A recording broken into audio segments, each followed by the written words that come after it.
my knees. Rick and Bubba. I can't start another Rick and Bubba. Day without 'em, brother. Rick and Bubba. 6 minutes past the hour. Welcome into the kickoff hour here on the Rick and Bubba Show. I am Speedy. Over there sits Mr. Greg Burgess. We thank you so much for being with us.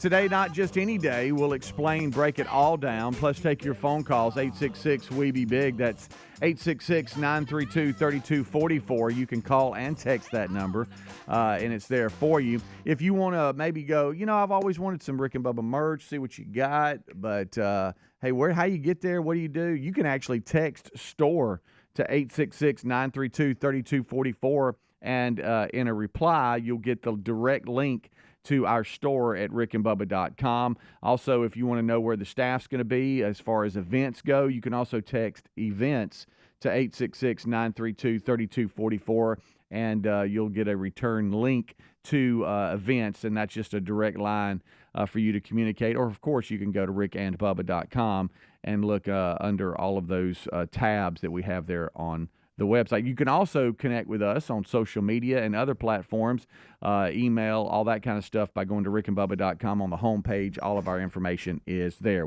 Hey, look, over to my left sits Mr. Greg Burgess. What's up, my man? How are you? Hey, what's happening? Oh, not much.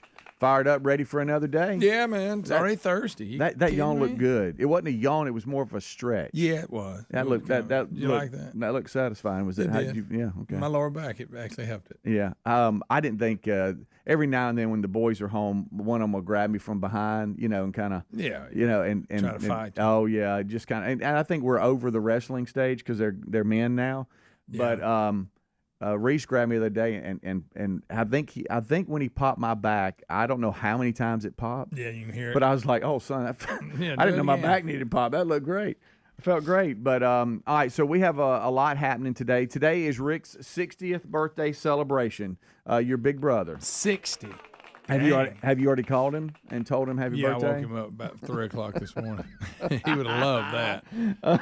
And so we will celebrate Rick today. I know he'll hate every second of that, but we'll have a birthday cake delivered with breakfast from Edgar's Bakery. And, I was talking to Brent with Edgar's Bakery, who I always communicate with when it comes to ordering birthday cakes. They do a great job. They drop breakfast off every day. They're rock stars. But he said, Speedy, I mean, if everybody, because we always talk about how delicious the cake is, and oh my gosh, the birthday cake smell it. Do you know you too could have your birthday cake delivered right to your front door? All you have to do is go to goldbelly.com. Goldbelly.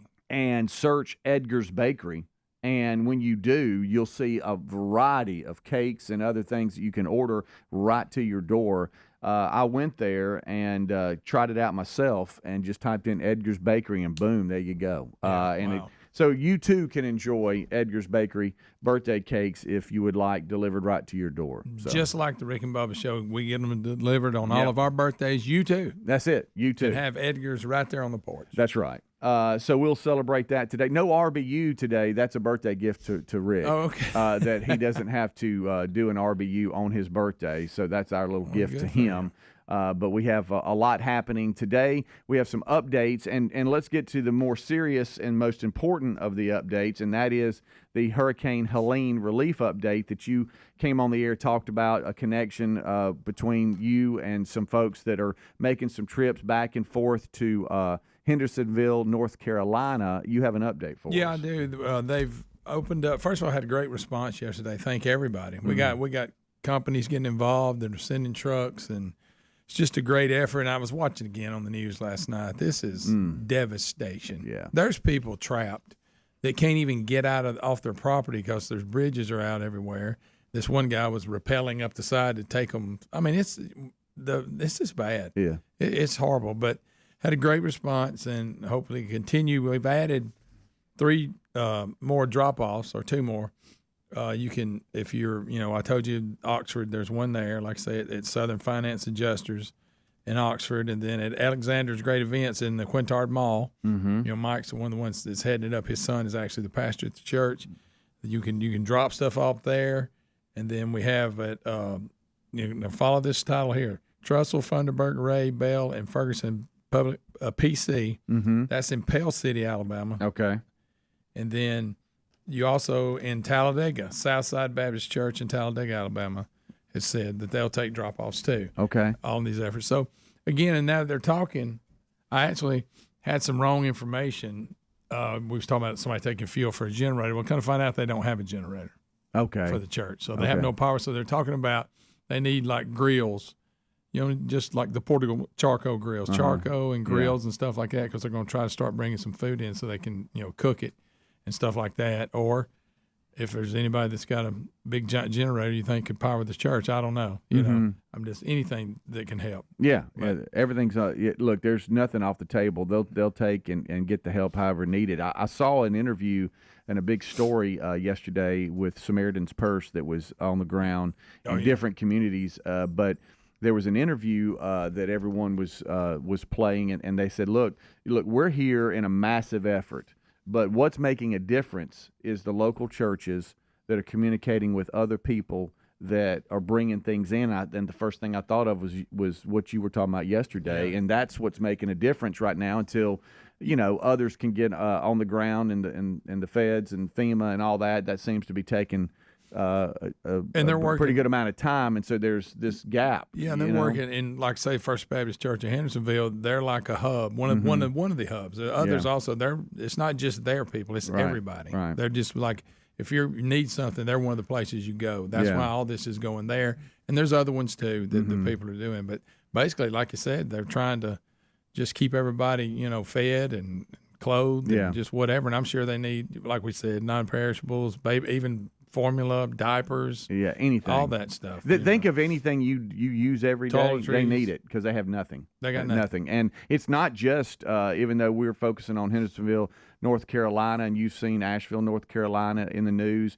but there's so many of you. I know Georgia's been hit hard, man. It's just so many. That's what's hard. They can, the government or whoever. I seen where they sent the National Guard and they're trying to get all these in there, but this thing had a wide area of destruction. Well, you bring up something, and it's worth pointing out again, and that is that some people are just trapped on their property because the roads in and out, they're washed out, the bridges are gone, and they can't get around. The car's up in a tree somewhere, and they have no way of communication. I saw where one of the person, a man, was interviewed, and he said, "Look, really the only good room in the house is our kitchen, and we've been sleeping on the floor in our kitchen the last few nights, just trying to find somewhere to lay our head down." And you just start thinking about all that, and just the property was and it's just like, man, these folks have nothing. Yeah, and the rebuild is going to take a while. Yes, it is. So it's going to take a long while. We can't be fired up about it and then just forget about it in a week and hope everything's good, because this is a long, drawn-out thing. Yeah, but you've been reading some emails out loud to me in the break about some folks that are coming alongside and to these drop-off locations, and some pretty big hitters are coming up. Buffalo Rock reached out yesterday, and then there was a company out of I have to look up the name. They're factory. They work like corrugated paper boxes out of Athens, Alabama. They're getting together a big truck that's been donated and a driver to get stuff out. The outpouring's been great. It really has. So there's those updates. If look, a good default for you if you missed some of what Greg was talking about. He's actually done a really good job. Email greg@rickandbubba.com, and he's really good about getting that information back to you if you feel led to help in that effort. But I know some of you might have your own thing going on, and it's all making a big difference. There's people trying to help from everywhere. That's the thing about this country. A lot of times when people are buying, they'll rise up, try to help. They will. And I know some of you are texting now, some different organizations that are really doing a lot of really good stuff here, and so that's great to see. Great to see. So there's your update, and we'll continue to hit that a little bit today and make sure that you're aware of it. But if you want to email Greg, you can, greg@rickandbubba.com. All right, we'll take a break, and we'll come back. We have a lot to talk about today, and we'll break that down. It's Talladega week, Greg. Oh, it's playoff time for NASCAR. I know. And speaking of NASCAR, I saw where Greg Biffle has been using his helicopter to help with Hurricane Helene relief. Oh, yeah. So Biffle got a helicopter. He does. How about that? And he has been helping rescue folks and get things to people that are stranded. It's pretty. How about if you climb in there and you look and go, that's Greg Biffle. A medical test can reveal your body's biological age, which can show if you're aging prematurely. Better nutrition has been shown to reverse one's bio-age. Now, my hope of living better and healthier is why I take Field of Greens. Field of Greens is an organic superfood fruit and vegetable drink backed by the Better Health Promise. At your next checkup, your doctor will notice your improved health or your money back. Join me in better health with 15% off and free shipping. Go to fieldofgreens.com, use the promo code BIGVOX or rickandbubba.com for a link. You asked, and the folks at MyPillow have listened. They're finally bringing you their most requested offer. Get the queen-size premium MyPillow for only $19.98. MyPillows are made with a patented adjustable feel that will work for your needs regardless of sleep position. They help keep your neck aligned. That's not all. Get their 6-piece kitchen towel set and famous MyPillow bed sheets for as low as $25. Go to mypillow.com/bigbox. That's BIGV as in voice OX. Use the code BIGBOX at rickandbubba.com. You've heard me talking about Raycon before, but there's no better time to check them out because they just launched their upgraded model of the best-selling everyday earbuds. You get the features you know and love, like optimized gel tips for custom fit, 3 customizable sound styles, and active noise cancellation, ergonomic design, and multi-point connectivity that lets you pair with 2 devices at once. Get 15% off plus free shipping at buyraycon.com/bigbox. That's buyraycon.com/bigbox or rickandbubba.com. In just a few short weeks, Americans will head to the polls with critical issues at stake. It can feel overwhelming, so why not align with a company that stands for the values of its members? That's why we stand with AMAC, the Association of Mature American Citizens. For just $1 at amac.us/bigbox, you can get all kinds of benefits, retirement planning, and discounts, and AMAC card-carrying members get savings on travel, roadside service, and an array of other cost savings. All you got to do is go to amac.us/bigbox. If your approach to everyday aches and pains is to mask them, then repeat that cycle all over again. It's time to try Relief Factor. Instead of masking pain, Relief Factor helps eliminate it with a unique formula of ingredients that helps support your body's response to inflammation. Give it a try and get the 3-week quick start pack for just $19.95 at relieffactor.com or call 1-800-4-RELIEF to get that deal. You can also find that information at rickandbubba.com under the sponsors. Don't mask pain. Fight it naturally with Relief Factor. Our friends at TheraBreath have some good news if you have bad breath. Try TheraBreath Fresh Breath Oral Rinse. TheraBreath is dentist formulated by Dr. Katz himself. TheraBreath doesn't mask bad breath like those burning alcohol mouthwashes that can actually irritate sensitive mouths. It's alcohol-free and free of gluten with no added dyes or colors. Find TheraBreath in all your favorite retail and drug stores. Look for the bright orange cap or online at TheraBreath.com. You can find a direct link at rickandbubba.com under the sponsors. TheraBreath, confidence in every capful. Oh, look, honey, the ants are back. Wow. We leave one itsy-bitsy speck of food out, and they appear out of nowhere. Yeah, it's pretty hard to believe we used to try to get rid of these guys. Now they're just part of the family. To be honest, I liked our family the way it was before they came. I guess it's time to call Cooks. You don't have to live with pests. Get proven protection from Cook's Pest Control. Call or go online for a free quote. Cook's Pest Control. If your spine needs some extra TLC, then you need a Helix Sleep mattress from helixsleep.com/bigbox. Each Helix mattress is designed for specific sleep positions and comfort. With 20 unique mattresses made from your personal preferences, you'll find one that's right for you, and Helix lets you try it out for 100 nights risk-free.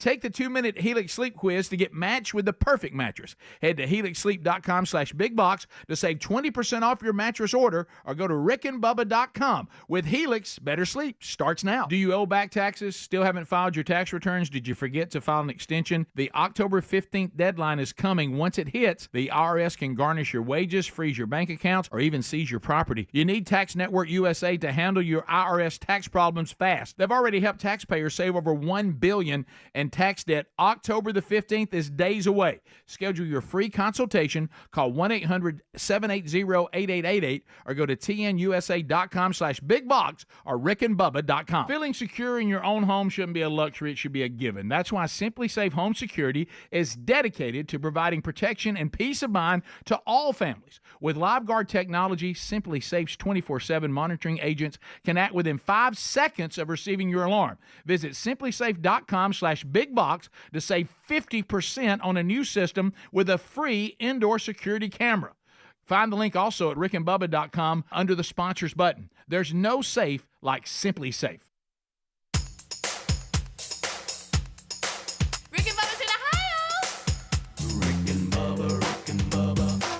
the gravy, please. Rick and Bubba, Rick and Bubba. 21 minutes. That's 21 minutes past the hour. Thank you so much for tuning in to the kickoff hour here on Rick's 60th birthday celebration today.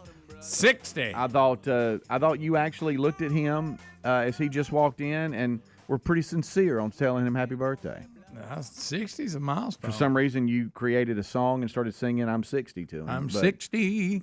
But so today we celebrate Rick, his old, 60th man. birthday. Edgar's Bakery will drop off a cake today with breakfast, and breakfast is every day, but the cake is going to be a special day because it's always really good. it is. And you, too, can have a cake delivered to your home. That's right. Just go to goldbelly.com, search Edgar's Bakery, and they have cakes and other items that can ship right to your door. So if you hear us talk about how delicious it is, then grab your cake today by going to goldbelly.com, search Edgar's Bakery, and there you go. That's awesome. All right, couple of updates. Major League Baseball. The Tigers, the Royals, the Padres all swept. Braves. And when I said Padres, they were playing the Braves, and they did sweep. The Braves, Chris Sale couldn't throw, his back spasms or whatever.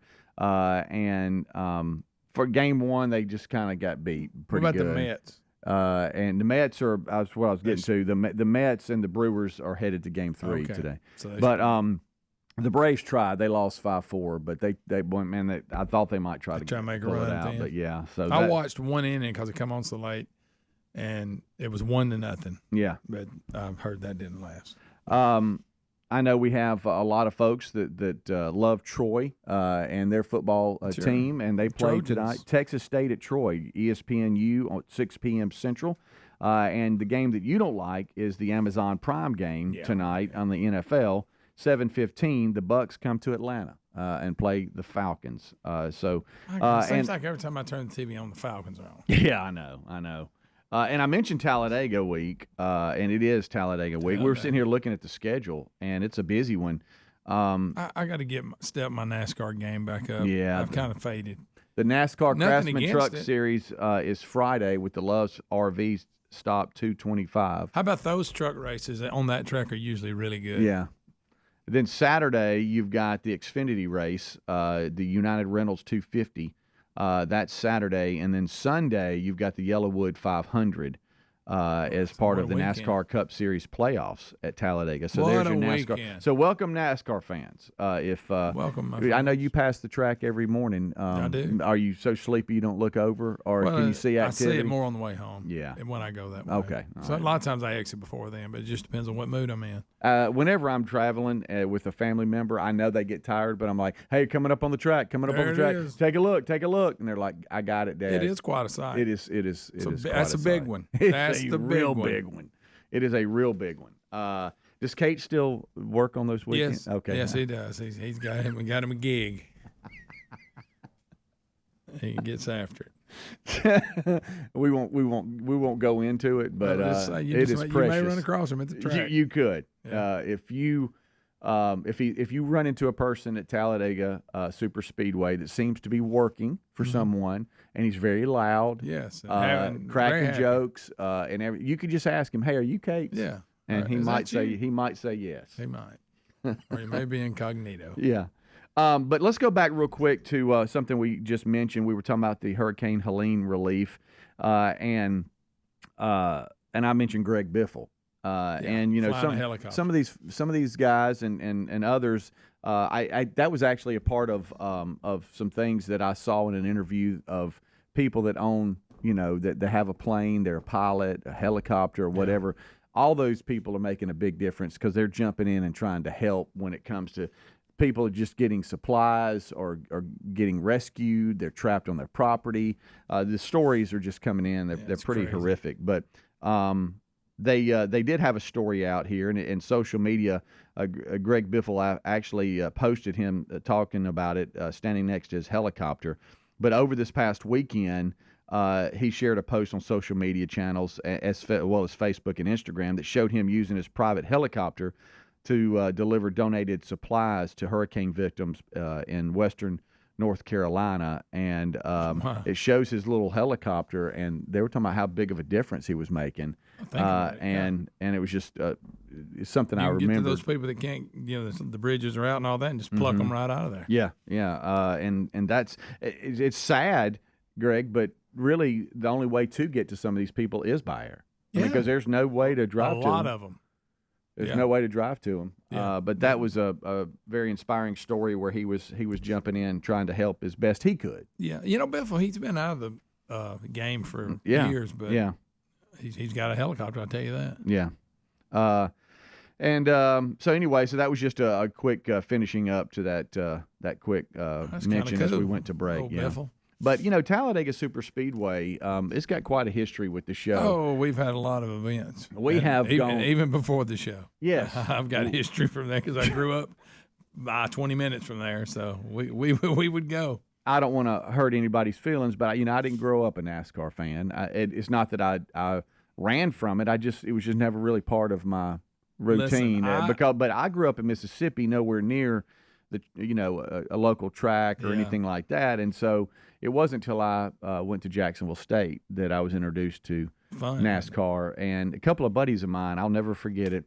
They all said, "Hey, you want to go to the race?" And I was like, I was your typical, what they do, I went and I left that place hoarse. You couldn't believe how I had awesome the it time, and then we didn't miss a race. I mean, for years. Cranking it up. And then we start developing a relationship with them through the show. Oh, yeah. And the history of the show where they had me break on into the track. And so I've gone from almost being arrested and taken to their little holding facility when I was challenged to get onto the track to Rick and Bubba being grand marshals. To I have ridden around the track with Jeff Gordon driving, me in the passenger seat, just riding around. We have done so many things. Mark Whitlock, God rest his soul. You went there and we went around in the track with him in that Viper, and he was flying. We've done the driving experience there. Oh, we've done it. We've done the Petty and the Jarrett. Yeah. So that was something that I never thought I would get to do. And it was just one of the best things I've ever done. It was so much of a thrill to be, because I've been coming to that track since I was like 6 years old. My dad was a huge fan. Yeah. And we would go, and that's back when it was this old dirt infield. Yeah. It wasn't, the parking outside. And when you got home, you had red dirt all over you. But we went twice a year. We loved it. And to get to drive one of those cars, it was unreal. Yeah, that was really a cool experience. It really was. But it's kind of funny because of how the transformation happened. And Rick Humphrey, and I know every now and then he'll text me. He was a big part of it. Oh, yeah. Russell was a big part. I mean, there's just so many, Oh yeah, Grant, all the folks there were always so nice. But it was just funny going from we can't get in to I break in to, hey, we're not really sure about y'all, but come on and we'll give you some tickets and whatever too. Hey, we're grand marshals. Yeah, y'all basically went from being a nuisance, to being part of the show. Yeah, it's funny. The race.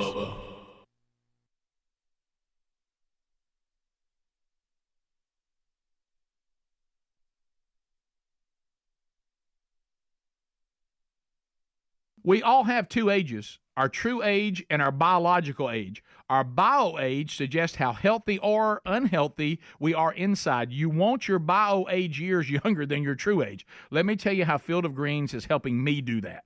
I love this stuff. I definitely feel better taking it. Field of Greens is an organic superfood fruit and vegetable drink. And listen to this. Field of Greens was approved for a university study that doctors believe may lower your body's biological age. That generally means better health. Each fruit and veggie in Field of Greens was selected by doctors to support vital body functions like heart, liver, kidneys, metabolism, your immune system.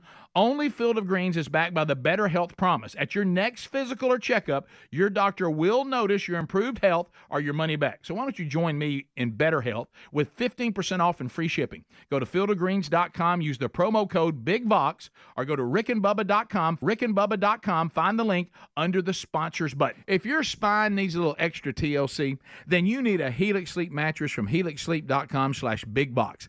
Everybody's unique and everyone sleeps differently. Helix has several different mattress models for you to choose from, and each mattress is designed for specific sleep positions and comfort preferences. In fact, the Helix lineup has 20 unique mattresses, including the award-winning Luxe collection and then Helix Elite collection, a mattress designed for big and tall sleepers, even a mattress made just for kids. Nervous about buying a mattress online? Don't be. The Helix Sleep Quiz takes into account your individual sleep preferences to match you with the perfect mattress. It only takes a few minutes to answer a couple of questions, and once you pick your mattress, Helix knows there's no better way to test a new mattress than by sleeping on it. So you get a 100-night trial, so see how you like it. With more than 12,000 five-star reviews, it's time to head to helixsleep.com/bigbox. Save 20% off your mattress order or visit rickandbubba.com for the link. You've heard me talk about Raycon's everyday earbuds before, and you may have thought, wait a minute, the same audio quality I expect from the big guys, but about half the price?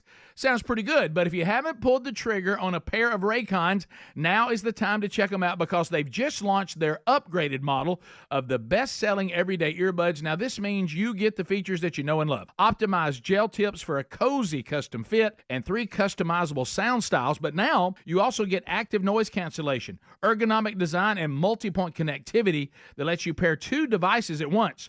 Raycon's new everyday earbuds are available in a variety of vibrant new colors. My favorite, I love the one that I like in those neon colors. That's my favorite because, look, I like a little flash. Seriously, if you've been waiting to check out Raycons, there truly is no better time. With a 30-day happiness guarantee, what are you waiting for? Get 15% off plus free shipping at buyraycon.com/bigbox. buyraycon.com/bigbox or find the link at rickandbubba.com. You asked, and the folks at MyPillow have listened. They're finally bringing you their most requested offer. Get the queen-size premium MyPillow for only $19.98. MyPillows are made with a patented adjustable feel that will work for your needs regardless of sleep position. They help keep your neck aligned. That's not all. Get their 6-piece kitchen towel set and famous MyPillow bed sheets for as low as $25. Go to mypillow.com/bigbox. That's BIGV as in voice OX. Use the code BIGBOX at rickandbubba.com. Our friends at TheraBreath have some good news if you have bad breath. Try TheraBreath Fresh Breath Oral Rinse. TheraBreath is dentist formulated by Dr. Katz himself. TheraBreath doesn't mask bad breath like those burning alcohol mouthwashes that can actually irritate sensitive mouths. It's alcohol-free and free of gluten with no added dyes or colors. Find TheraBreath in all your favorite retail and drug stores. Look for the bright orange cap or online at TheraBreath.com. You can find a direct link at rickandbubba.com under the sponsors. TheraBreath, confidence in every capful. Do you owe back taxes? Still haven't filed your tax return? Did you forget to file an extension? The October 15th deadline is coming. Once it hits, the IRS can garnish your wages, freeze your bank accounts, or even seize your property. You need Tax Network USA now to handle your tax IRS problems. I mean fast. Their attorneys, strategists, and expert negotiators employ brilliant strategies designed to solve your IRS problem quickly and in your favor. They have a preferred direct line to the IRS. They know which agents to talk to, which ones to avoid. Tax Network USA already helped taxpayers save over $1 billion in tax debt. Now, they also need you to move fast because October 15th is days away. Tax Network USA is the team we recommend to solve your IRS issues so you can get your life back. Don't wait. Schedule your free confidential consultation now. Call 1-800-780-8888, 800-780-8888, or go to tnusa.com/bigbox or rickandbubba.com for the link.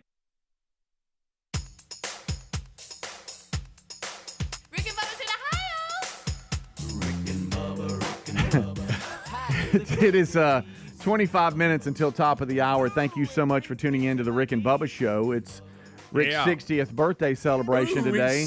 That's the big theme today. So I remember not too long ago when I thought 60 was old. Oh, I'm talking about. I know. 60. I know. You looked at him today and you said, "How about your 60, buddy?" 50 didn't bother me, but I think 60 is going to. Yeah, I do remember, and I tell this story a lot that my Uncle Bill, like, for some reason, I remember him turning like 55 when I was younger, and I was like, man, he's old. Uncle Bill ain't got long. And then here I am. I'm 55. Rick's 60, and you're leaning on it. I'm 58. Bubba's 60. Yeah. Isn't this when Rick catches up with Bubba for a little bit? Yep. Yeah. And then Bubba in March, he turned 61. So So anyway, so that's his birthday today. So we'll celebrate that all day, and he'll get tired of it. Sure he will. We're already screaming at him that he's 60, and Yeah. so that's there for you. We've hit a number of different things. Have you ever had a project at the house, or just anything, where it's kind of not your area, but you feel like you can pull it off? In other words, it's not your expertise, or it's not something you feel comfortable in, but you've watched videos and you feel like you're ready. That helps today. Yeah. That you can watch videos before you try. But I know what you're saying. You go, I think I know what I need to do. Right. Now, once I commit to it, there's no turning back. And that's it. I got to finish it. And that's where I'm going, because I've got a project at the house. And look, being in radio and all this kind of stuff, I've wired speakers. Sure. I've spliced, cable and done all this kind of stuff. So my trailer that I have, that I pull the four-wheeler with, if we're going down to the Lenore Farm or wherever, it's just a 5x8 small trailer. But you just throw an ATV on there and head down the street. Speaking of that, so you gave up on fixing your ATV. Weren't you going to attempt that too? I was, because whenever I would turn, it ran fine, but whenever I would turn it off, it would drip gas. Oh, okay. I And knew you were like trying to- and so we with help from a buddy of mine, Pete, he's like, hey, let's bring it over to the house. Let's take the carburetor out and see if we can clean the needle or whatever. There's some reason it's not going down. So we thought we did, and put it back together, and of course it still drips. You thought you and Pete had it. So hey, have you ever had? I still have a 2004 Yamaha Bruin 350. And a lot of places that sell these things, they don't work on anything older than 10 years. Got it. So trying to find somebody that would work on an 04, and it's still in good condition. I mean, matter of fact, some of my friends go, it doesn't look like a 2004. Yeah, well, if there's but nothing it wrong runs great. It's just it was dripping, so it's at the shop right now. Well, that means that the trailer's empty and it's in the garage and all this kind of stuff. And so it's been giving me some issues with the lights. And now I know every trailer will eventually give you issues with lights. Right, and I know that, Everyone. and I see some of the forums with some of these newer trucks, they're not recognizing the trailer because of the connector. The current or something. It's not. I don't know. Some of these forums, it's like it's not registering. Sometimes it'll say no trailer recognized or something like that. When you know it's connected, it's got a good connection, and then all of a sudden you turn your truck off and back on, and then there it is. But one of the lights was not acting right. Back to the trailer, not the truck, but back to the trailer. And I'm like, I need to rewire this trailer. Step out. And so I start looking at it. I'm thinking, hey, I've spliced cable, my whole life. I can do this. This is just the light version of audio. I got this.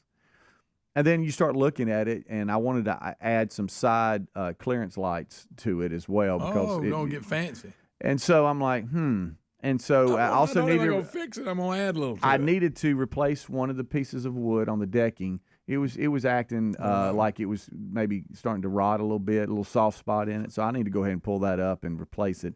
So by the time I was doing all that, before I knew it, I had taken the entire decking off of it, and so I could step inside the frame and really work the new wiring and stuff. And so I started that yesterday. And I'm at the point of no return. So that's what you said started it, which means you haven't finished it. No, and I made the decision once I start unscrewing stuff and pulling things out, I can't stop. It's not like I can call somebody and say, come over, I'm over my head. If you open to my garage right now, it's like somebody is cutting the trailer apart. And there's pieces of wood everywhere. There's drills, there's cable, there's wires yanked out. I've got one side done, I'm going to the next. Do you think you got it right? I don't know, and then you won't know until you fire it, baby. I know, and I am gonna wait and put the all the wood back on and bolt it down after I test. That would be the thing. Now, what I will do is probably have one light not work. And I've got to figure out what's going on, but I hope not. So Terry stepped out into the garage last night, and she took one step in and said, and she backed right back out. Yeah, she want to hear all that. But she heard me holler something, which I needed to. I think I can't remember what I hollered because I blacked out because I hit my head on the trailer. And there's nothing. And I knew I was going to do it. Then hitting your head. I knew I was going to. Well, I was off corner or something. I was off under it because so the only things coming out of the trailer are my legs. I'm underneath there for some stupid reason. I lifted my head, and it hit the back right corner right here. Starts bleeding. Oh, yeah. You can't stop it because I'm bald. It's thin skin. We've talked about how we'll start bleeding and not stop. I got the bald spot up there, and you take a shot to the bald spot. It's a lot worse than just a regular shot to the head. And speaking of that, my grandkids at the game the other night, they were playing my bald spot like a bongo drum. They thought it was funny. And then they would take their shakers and put them on there like I had hair, and they would cover it with their shaker. So I'm glad they enjoyed it. They're playing bongos on my head. That's so good. Look, Papa, you're like a drum. I said, I get it. So many ball jokes in the family. Even Rivers now is making ball jokes. 3-year-old grandson. Well, I want to thank all my boys for that one. Mm-hmm. But so yeah, so I it's a 4-pin to a 7-pin is kind of how it works with the truck. Tech and terms. I got a new grounding wire and that's solid now and bolted that baby in. I think that might have been one of the issues, just to, But reading the forum, it's very frustrating for a lot of people that own Chevy GMCs and stuff, where the trucks, they spend all this money on a nice truck and the trailer is not recognizing the trailer. But what they help me on this, they're saying that because of some of the new LED lights and stuff, it's just not pushing enough current back for the truck to recognize it, or at least that's what some people are saying. I don't know. I think I'm dangerous now because I know just enough to say something and not really all that there is to it. So now I'm off in it. I have got one side done. I've hit my head. Terry claimed I need to wear a hard hat. Yeah, I remember you'd hit your head up my attic before. I have a hard hat. I have a hard hat, a construction hard hat, hanging in my attic at the top of the steps. So when I go up there, I just put it on.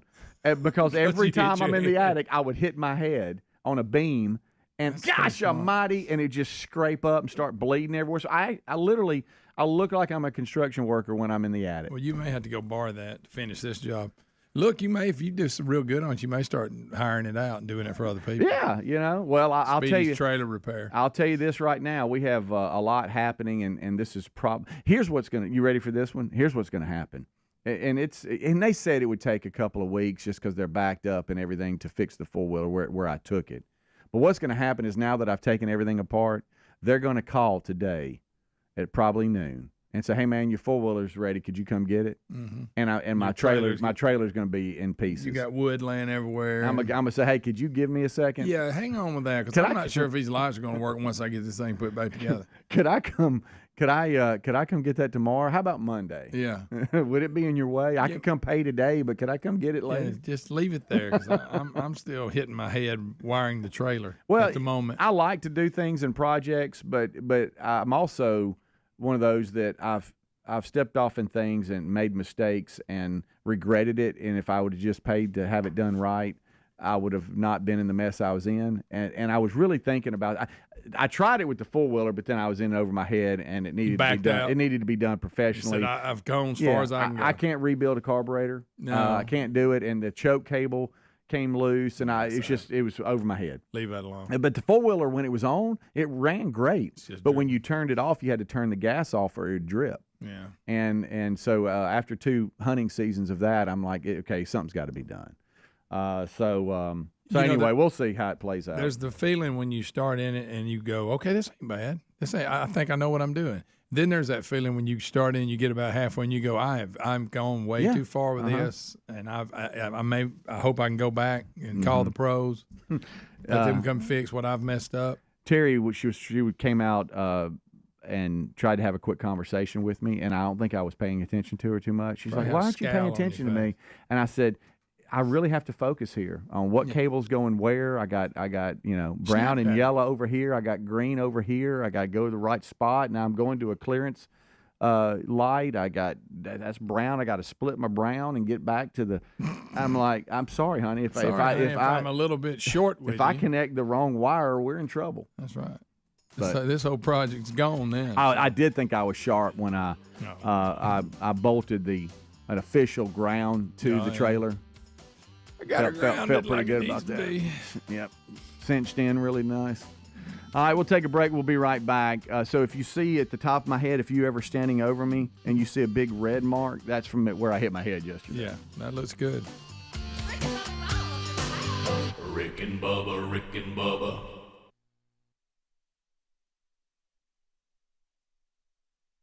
Moments like hearing my cat purr good morning mean a lot to me. But after being diagnosed with metastatic breast cancer, or MBC, which is breast cancer that is spread to other parts of the body, they mean even more. I take Ibrance, palbociclib. Ibrance 125 milligram tablets with an aromatase inhibitor is for adults with HR-positive, HER2-negative MBC as the first hormonal-based therapy. Ask your doctor about Ibrance and visit Ibrance.com. Ibrance may cause low white blood cell counts that may lead to serious infections. Ibrance may cause severe inflammation of the lungs. Both of these can lead to death. Tell your doctor right away if you have new or worsening symptoms, including trouble breathing, shortness of breath, cough, or chest pain. Before taking Ibrance, tell your doctor if you have fever, chills, or other signs of infection, liver or kidney problems, are or plan to become pregnant, or are breastfeeding. Common side effects include low red blood cell and low platelet counts, infections, tiredness, nausea, sore mouth, abnormalities in liver blood tests, diarrhea, hair thinning or loss, vomiting, rash, and loss of appetite. And Doug. Customize and save hundreds on car insurance with Liberty Mutual. After that, you can also save me, as I'm currently hanging from the edge of a cliff. To recap, number 1, customize and save. Number 2, time allowing, save me. Shoulders separating! Only pay for what you need at LibertyMutual.com. Savings may vary. Underwritten by Liberty Mutual Insurance Company and affiliates. Excludes Massachusetts. Liberty, liberty, liberty, liberty. On job sites, few things are more important than a solid work boot. At Boot Barn Work, we pride ourselves on knowing that no matter your trade, when there's hard work to be done, your boot should be built for non-stop protection and mobility. Thorogood checks all the boxes. Their wear-anywhere boots are time-tested and crafted with the highest quality materials for relentless support. For job-fitted boots, Thorogood at Boot Barn Work. Philo's got a world of entertainment for you to explore with just one subscription. Sign up today and start watching all the networks you love, like A&E, MTV, Discovery, Lifetime, Hallmark Channel, and so much more. Featuring current seasons of all the best drama, true crime, reality, and family-friendly shows you can't afford to miss. And with up to 3 streams at once, you'll never have to fight about what to watch. Get started today and unlock our library of over 75,000 movies and shows, and save all your favorites with the unlimited DVR so you can rewatch them anytime, anywhere for up to a year. Philo now includes access to AMC Plus. You can discover your next obsession from its collection of hit originals like Mad Men, The Walking Dead, Killing Eve, Orphan Black, and tons of blockbuster movies. There are no contracts, no commitments, and no hassles. For just $28 a month, Philo's a better way to watch TV. So what are you waiting for? Visit philo.tv and sign up today to start your 7-day free trial. That's philo.tv. All right, if your approach to everyday aches and pains is to mask them, feel better for a few hours only to have the pain return, then repeat that cycle all over again, it's time to try Relief Factor. And the good news is Relief Factor makes that easy. Their 3-week quick start is only $19.95, less than $1 a day. Instead of masking pain, Relief Factor helps eliminate it. How? Well, it's a unique formula of ingredients that helps support your body's response to inflammation. Relief Factor was developed by doctors and is 100% drug-free. And for so many people, including some of us here on the show, Relief Factor has been a game changer because you just feel better when you're not in constant pain. You'll feel the difference. Give it a try and get the 3-week quick start for just $19.95 at ReliefFactor.com or call 1-800-4-RELIEF to get that deal. You can find that info at rickandbubba.com under the sponsors as well. Don't mask pain. Fight it naturally with Relief Factor. Go right now to rickandbubba.com under the sponsors button or go directly to relieffactor.com. You've heard me talk about Raycon's everyday earbuds before, and you may have thought, wait a minute, the same audio quality I expect from the big guys, but about half the price? Sounds pretty good, but if you haven't pulled the trigger on a pair of Raycons, now is the time to check them out because they've just launched their upgraded model of the best-selling everyday earbuds. Now, this means you get the features that you know and love. Optimized gel tips for a cozy custom fit and 3 customizable sound styles, but now you also get active noise cancellation, ergonomic design, and multi-point connectivity that lets you pair 2 devices at once. Raycon's new new everyday earbuds are available in a variety of vibrant new colors. My favorite, I love the one that I like in those neon colors. That's my favorite because, look, I like a little flash. Seriously, if you've been waiting to check out Raycons, there truly is no better time. With a 30-day happiness guarantee, what are you waiting for? Get 15% off plus free shipping at buyraycon.com/bigbox. buyraycon.com/bigbox or find the link at rickandbubba.com.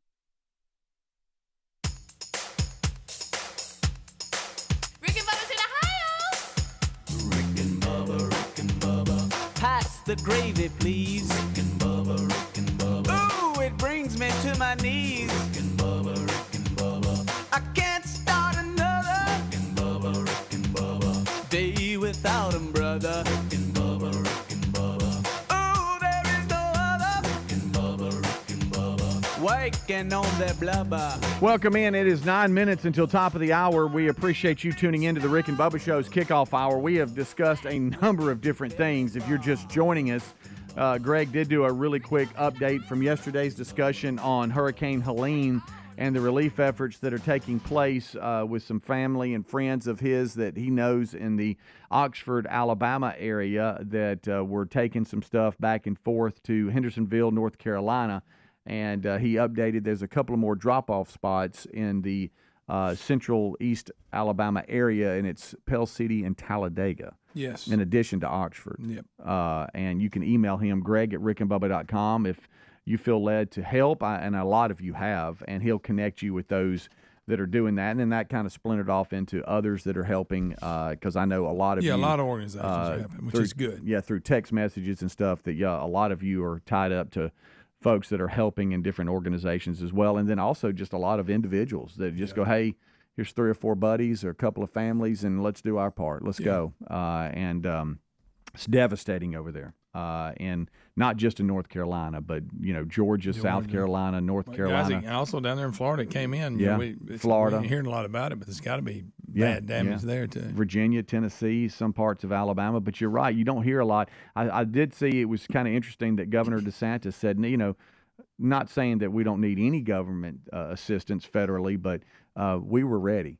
So we got Florida, and he said, and he told the government, y'all take care of those in need in other states. So there's your update there. We talked some sports and some things that we got going on in personal lives. Went to the house. Yeah, dadgummit.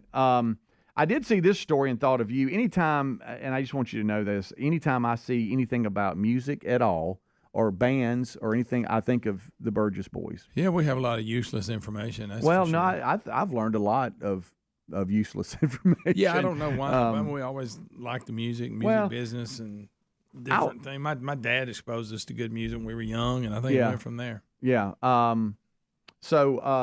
Anyway, Pink Floyd. This is one of these groups that some people hate them, love them, follow them.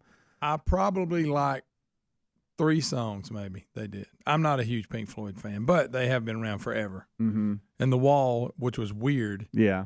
So, I forget how many copies, but a lot. Yeah. Yeah, a lot. Dark Side of the Moon. It just, they weren't my thing. Mm-hmm. Now, they put on a show when you go to the concert. I mean, they had flying pigs. They had all kinds of stuff. Well, apparently they have sold their entire catalog to Sony Music. Would you like to know the figure? What do you think? If they're willing to sell, it was over $100 million. I'm gonna say $300 million. That's close, my friend. $400 million to Pink Floyd. Again, we this discussion every time one of these sales happen.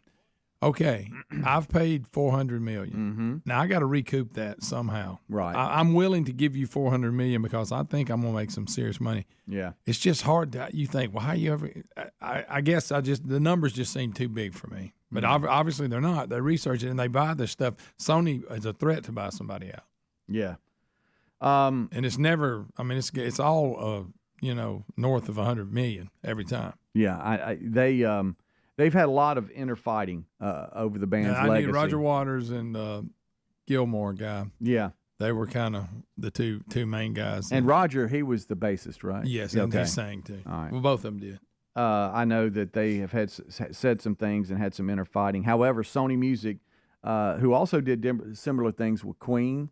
Queen got over $1 billion. Yeah, Bob Dylan, yeah. Bruce Springsteen.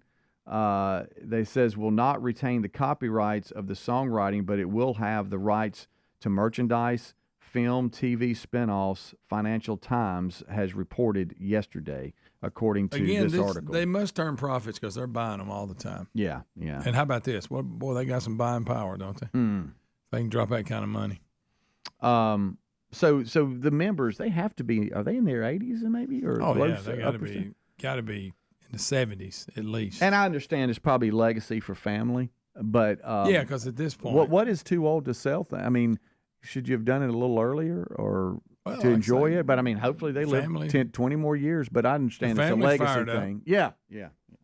But thought of you again because it's music, and I thought of you. And what I love is the stories behind the songs that I never knew, because I'm one of those people that should probably be a little bit more into the lyrics and the meaning behind it. I was always the flow, the beat, just how the song, made me feel, that kind of thing, and never really dove into the true meaning of it until the Burgess boys came along, and y'all started educating me a little bit. And I like the history of bands and other artists and where they started, how they became big, when was their first hit. Like the whole thing on the Muscle Shows studios and all the people that played there. I had no idea that recorded there here in Alabama. It's insane. Stuff like that's interesting. That is very interesting. And look, I love behind the music, and they dive into that. Anything like that is really good. You need to see. There's one that lasts like 3 hours, and it's about Leonard Skinner from the beginning all the way. I mean, it's really. What's that good. on? It'll pop on Access TV every now. How you say? Is it AXT? Axe TV, whatever it's called. Yeah. Access, Axe. You wish you knew more. I do. You don't know, but they have it. It comes on there a lot, by the way. Okay. It's really good. I'll have to look into that. I didn't see the Bon Jovi one.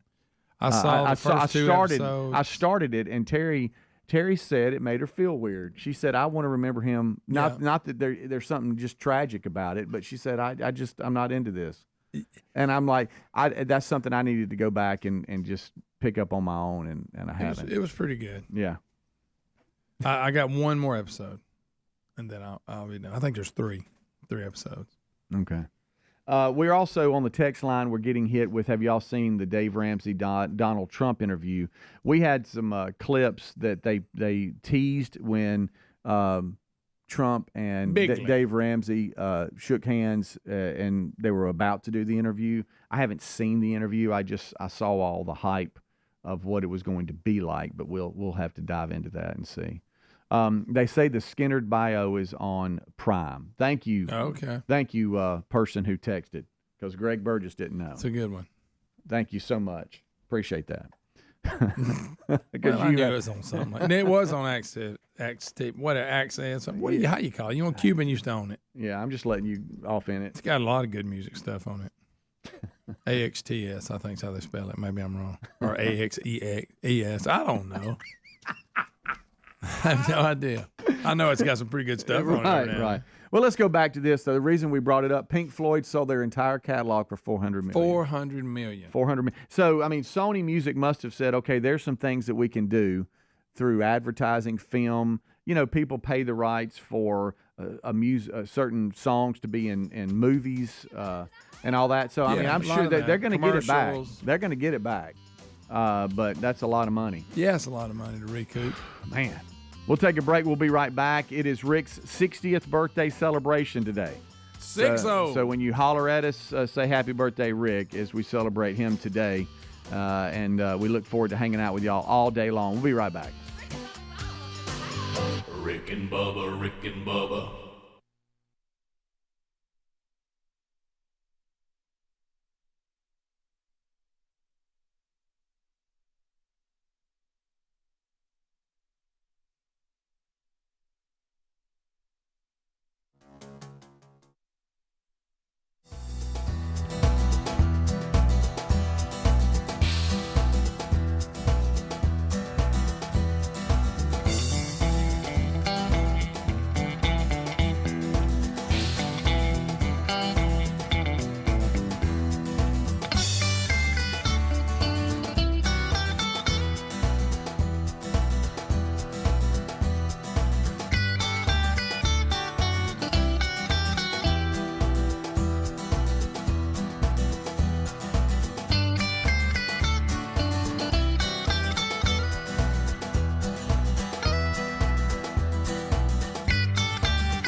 This is the Rick and Bubba Show. Watch more at blazetv.com/Rick and Bubba.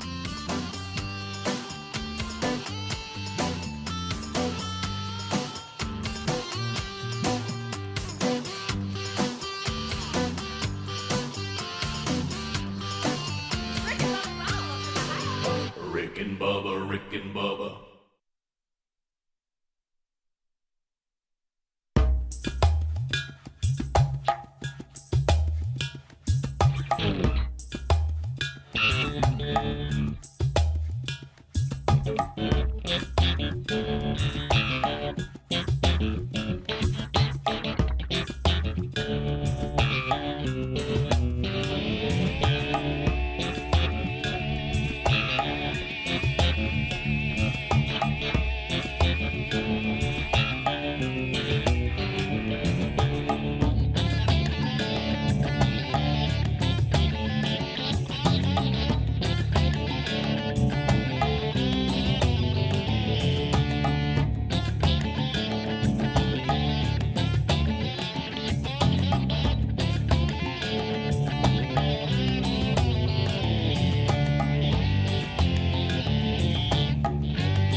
Go. It is 6 minutes past the hour.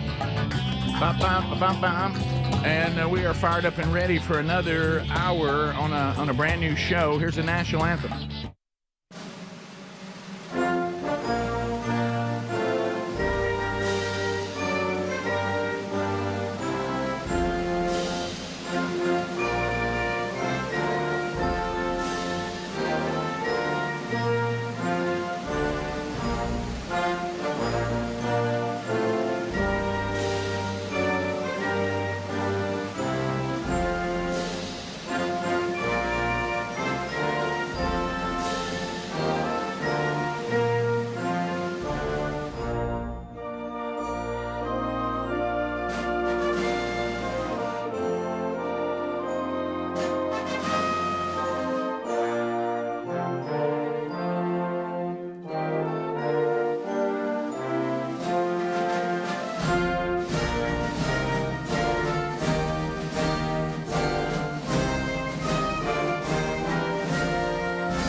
Everybody ready?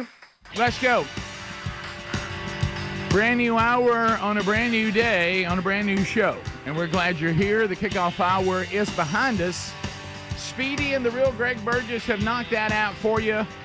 And they are still riding as we go forward. Eddie Van Adler joins. He's now rolling. The YouTube experience will be enhanced. Hello, tubers, whether you're catching us live or archived there, or maybe you're a Blaze TV subscriber, and you've got the best of our. Also, America's boldest radio stations.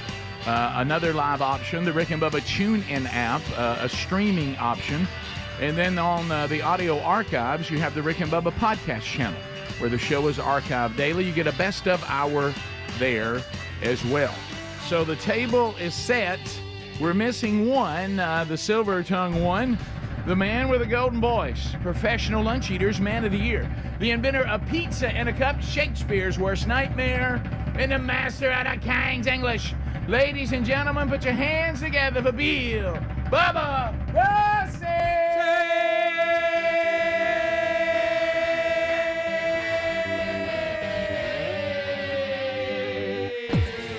Howdy, Bubba. How about it, Rick Burgess? Happy birthday, and welcome to another edition of Rick and Bubba.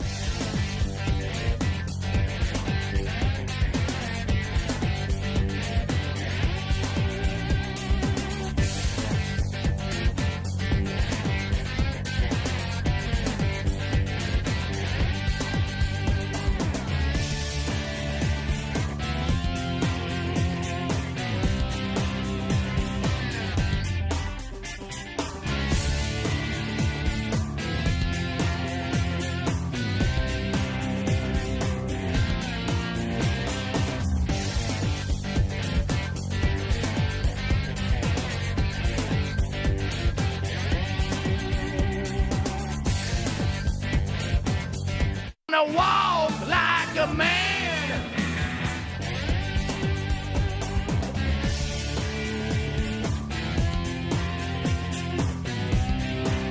Call me a man. There it is.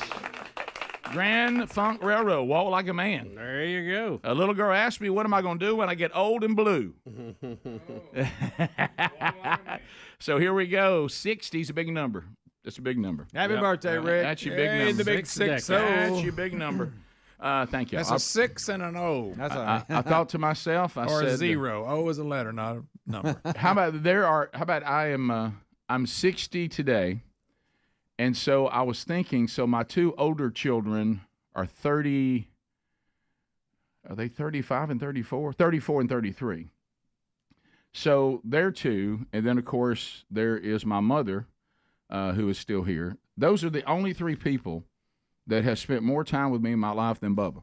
Mm-hmm. I have spent over half my life doing a radio show with Bubba. How about that? Over half. So here's 31 years. Yep. So that's Wow. that y'all is were youngsters when y'all got oh baby. that. It was it is the 60s, one of those, and Greg, you talked about it. Bubba, you and I have talked about it. You go back to when you were young. And you thought of people who were 60. Oh, boy. Yeah. And you were like, if they were 60. 1 foot in the grave. You know what you thought? Well, they've had a good life. I mean, you really did. They did, yeah. You thought, well, good for them. Gosh, I hope we can all see 60. Yeah. So, but anyway, it is, but it's also, as we talked about, if, and we did that study, we did it here on the show, and they did research, and I forget who the group was that did it. But if a man is physically and mentally still healthy at 60, that 60 to 70 is the most productive decade of his life. How about that? So I'm looking forward to that. Yeah. So everything up to this point has just been training. You know what I mean? And then you try to finish well. And then the second most effective decade of their life, if you still have your health, is 70 to 80. But now that one, that's tough. I look at that one and I go, Lord willing. Yeah, you know what I mean? Yeah, I've been looking at a lot of those numbers. Yeah. I'm kind of a numbers guy. Yeah, sure. I look at the stats. Right. Not that means no. that how it has to be, but right. that's what you're battling against. And well, as we've said, it is truly Lord willing, as we were taught. We don't know that we'll finish today, but Lord willing, we'll see what happens. But if not, as the Apostle Paul said, to live is Christ, to die is gain. At this point, I still feel like there's much more for us to do, but if the Lord disagrees, He has heaped more grace and mercy on me than I could ever even wrap my. I'm not talking. I mean, with all the things, I thought about the blessings of the day. I mean, He's blessed me with great friends. He's blessed me with being able to do what I love. I've always wanted to do since a kid. He's given me an incredible wife. I was born into a wonderful family. Even with all the hardships of children, my children have been a blessing. I got no complaints. Mm-hmm. So if it's all bonus. Yeah. You know what I mean? From here on out, if I died today, I die a blessed man. Some of the people who have written about this, or they break down life past 60. They have the go mo stage where you're still out and you go a lot. Yep. Then you have the go slow stage, and then you have the go no stage. Right. Well, obviously, I was telling Bubba, there's only so much. There are things you can do mentally to try to stay strong, and I try to do some of those because we have Alzheimer's, genetically in our family, in a big way. Physically, made some definite changes, and those have been wonderful. Like I said, I feel better physically right now than I did at 40. Somebody sent me, when I spoke in Panama City, they actually remembered that I had spoken there 12 years ago. We were trying to remember it, and I saw myself at 48 in the exact same place, and then saw myself at 60. And buddy, at 48, I was looking rough. I looked rough. It was 48. 48. Yeah, didn't look healthy. Looked struggle.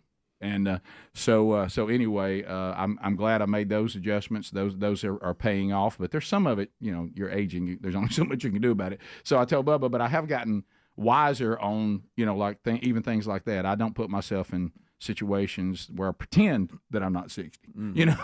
So I know I'm 60. Right. I'm gonna try to maximize 60. I'm not trying to maximize 20. Right. So I think you get to the point where you're kind of like, I don't let things bother me as much. It's kind of like, Yeah. And plus, but a lot of that is what we've seen a lot of things, and we've gone through a lot of stuff. Yep. And a lot of miles. I'm kind of in that mode, which I mentioned that to live is Christ, to die is gain. I've been through some really, really hard things. I am battle hardened, and so pardon me if I don't cower when the next battle shows up. I've been there, and I've been through a lot of stuff, so I certainly don't quake. So just as Caleb said, I put that out today, Joshua 14:11. I'm as strong today as I've ever been, and I am ready for war. So give me the high places, and I hope that we can all, as we age, be Caleb's and finish well. So thanks to all of you for your well wishes already today, and you're very kind. Looking forward to Edgar's birthday cake today. Come on. Our thanks to them, and we have a lot to cover on the program today. 866 We Be Big is our number. We'll chat a little bit today, and we'll walk through what's happened since the last time we were all together. Thankful for each and every one of you for being here. We'll be right back. Rick and Bubba, Rick and Bubba.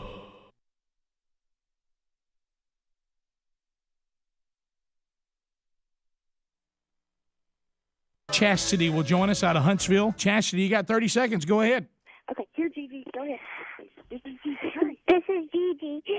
I was wondering when Speedy is coming into Huntsville, and my mama is wants to ask all the cute. Wait, I want to ask all the cute guys for my mommy because she's single and I want her to be there. Time out for Chastity. Oh my gosh, Speedy. Honey, are you? School's out for a lot of Chastity, are you still there? Chastity? Yeah, yes, I was listening beside her.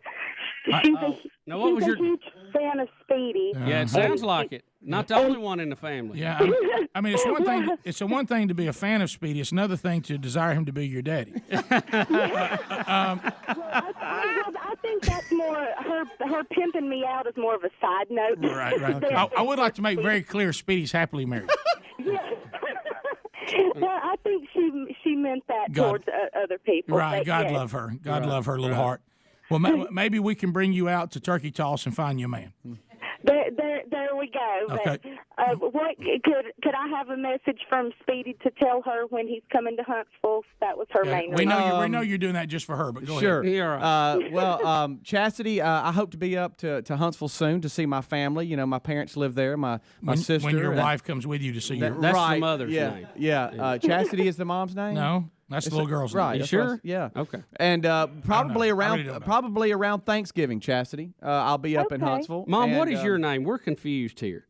I'm Chastity. I'm the mom, and then Gigi is my little girl. Okay. Well, Chastity, I was just talking to you then. Gigi, Uncle Speedy will be coming up soon, okay? And Chastity, I just gave you my plans You were talking to Chastity then. That way. I didn't think I was trying to help you. And boy, that really came out bad. Chastity, you're on first, right? And Gigi's on second. Right. Yes. All right. Right. Yes, that's us. That's the team. Chastity, have you met Speedy before? Yes, we Thanks, actually met y'all at Walmart. Gigi was there. We had our pictures made, and also I met y'all at Books A Million when I was retailing cards. Oh, okay. Oh, I do remember that. Yeah. Right. And how old are you, Chastity? I am 29. 29. And actually, whenever I played drive-through password before and Casio Kid was on there. Not at all. I was the one that said mamas need loving too. Oh, that's right. Yes. Easy. Yeah. Well, Greg, I know you travel a lot. Hey, yeah, don't pull me in. Right. Well, Chastity, 29 years old, single in Huntsville, and has a beautiful little daughter. So there you go, guys. Absolutely. She's awesome. Thank you very much. God love you. Thank you, Gigi. Y'all have a great day, guys. You too. All right. I need a poster. Okay. Or Gigi. Everybody right here. Everybody right here. Okay, all right. Hey, Rick Burgess. What? What? I think your mic's cutting out. Rick. Rick, I lost you for a second. Can I tell you, wounded Home of the river. wounded. We have a big audience here, Gigi. That's what we do, Chastity. Chastity. Speedy, Chaz. I like to call her Chaz. Speedy in the corner, wounded is one of my favorites, by the way. Well, I you know what? I need to have a shower. I was sweating. I was sweating for you. Greg, maybe you Woods could ride up. All right, let's go to Angie. He's wounded. It's a wounded dog. He's a wounded dog. Don't try to scoop him up and carry him to the vet. He'll snap. He'll snap. I know he's your pet, but he'll snap at you. Let him. That's right. That old sandwich ain't gonna do it. Get away from him. He ain't ready to be nursed back to health He yet. loves you, but don't take that bent leg. Don't do it. Don't do it. Let him lick them wounds for at least a day. Oh my goodness! I owed you that. Put him on an old towel in the carport. Just hope he makes it. Put him in a box. And get the other dogs away from him. Boy, little kids, if we treated pets the way our moms and dads treated our pets, it'd be. You know what our parents said? When they were told it's $800 or your dog ain't gonna make it, you know what they did? They went and got you another puppy at the pound. Yes, right. I don't even know how veterinarians survived. Yeah, how did because nobody took their dog there. How did veterinarians even make a living on our parents? Yeah. Because if the dog cost anything, they were done. I know. Well, Speaking of that, maybe Greg, I'll make it. Greg, how's your little one doing? Good. Did it come through? Oh, she's back 100%. I know you had to pay for a little surgery, didn't you? Yeah, I did.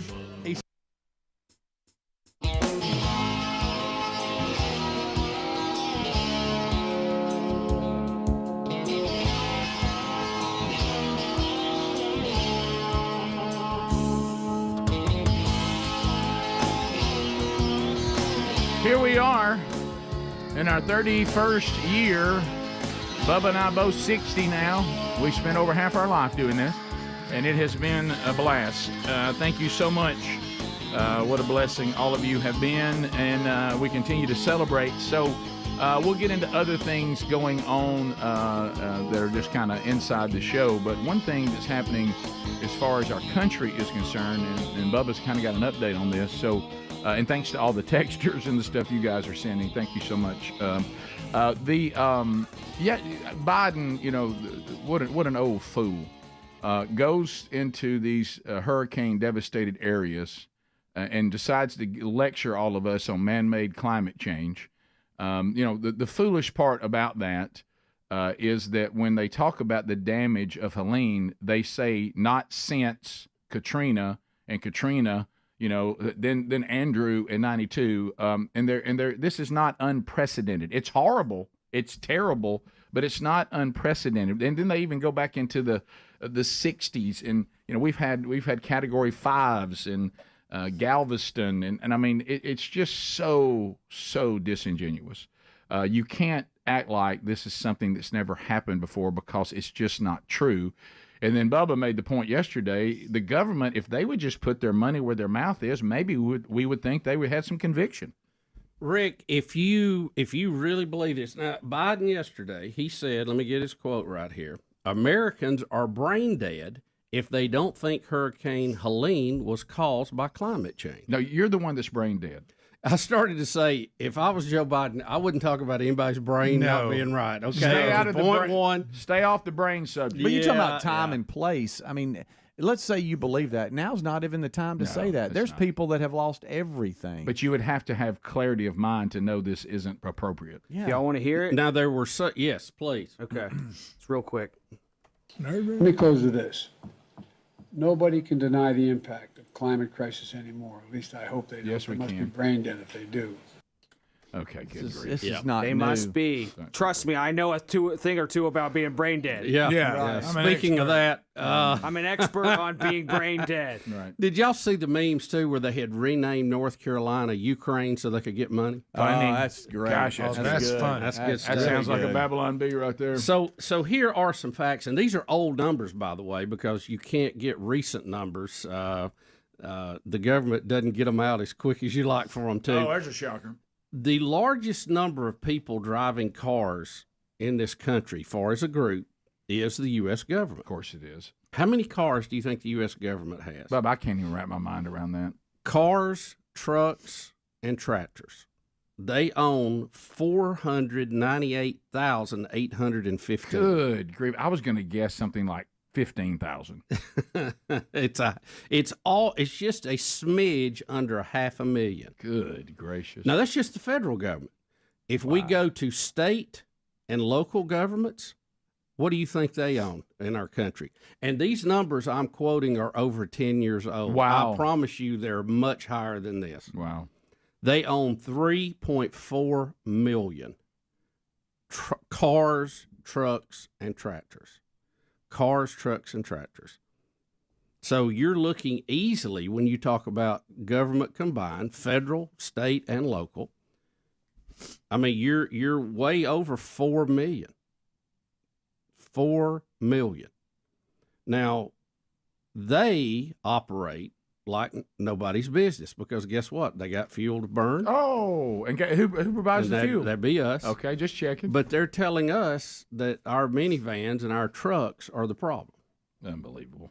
It's really shocking. The audacity. I mean, if you want one stroke of the pen, now I didn't even cover airplanes. Okay, No. we ain't even covering that. One stroke of the pen, the largest group, you could do away with carbon emissions if the U.S. government and local governments parked their vehicles. Because if it was destroying the planet, you think they would park it, wouldn't you? Mm-hmm. If I really believed it. But strangely enough, they don't do that. Yeah, but they had rather talk about what we ought to do with our vehicle. Right. Hypocritical, I'm afraid.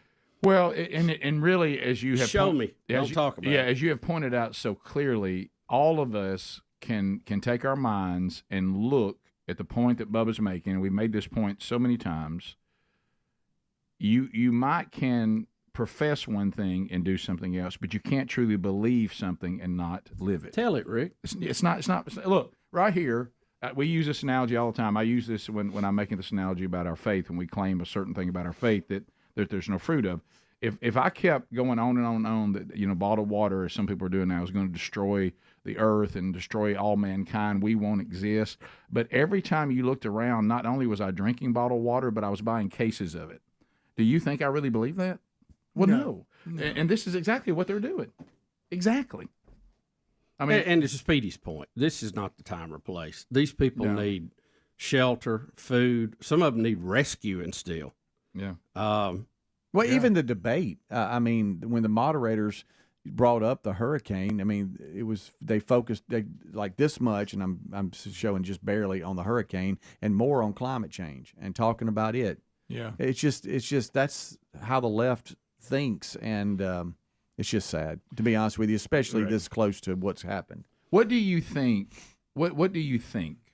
Do you think that maybe, and this is the silver lining that I'm looking at here, that this poor timing on this I use the word president loosely because I don't know what he's really doing now, that the poor timing, the behavior, all the points y'all made, even about comedy, about Zelensky and Ukraine versus our own people, do you think this is some of the things that might take that group that hasn't decided and say, maybe we don't need to continue with this bunch? Maybe I kind of like the sound of a candidate with all of his flaws that keeps saying things like, we got to take care of ourselves, and our deals with other people need to be also include our interests. We need to be secure. We need to grow the economy. We don't need to keep increasing the size of government. We don't need to take money and flush it down all this feel-goodism of the green movement that maybe people, because it's impacting you to the point now, especially if you're standing in North Carolina right now, which is an important state. Yeah. And you're looking, going, I don't know that I want to stay with this bunch. Yeah. Maybe that's the silver lining there. It's and look how quickly President Trump was on the ground in Georgia, called Elon Musk, asked for help with Starlinks. They got Starlinks and are continue to delivering them. Elon says you can use them free for 30 days. Just use the communication, use all the equipment you need, and how quick that happened. I hate to say it, you're an S-adder on this. You've got me like 1,000 times when Starlink. Starlink, I'm sorry. Well, I think I was saying Starlinks is in plural, like it wasn't just one. They were sending out Starlinks to everyone. That's what I was talking about. Good. Bottom of the hour, we'll be back. More Rick and Bubba coming up right after this. Rick and Bubba, Rick and Bubba.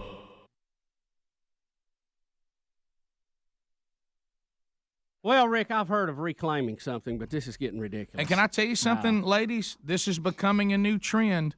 This is about the third story that we've had like this. If you're going to get your boyfriend to purchase you some enhancements, you better not. You better not make him mad. You better not make him mad. Victorville, California is the dateline. Prosecutors say a spurned lover ambushed his ex-girlfriend and tried to cut out the enhancements that he had paid for by stabbing her. Oh, but San Bernardino, there's a court case going on with the same thing right San now. Bernardino County prosecutor David Foyce, his 28-year-old Thomas Lee Rowley, attacked his ex in July 2006 outside her mother's home, some 70 miles northeast of Los Angeles in the Mojave Desert. Rowley is on trial in Superior Court in Victorville for attempted murder, assault with a deadly weapon, stalking, burglary, and, Rick, of course, false imprisonment. The 26-year-old woman survived 6 stabs, and the punctured enhancements were repaired. Give me them! Rowley's former roommate, Dennis McGill, Oh, get it back! Give me that! Give me mine! testified this week that the defendant wanted to reclaim what was rightfully his. I'm gonna give it to my new girlfriend! This is a little bit like the husband. We had the story. Yeah, we got another where case course. His wife, he gave her a kidney. A reward. There's a case going on in court right now. I thought me and Speedy were out too late. Watch it. We had the story of the doctor who is suing his ex-wife now, who he gave a kidney to, and she went off and had an affair, got a divorce, and now he wants his kidney back. And then there was another case that's going on that's exactly like this. Now, this guy's not trying to take them by force, but he's going to court saying, you know what, I paid for these, and now she's leaving me. Because what this is like these women that get upset, they go out there and they get their older husbands some of the medication that's available, and they stir him back up, and then they can't keep him in the house. He's running all over town. So you go out there and you get your lady, maybe she had a little confidence problem. You start, no pun intended, building up her confidence. Now Cosmetic surgery. Now you can't keep her wrangled up. Give me them. Them belong to me. How do they look like jellyfish? That's one. That's just so wrong. That's so wrong. No, it is wrong. But what I'm saying though, why is slippery? Rick, I think a lot of this, quite frankly, I mean, I don't know that law is set up to cover some of this, but to me, it would fall under property laws. Well, there's prescribed easements. You know what I'm saying? Well, where you have a right to a certain piece of property, even if you have to go through somebody else's to get there. Right. I believe once installed, though, you probably lose ownership. Here's the problem, though, Greg. Let me present this. Did they have a fence around it? Did they pay taxes on it? Kind of. Oh, wait a minute. That's land. I'm sorry. All right, who's paying the tax? All right, who put this fence up? All right, now let me say this. All right, let me listen what we're saying here. This is where cosmetic surgery has opened some bizarre doors. Now, back when you just stuck with what God gave you, that belongs to you. But now if somebody's saying, now I'm going to provide something that's going to enhance that a little bit, I'm going to buy this foreign object is coming from somewhere else that I bought. So, I mean, your skin might be yours, but that foreign object's mine. So they're going to Or DuPont. Yeah, no, we got Greg. We got now in marriage they usually split it down the middle, so she gets to keep one. Yep, one's his, one's hers. Okay. No. But this isn't marriage. This just people cutting up. Okay. This is just people cutting up. But what No I'm pun saying, intended, Rick. but what I would say, ladies, I would just say this: if you're going to make this kind of deal, you better get some paperwork on it. Mm-hmm. I hate to say it, you are signing a release that these belong to me if things don't work out. Granted, he took it a little far by forcibly getting them back. But let me tell you how men think, though. Let me tell you what the men think. It's just like see, a lot of times a man will say, well, hey, unless it's really, just forget all them clothes I bought. You just keep them. But see, something like this, he's starting to think, hey, I may have just bought these for somebody else. That's you know what I mean? He starts thinking about He's that not other wanting man. to share. He starts thinking about that other man she's going to marry, and he's like, wait a minute. Mm-hmm. Wait a minute. Yeah. This makes wanting your engagement ring back look like nothing. Right. Nothing. Right. That's Nothing. Keep the ring. You can pawn it. Yeah, you just wearing that. Right. This is a whole different situation here. So, ladies. Well, yeah, you wearing it, but it's ladies. I mean, a guy don't want to sit there and play with the ring. You know what I'm saying? So you finally said it. Seriously. I mean, so you just said it. I was thinking it. I almost said, go ahead and cut Speedy's mic off. Yeah. Because Rick, me and you. Let's say you Greg, cut Greg off now too. All right.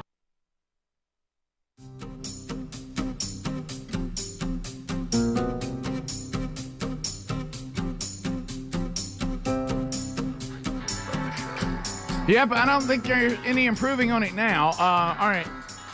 We're working our way back. HelixSleep.com/big box. Right now, we're going to save you money on a mattress that will be customized for you. 25% off. And you can find the link also at rickandbubba.com under the sponsors. You go there to helixsleep.com/big box because you want the 25% off. You fill out the little sleep quiz, no problem there. How you sleep on your side, your back, your stomach. You talk about mattress firmness. You like it soft, you like it medium, or you like it really firm. They'll take care of that. Maybe it's for a kid. They have Helix Kids mattresses. Parent Magazine voted that the #1 mattress for kids, by the way. They have big and tall options if you're large, so they got that for you. And you can sleep on this customized mattress for up to 100 nights risk-free. You don't like it? They'll refund the money, okay? Not made in China or Mexico. They're manufactured right here in the United States of America and then shipped for free right to your door. So if you'd like to find out more about getting a customized, award-winning mattress for better sleep, go to helixsleep.com/big box, save 25%. All right, so a couple things going on. I was listening yesterday. And, we've had an ongoing study on how Greg having grandchildren has changed him. It's almost like when the Grinch, his heart grew, was it 3 sizes? Yep. 3? Yeah. And so yesterday I'm driving into work listening to the kickoff hour. And it's like I can't believe what I'm hearing. It's like I thought to myself, I've ended up on the wrong channel. And I kept looking and I thought to myself, what is this? And I hear Greg organizing relief efforts to people who have been, their lives turned upside down by this hurricane damage. And it's like I can't believe what I'm hearing. and I told him yesterday, in all honesty, I felt like he was pressured but wasn't all in. Today on the way in, I actually think he's in. He's all in. And I thought to myself, and there's people, do you realize there's people emailing Greg right now, and he's organizing hurricane relief? Well, Did you know I this? go that far organizing? No, you are. I get him in touch with the people who can organize. He is, and he's got some sort of operation going out of Calhoun County, where we're from, to all these hurricane victims, and I couldn't believe what and he had like a voice on, like he really cared about these people, and he was trying to come through for them, and I hear names of people that we grew up with, and they're all everybody's. So I remember Andy Calvin's on the forefront. And Mike Alexander. And Mike's son is actually the preacher. Right. But where were you sending all to a this church there, and then the church is is distributing it out. And Pretty but what I couldn't, what got me is when you hear something put together, and then you hear this one thing, you go, that's never going to work. Right. And the thing that I heard is I even started kind of panic a little bit listening to it, going, oh no, all these people that Greg's stirring up right now, how will they ever? Where's the point where they go to do it? And then I heard it. Just email Greg at rickandbubba.com if you want to help. And I thought, what are we doing? And I couldn't believe what I was hearing. And then all of a sudden today I hear an update that Greg's actually connecting like big time organizations to this relief effort to these people in this community. I couldn't believe what I was hearing. Well, it's been a good response. You think if he had grandkids, some he would big have done players are showing up and say, "Hey, we're gonna get some." No, I heard all that. I heard all. all that. I couldn't believe it. But do you think, Bubba, prior to grandkids, anybody could have got Greg to do that? No. Now, wait a minute, y'all. I'm not That's saying you pretty- don't care. I'm not saying you don't care. I wonder how he handles people who would act like him when they come up and go, "Well, Greg, that ain't really getting anybody." Right. Somebody's just robbing that. Sure, yeah. Oh, and yeah. they're selling it. Oh, you know, selling it. they're just making money on it. They're really not carrying it to the hurricane victims. Right. So that would be Greg. Yeah, it would be. You No, it wouldn't. Yes, you would. If you heard some other announcer doing that, you'd be like, "Well, I know You what's wouldn't going." believe it for a minute. Tell you one thing, he's pulled a few cases of water for himself. Yeah. And but no, I thought the bet Rick it's and Christmas Bubba shopping in the back of there. Rick, I thought the Rick and Bubba thing would help, and it has. Right. Well, of course, Yeah. it does help. That's good. So Well- y'all were indirectly involved, whether you know it or not. Well, I heard that. And So then- shut up. And you know what hurt me yesterday is, and maybe I missed it. Okay, is that the mobile assault broadcast vehicle is involved in hurricane relief in its new setup. And all we got was the guy driving it. Yeah. And we kept saying, "Show us what y'all have done." What does it look like? Yeah, and I don't think we ever got that No, picture, I did don't we? think we did. No, we If, didn't get if it. we did, I missed it. But I hope that the Rick and Bubba show's still on the side, rolling down the road. it would take some effort to get that off. I don't know that you I could do that. imagine they probably cleaned that off. Well, I imagine if it wouldn't have been so faded. Yeah. It wasn't. I'm amazing. It was white. It's still running Right. to that degree. That's great. Yeah, they did a lot of work on it. Yeah, so. well, they've got it up and running. Yeah. So anyway, I heard that, and I That thought, lift on the back was great. oh see, yeah. See, it's even up there trying to help, Rick. I mean, Well, come on. I just want everybody that's in this community that has this church that is connected to Greg and people he knows in Calhoun County, and I know too. We went to school with them. I just want y'all to know that every time you see Lele or somebody put a picture of those grandkids up, you better say thank you to them. I mean, Next we'll probably see Greg at the mall ringing a bell. It's possible. so Got a lot of making up. I got. You ever just want to go? I'll tell you what I'll do. I'll give you some money if you'll take a break on ringing that bell. Oh, yeah, just sure. don't 'Cause ring it is cutting to my soul. Rick, he came in with handwritten notes. Oh, yeah. too on Look, I got the the added message. drop-off locations. Unbelievable. and all added this. drop-off Unbelievable. locations. And So it was if you really want- impressive. We picked up Talladega and Pell City now. Watch out. well, and I on do race weekend. And I do, yeah, right. I do want to thank true. I forgot about that. Greg's wife, Lisa. She sent via Greg, and he actually did deliver it. I mean, I don't even know who I this got new a Greg bad is. story with that. Oh, do you? Well, this morning. Okay, All right, never what- mind. I'm well, no. reeling it back a little bit. Lisa, thank you, but now Greg's rolling this, now starting to When I diminish a little left bit. this morning, Yeah. and Lisa was asleep because it was 2-something in the morning, and one of my doorknobs, if you lock it from the inside, the key won't open it. And then so I close and I lock it. Yeah. And I deadbolt it. Yeah. And I've set the alarm, of course, because back when I was leaving. So I get in the truck and I realize I've forgotten my glasses. Greg. Oh, no. So I go in there and I go, okay, if I go around the back and open, it's going to set the alarm off. Sure.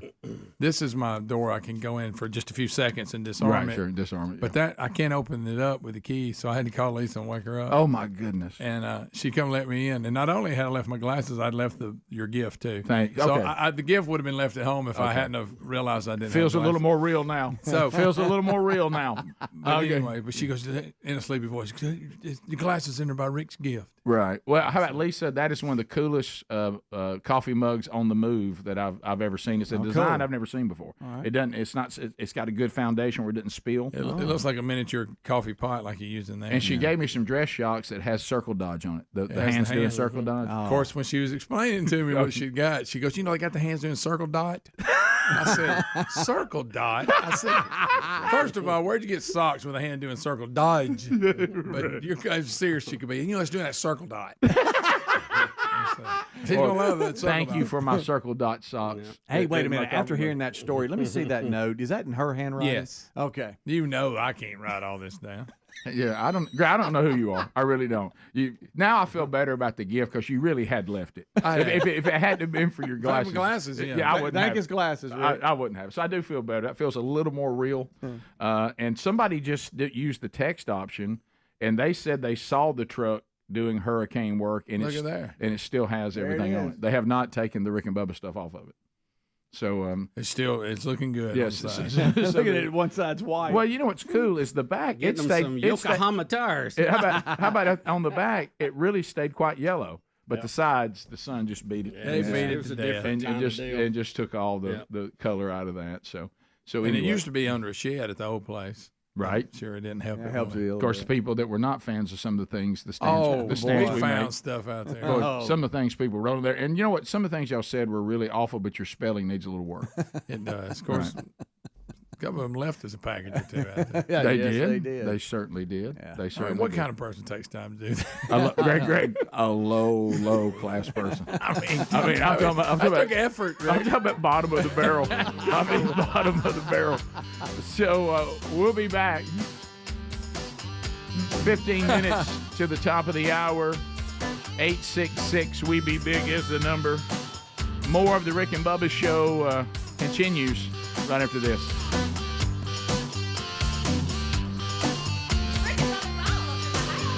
Rick and Bubba, Rick and Bubba. Well, Rick, I've heard of reclaiming something, but this is getting ridiculous. And can I tell you something, ladies? This is becoming a new trend. Bubba, how about this? We do a little thing on the program called Keep It or Coaster, and it's a doozy. These are when people who are amateurs, or sometimes they are, professionals, like meaning maybe they've played at a wedding or something, and they'll drop off CDs saying, "Give me my shot." Play one of my songs and let the people respond. I need some feedback. Rick, this is kind of a musical tax day tea party. We're letting the people have their way and access. Right. Now, Bubba, can I introduce to you today an artist that simply goes by the term The Cat Man? Oh, boy. Yes. I love it. The Cat Man. The Cat Man, and the name... Self-proclaimed Cat Man. The name of the CD, The Cat Man Chronicles #1. Oh, you know what? And that always gives us hope there could be a number 2. Yes. Careful.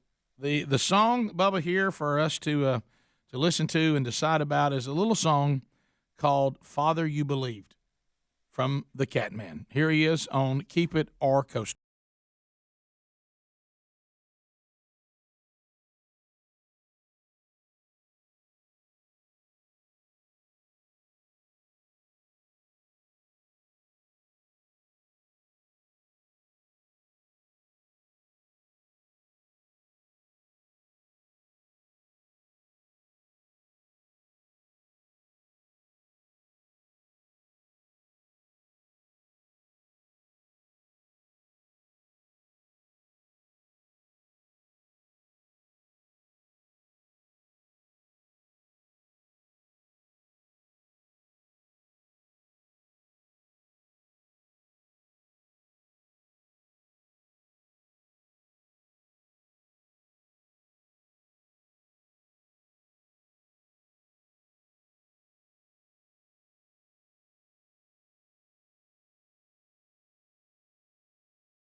That is the cat. Give me another meow. Look, you never know. Speedy. You never know. Speedy, that maybe Here some on people Keep It or people vote. That's right. Right.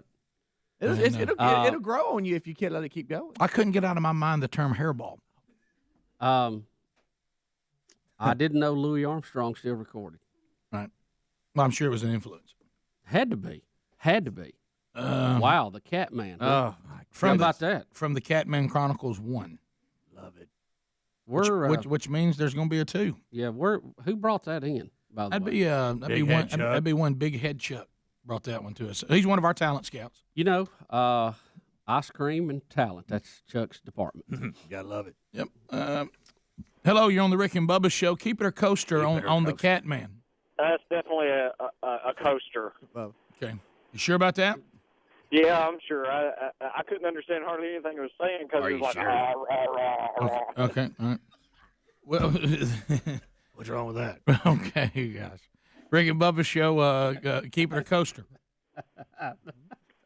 What? I don't see. Keep it or coaster. Go ahead. Have we lost him? Hello. Yeah. Aye. Keep it. What line were you pointing to? Luke, you are my son. Okay. Hurt your feelings. You know it to be true. Chris, what do you think? Chris? All right. Look, by the way, I kid you not. You know what y'all just did? Chris was saying keep it, and after y'all's stuff, he hung up. He's like, I'm not going to be on there saying keep that. Call back. There you go. All right, Rick and Bubba show. Keep it or coaster.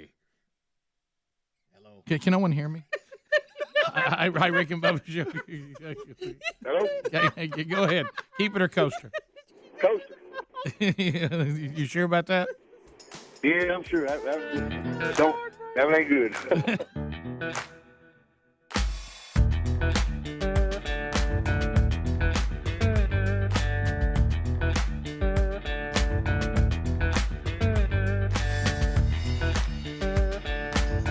10 minutes to the top of the hour. We thank you for being with us today. Yesterday's Wednesday Bible study, our second installment, and our walk through the book of Daniel is now available on our YouTube or podcast channel. All right, so there will be no Rick and Bubba University, the podcast, coming out this weekend, so a good time to go back and maybe catch some that you missed in the past. The reason we are not doing a Rick and Bubba University, the podcast, this weekend is no more complicated than today's the day that we usually record, and it's my birthday. There you go. Everybody needs a break. And so I was just like, no. One of the reasons is I'm actually, so the way we're going to try to work this out, you know how it is when you have a birthday that falls in the middle of the week and you got, adult children and people spread everywhere. So what we're going to try to do is, it was kind of cool. I told y'all that my oldest son, so I went last weekend to see Big Love in Atlanta and spent some time together.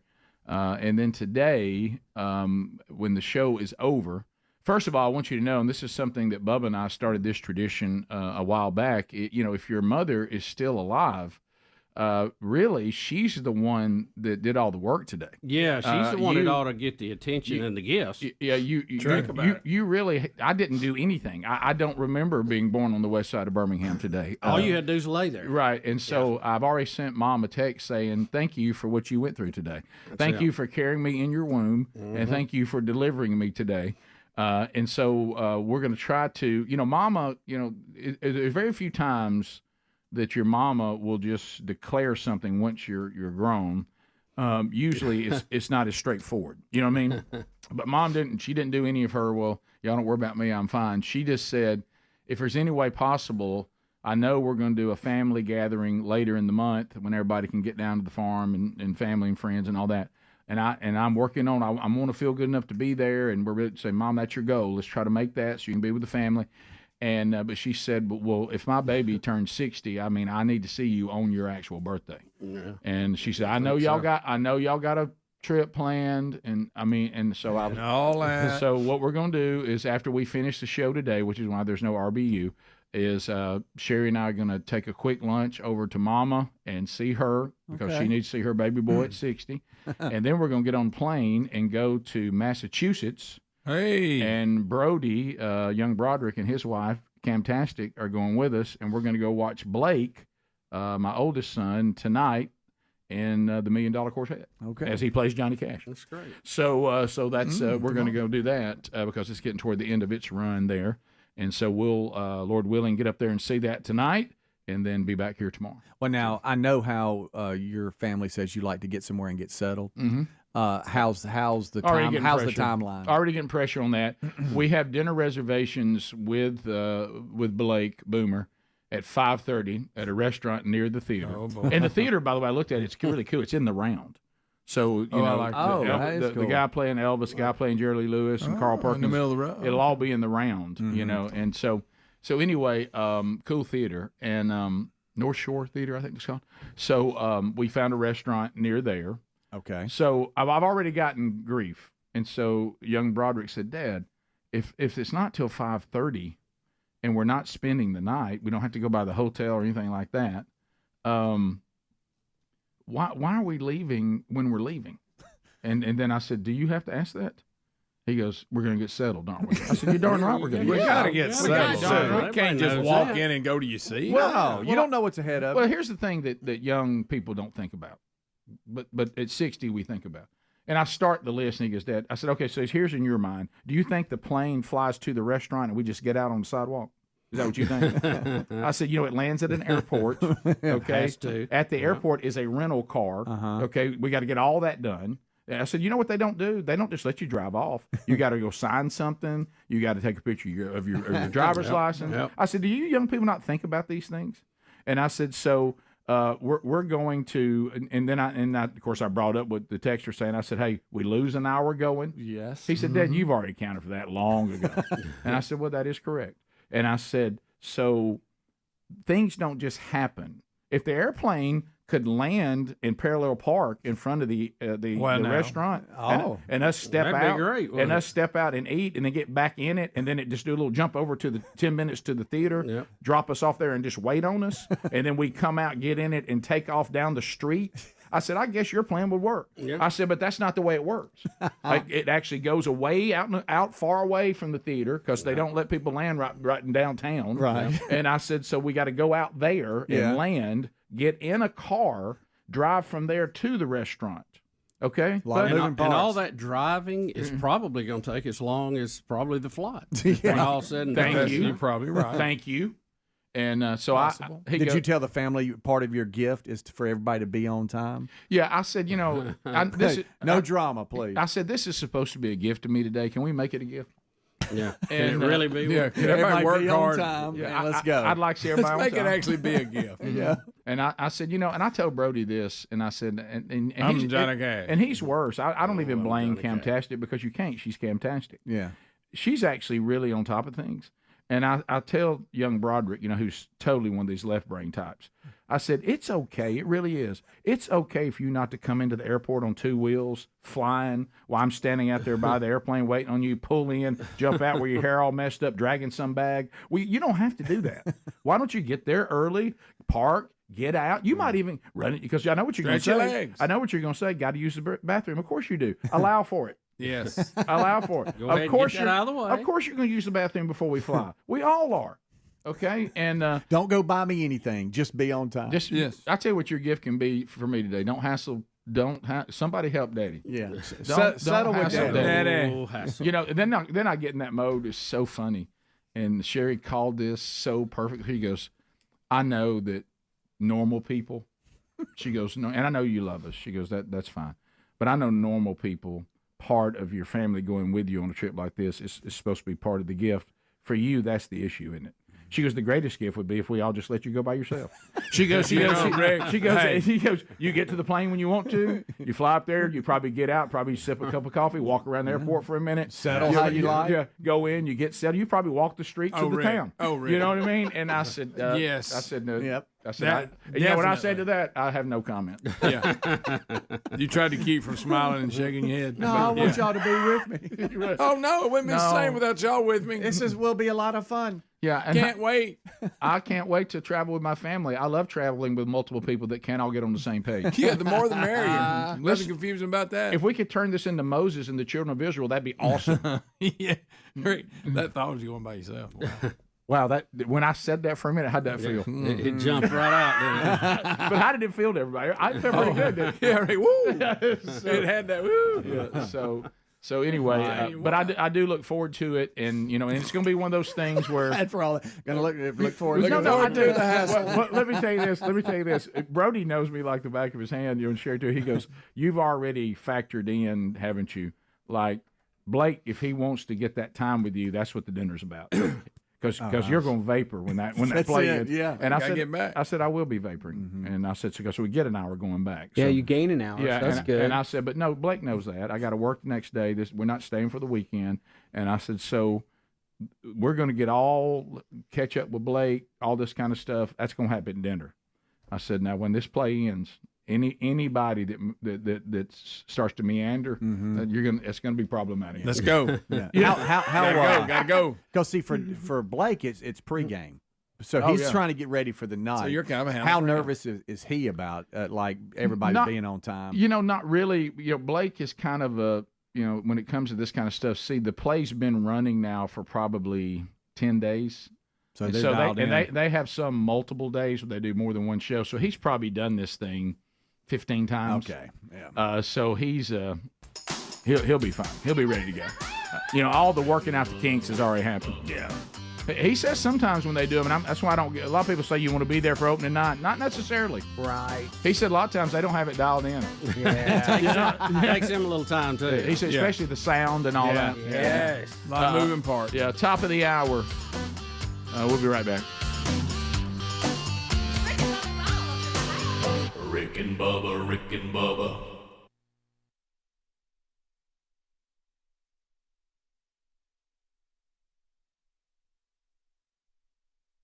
Of course.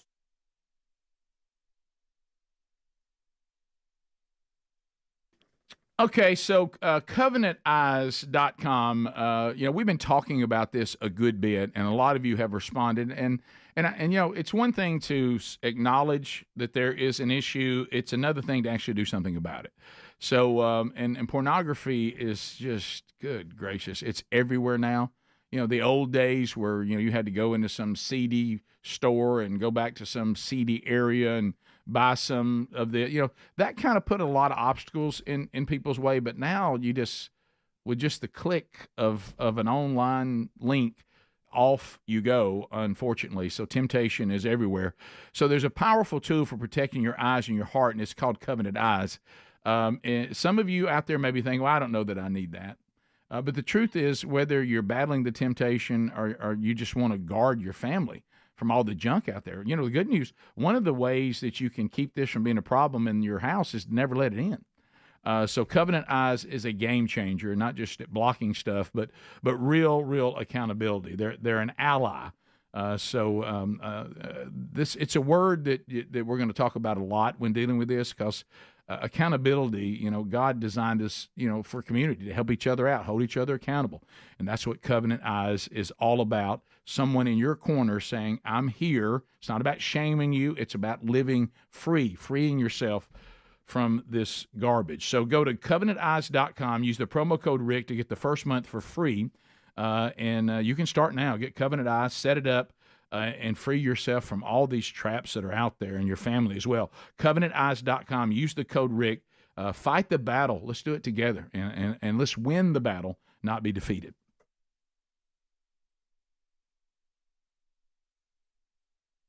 Now, of course, a day that people, unfortunately, do make a fuss over, and that is Groundhog Day. New staff member, the real Greg Burgess, joins us to discuss Groundhog Day. Happy Groundhog Day, Greg. Hey, thanks a lot. I was excited about it. Woo! How you feel about it? You give me a card? No, I did not get you a Groundhog Hallmark's Day. behind all this, by the way. Which one of us loathes it the most? No. Here's what I want to know. And they may be numbers on this, but maybe I just refuse to acknowledge it. I want to know the percentage that he's right. Anybody ever held him Punxsutawney to it? I want to know, hey, he came out. That mean, what's it mean? I don't forget how it goes. If he sees his shadow, that means there's going to be 6 more weeks of winter. In other words, if the sun's out, if it's cloudy, then I guess the theory is that maybe it's getting it over with. Well, has anybody called his hand on that and held him to his percentage? I mean, is it worth even hearing it? I mean, is there any count? I mean, I've never heard any discussion of that. Greg, we I get think big crowds basically out. It's. Wonder I don't drown, if you wonder I don't drown. I basically think it's an excuse for people in Pennsylvania to get drunk in February. Well, they got the Super Bowl win. Well, who do you believe? Do you believe Punxsutawney or all these others? Birmingham Bill and we saw Billy one Bob New Frankie? Jersey. What was that? Staten Island Chuck. Yeah, Staten Island Sam or something, wasn't it? Cleveland County Charles. I don't know. Well, I just, we have James Spann on here. I mean, we have satellites in orbit. But we y'all have, aren't. Let's just we say have Punxsutawney. monitoring stations, and they're still kind of hit and miss. You know? Let's go with Punxsutawney. Let's just use him since everybody's all fired up because that guy's got that top hat with him, makes it look official. How many times has he been right? Anybody know? I have no idea. How many times? Because if his percentage ain't good, then I say you need to either get another groundhog or quit acknowledging him. One or the other. Did you know? With me? Do you know new intern Charles in charge can actually do the do a groundhog? Yeah, well, that doesn't surprise me. Did you know this? He kind of looks like a groundhog. Rick, you know where he went to school? He's a Hueytown Golden Gopher. That's pretty close. Rick, let's hear it.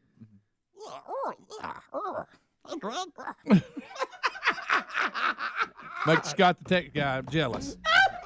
Where's Scott? I know he's got a groundhog impression. Rick. Why don't you like me? Ask him why I didn't like That's a lot, McGregor.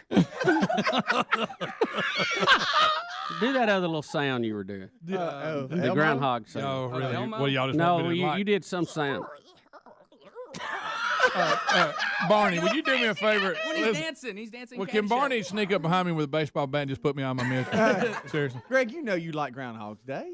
Well, I don't know. I mean, I want the numbers, and then I'll tell you whether I like it. I got to tell you, there's people who. I loathe it. I've been out against it for I don't look at a lot of our traditions. We have it all goes back to alcohol. It does. I mean, it really does. It's a cover so we can get wasted today. Let me tell you, that's my problem. I got the percentage. I want to know that, and who is the official one? Who do you go by? Is it Phil or is it all these other ones? Those are questions I need. Did you like the movie Groundhog Day? I did. I've never seen it. I did like it. Yeah, I've never seen it. Now, let me say this. It drive you crazy with them going back and starting over. That is a little rough. I wish you would watch it. But let me say this. This is what bothers me. There are people, living human beings, with some degree of reasoning that went to bed last night more excited about Punxsutawney Phil than the Steelers winning the Super Bowl in Pennsylvania. And I want to know who actually set their life based up on his prediction. Oh, good. Woohoo. I'm glad. The boy's going to be over quick now. Old Phil didn't see his shadow, so it's going to warm on up. Yeah, does anybody really do that? Do they actually take his prediction and go, that's it, man? I'm going to plan vacation. By the way, Greg. Did he see a shadow today? 6 more weeks of winter is what he said. He did? Mm-hmm. I mean, do people go, hey, don't put the jacket up? I mean, do they listen to him? That's my point. We got all this technology, and we're letting a dang rat come out of the ground and tell us how long winter's going to stay.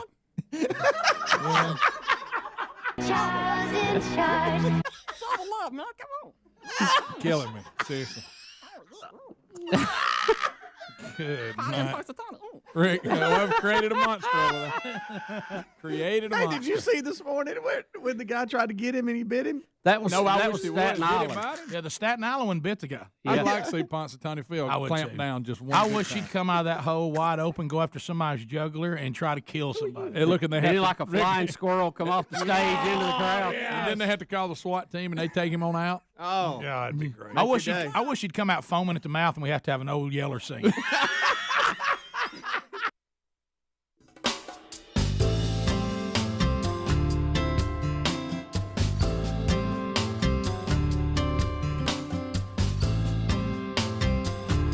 And here we go, 7 minutes past the hour. Brand new hour from the Big Boy Studio.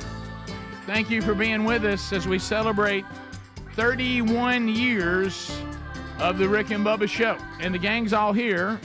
Speedy, the real Greg Burgess, Adler, all in the mix. And say hello to Bill Bubba Bussey. There he is, right there. Rick, glad to be here, and thank all of you for joining us here on the Rick and Bubba Experience. Bubba, you love when a birthday's a gift to your friends. When Edgar's Bakery brings the birthday cakes in, the whole show gets a little gift, no matter whose birthday it is. They have been doing this for us.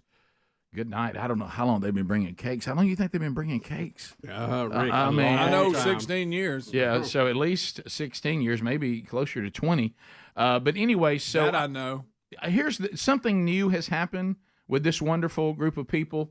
And, I even go have lunch there at least probably once a week. Sandwiches are good. Yeah, you and I went there and had lunch together one day. What were we doing that day? Where were we going? Going to Mom's. Going to Mom's. And so anyway, and I'll walk in, you know what they'll say? Was breakfast okay this morning?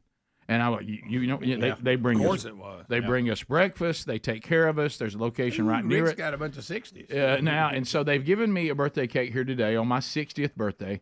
Every time you say it, it just sounds so. It's got a big old 60 right in the middle, a lot of small 60s all over it. Even on the side. Yeah, everywhere is a 60. Thank you. Here is 60, there is 60, everywhere is 60. But sometimes 60 Rick. But sometimes people hear us talk about this wonderful bakery and they think, I wish I lived where Edgar's was located. And I understand that. I do. All across this country. Well, today we're going to make that happen. I didn't even know about this. There's a website called Gold, like the precious metal, goldbelly.com. Well, it's about time. Bubba, don't you love that name? That sounds like a James Bond movie. Don't you love that Gold name? Belly. He's Gold. a man with a hunger for food. Gold Belly. So goldbelly.com, and if you search Edgar's Bakery, did you know that you can get a birthday cake from them? And didn't you say they have those old flake butter rolls on there too? Oh yeah, Good night. I thought about ordering some of those for here. So they have one of them thumbnails. I love those. We have those every time there's a special event at our house, Thanksgiving, whatever. Sherry goes by and grabs 2 bags of those. So goldbelly.com, and you can search Edgar's Bakery, and all the wonder that we talk about here could be shipped right to your door. So keep that in mind. So thank you, Edgar's Bakery, for being so good to us. We got to sing happy birthday to Rick, and this means, hey, baby brother, you got to sing. Yeah, You Greg. can't just sit Greg, there if and you move don't your sing, mouth. if my baby brother doesn't sing this to me, it'll break my I mean, heart. you got to be proud. How about always sing happy Are you birthday. already eating? Yeah. Well, Okay. you got- Why can't you just take a minute and just sing happy birthday? And I want you to sing it like old days. I'm talking about like we're sitting there, and for one of the rare moments we'd have a birthday party at the house that you weren't in a fight with somebody and you weren't sitting over pouting or something. Okay, there you go. Yeah, There you and go. I want Be festive. I want you to Be festive. I want you to say happy birthday like you just love your big brother. Okay. Yeah. Look, I always sing happy. It's that anniversary song I don't sing. Yeah. Oh, Sing- no, you just move your mouth on some things. Mhm. Go ahead and swallow that bacon. Yeah, and go ahead, get let's that. start singing. The breakfast. Greg's couldn't getting, resist the bacon. on birthdays we get a twofer. Edgar sends us breakfast, then they send us a cake. All right, so Here we go, Bubba. You lead us on this. Here we go. Happy birthday to you. Happy birthday to you. Happy birthday, dear Rick. Happy birthday to you. Oh, thank you guys. Appreciate that very much. Thank you. Stand up and shout. Thank you very much, Edgar's Bakery. Get I you a love smell that. of this cake. Right here. Get you a little- Bubba, it's the buttercream. That's right. It Don't roll is with the that buttercream. Stand up and shout. Stand up, stand up. You're going to take it up. All right, now we're getting pictures of the mobile assault broadcast vehicle. So that's what it looks Still like looking good. on hurricane relief. I think it's wider than it was. It was. Yeah, look definitely at is. that. And the cab looks so good. Have they done anything on the inside? They just throwing stuff in there where they can get stuff right I don't now. know. Yes, I don't know. There it is. So. Get them captain's chairs out. Hey, them captain's chairs. Yeah, they were good. Man, They they were comfortable. They were. That was who was fans. the company that made those Southern Comfort? Was Yeah. that their name? Oh, yeah. Those chairs were incredible. Uh-huh. Greg loves Southern Comfort. Yeah. Oh, So yeah. the Me and Janis running Joplin. through his veins. yeah, that Right. was it. Yeah. So I Southern- just got a text from my oldest Blake, so he's ready. Okay. We're fired up about tonight. Got that good. He's So ready to get that off his plate. from the kids, it looks like he'll be first one in. So the right, yeah, they always have a little competition. just like we do. Greg, I didn't get one from you. I've gotten one from my sister. Yeah, I told you, though. Yeah, I told you happy birthday. Right. Why would I send you a text? I'm in the room with you. Right.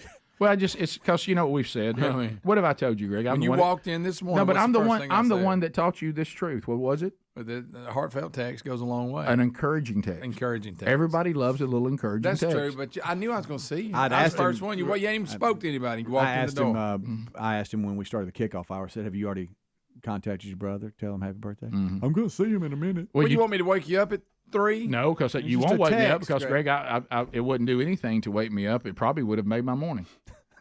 Because you're up before you're up and already here. I'm up getting It ready. makes a noise. Huh? when But I I'm up getting ready. By the time you could have sent that. Well, I I knew was I could gonna. see you first. I was gonna, Rick. Right. So technically, I as forgot. far as the siblings, I was ahead of Angie because I saw you first. Well, that's true. How about this? On the awkward side of birthday wishes, have you ever had this happen? You know how you do business with people and they know your birthday? I just got a happy birthday from some insurance that I've canceled. Oh, no. That's They awkward. need to get you off the rotation. I want to pull that out. I just upset them by canceling them, and I still got a happy birthday. No, Rick, it says happily, no, you didn't read it. No, it says happy birthday, a-hole. Who was it sent that? Cancel this. It was an insurance. I had insurance that I canceled and replaced with something else. But I'm still getting a birthday wish from them. That's good. Well, Yeah, so- you're in the system still. So. Right. Well, sorry about that. Look at all the little 60s on the side, too. Yeah. Oh, So so the cut me a slice. I know. You keep staring at it like And a cup dog. of coffee. Right. Oh, yeah. Okay. Of course. Now here, listen. This. Bubba's staring it down, How too. many of those y'all think they make a day? Oh, Bubba, a ton of birthday Buttercream. cake. Good many. So let me hit you with this, okay? I'm not going to read them, okay? But you get it's wonderful. We're all blessed with great family and great friends. So you're getting your little birthday wishes, and they're very kind, and you're thankful, and you're just rolling through them. All of a sudden, I look down there. Everybody's saying things like, "Hey, I hope you have a great day. Hey, happy birthday, man. Hey." Looking for, hey, just on and on and on. Then all of a sudden, you're going through this pretty long list already today, and all of a sudden it runs up on Gary. Okay? Do you know what Gary's text is to me? Hey, call me. That's it? That's it. Okay. Oh, happy birthday. That's all I got. Call me. You ever get that fence done for you? No. Well, that'd be a birthday present. I'm right saving there. money, though. Rick, just not time. Y'all tell Gary, no more communication to my fence is fixed. Yeah. Hey, call me. Call me. But hey, he's planting food plots right now, so I don't have a complaint. We got to get that done. We'll be back. Phone calls are next. 866-WE-BE-BIG. We talk to America. 15 minutes past the hour. Rick and Bubba, Rick and Bubba.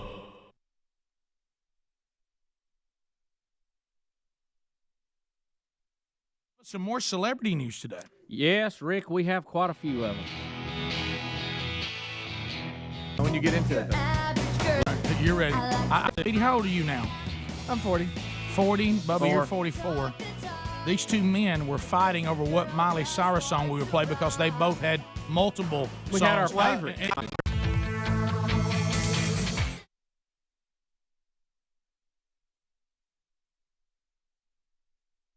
What's Miley done here? Well, Miley Cyrus is shooting back at critics who have accused her of making a racist gesture, saying recent pictures of her pulling her eyes back into a slanted position was nothing more than a goofy face. Is this the society? ridiculous. Is this how we're living now? Is this what we're doing now? She says, I've also been told that some people are upset about pictures taking of me with friends making goofy faces. Well, I'm sorry if those people looked at those pictures and took them the wrong way and out of context, she says on her official website. In a photo obtained by TMZ earlier this week, Cyrus, 16, is showing sitting on her boyfriend, Justin Gaston's lap, surrounded by a group of friends, all making a stereotypical gesture by pulling their eyes into a slanted position. The gesture is commonly thought to be offensive to Asian Pacific Americans. We've added Asian Pacific now to this. By Yes, the way. It used to be Asian American. It's Asian Pacific. I want you kids coming here. I don't want you listening no more Hannah Montana. You get best of both worlds. You give me your Hannah CD and iPod now. And 1,200 picture you take of her.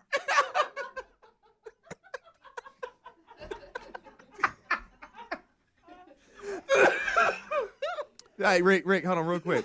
Pot up the music and tell me to turn it down real quick. What kind of music you listen to? Is that Hannah Montana? You turn it down. We have it bad, and that's okay.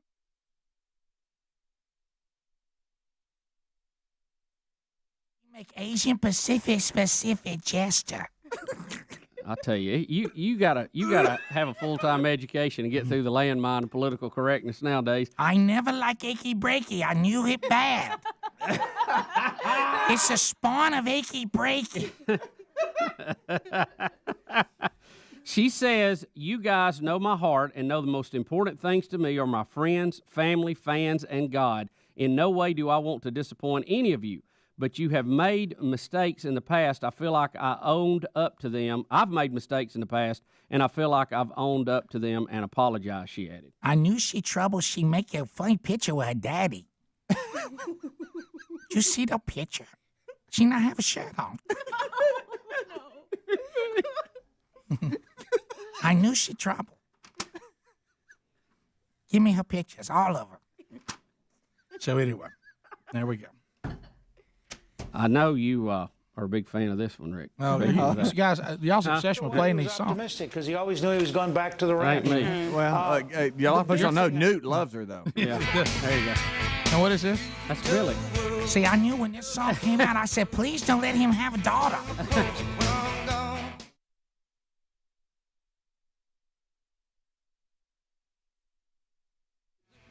Oh, man. Get the coffin one last. I tell you, Billy has done. You talking about reinventing yourself? He's done a good job of that. Yes, hasn't he? yeah, sure. When they had the Hannah Montana shows making fun of him singing that was precious. Yeah, well, anytime. I mean, that's good stuff. So you watch them too, huh? Oh, sure. The kids watched it. I did. My children watch it no more. Saturday morning, we actually.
Here we go, phone troll, first one of the day, 20 minutes past the hour. Let's hear from you, America, the real Greg Burgess, taking your phone calls, the largest number of people in the shortest amount of time.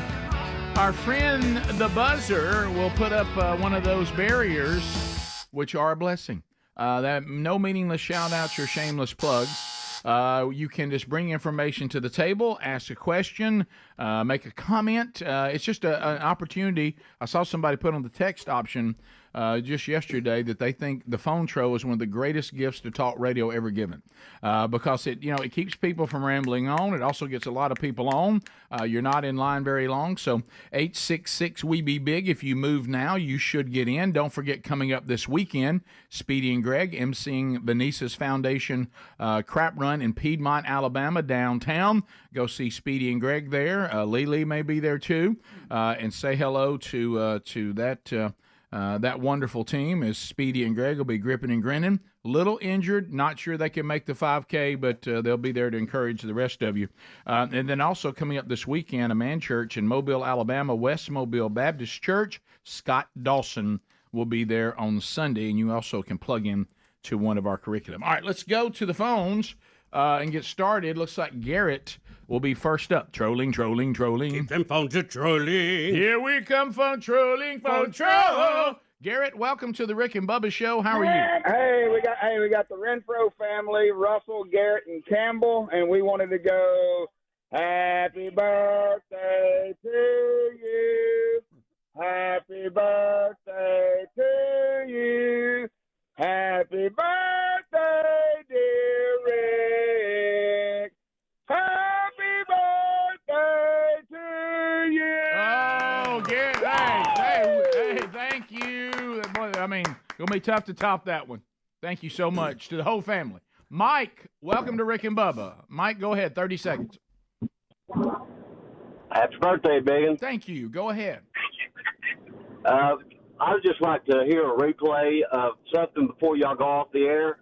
Okay. It was the segment with Speedy, school closing Tony, and they was hollering and heckling Sinbad at the motel. Yeah, that's a classic. School they were closing. trying to get him out. Yeah. They were trying to get him to come out and be on the show. But that's a. Do you play that most of the time? Have you played that one back? It's been a minute when he's stressed. Hey, Sinbad.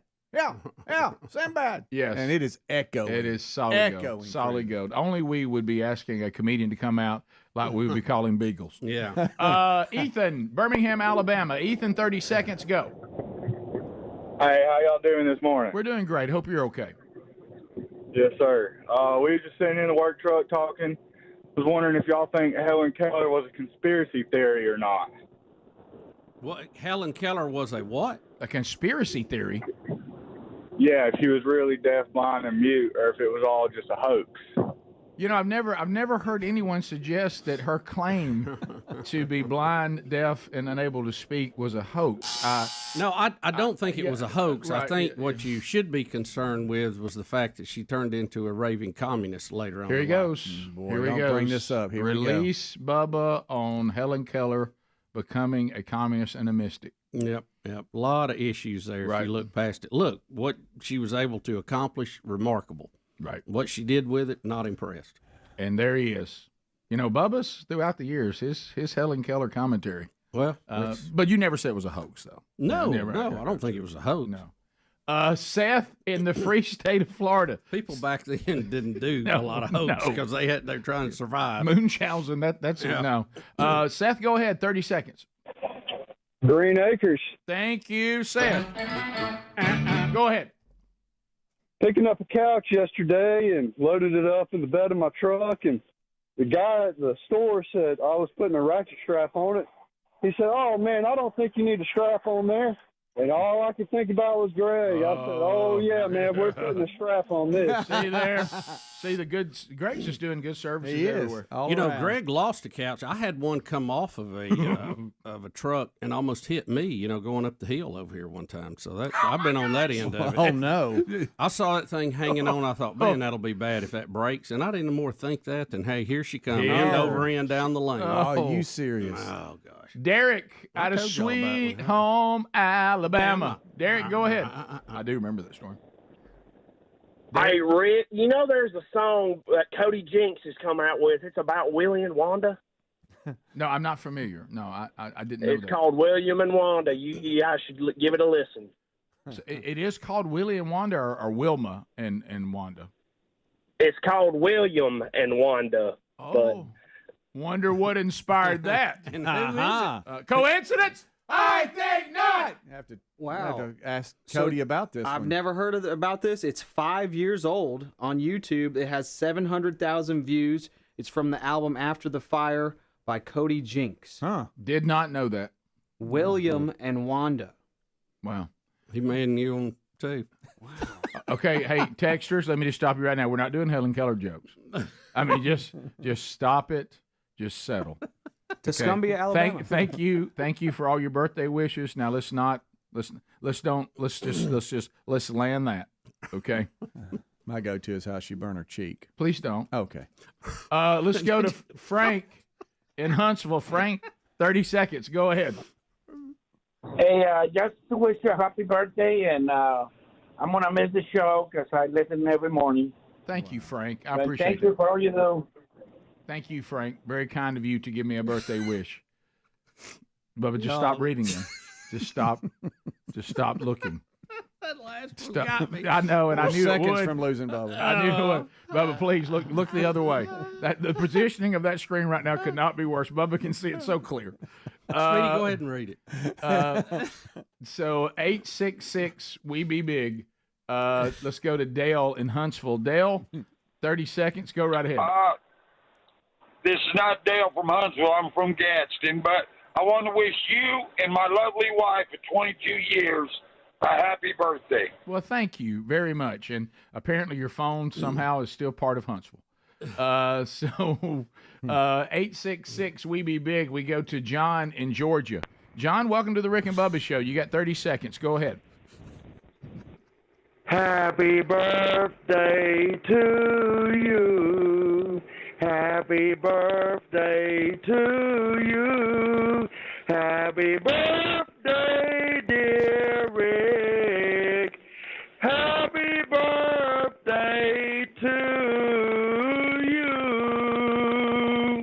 like Gerald Cates. You did. Didn't that not sound like Gerald Cates? Thank you, John. That was beautiful. A little mobile flutter there. You have a beautiful baritone with a flutter.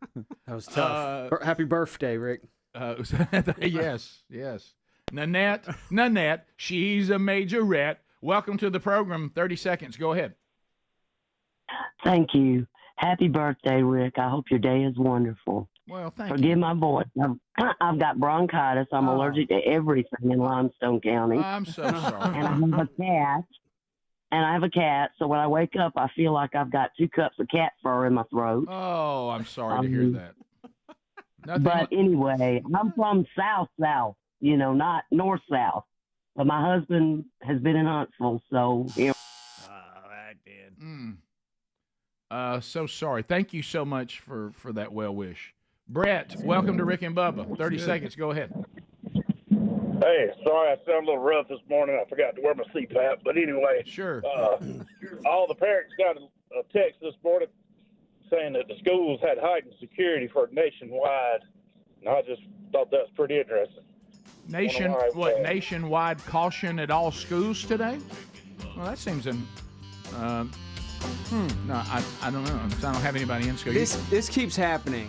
This keeps happening over and over. People are Somebody had a test today. What happened? Yeah, and it's don't worry.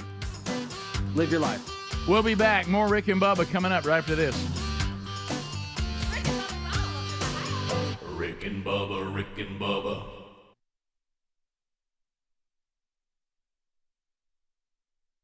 Saturday morning, we actually drove down, and so we went in a little bit late. We were going to stay in during lunch a little bit longer.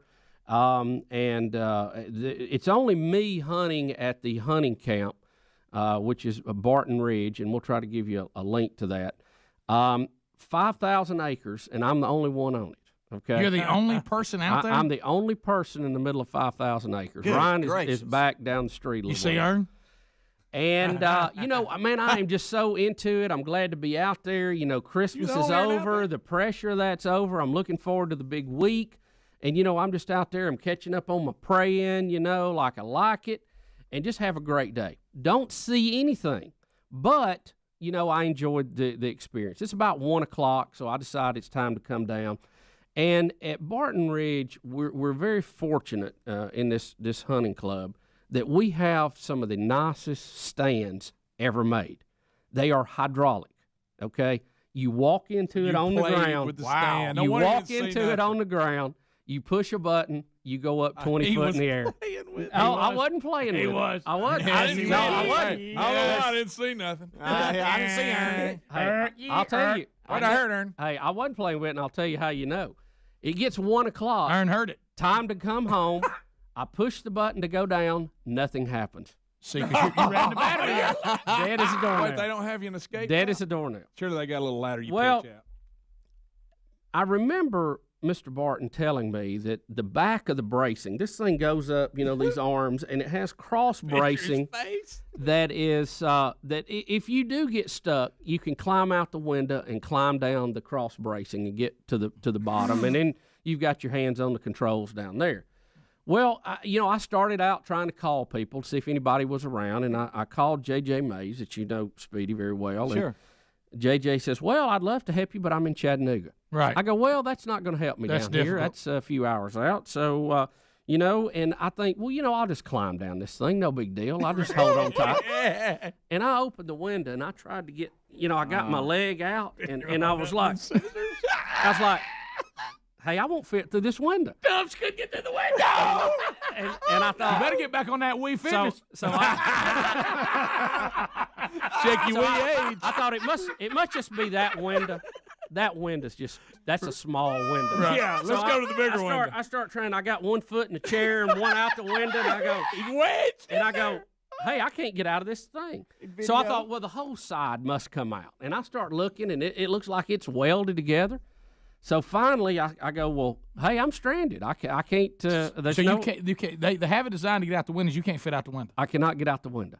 And you're in for the long haul. So maybe somebody. How about this? And I think, wow, should have saved some of those crackers. Hey, take a nap. Hang in there. Prime time, 3:30 to 5:30. I'm about it. So I'm gonna see this luckily, hunt through lunch thing pays luckily, I start running the list. By the way, he would have stayed, but he knew he didn't have the food. Well, no, then Rick, it's not He'd that. already had a nap, so he wasn't tired. Yeah, I've already done everything I can do in the shooting house. So it's now the panic has set in. Hey, I'm freaking trapped. You know what I mean? I'm on 5,000 acres alone. I mean, I start shaking it, trying to get it to go down. You know, would have got in there with you it. know, you go back and start working that control again. And I go, hey, I'm a highly trained engineer. I can figure this out. You know, I start working through it. So eventually, I went back and started calling the list, and I found Brian Walker in the area. Thanks, Brian, who came out and rescued me. But so what was the problem? Well, it's some of the hydraulics. If you get a little leak in the hose or one of the cables ain't just right, they're a little squirrely. Now the newer ones are electronic and they have a cable release emergency exit. But I wasn't in that one. Right. I wasn't in that. This one required. I was in the fly-by-wire one, and don't something you know come loose since on the back. Bubba's joined this new hunting club? Don't you know when they see his number? It's like, oh, God. Oh, man. Because, hey, a lot of people, I don't mean to hurt your feelings, but a lot of people you called saw it and just hit the. I know it. Forget it. And he's still new to Can't them? make a rescue run the club. I'm out. Yeah. Well, if it ain't that, I'm calling to help load up something. You know. So, hey, how about this? If you're on a cart, it's hard to load it here by yourself. Well, not to at the end of this fitness thing you're doing, you won't be. Well, no, I mean, it's still hard. The old days in the truck, I could pull the legs up, get in the truck, and walk it up. But you can't walk it up in a cart. There's nowhere to walk. These carts, you pretty much have to pick it up, throw it up on that little deal. Yeah, and they make a thing for the front. I'm going to have to look into it. I had a winch, but there was just no way to. So I'm sorry I keep calling y'all. I really am. Serious business. You know, your buddy could have base jumped out of it. Well, I started to say Ryan would have just skydived right out of it probably.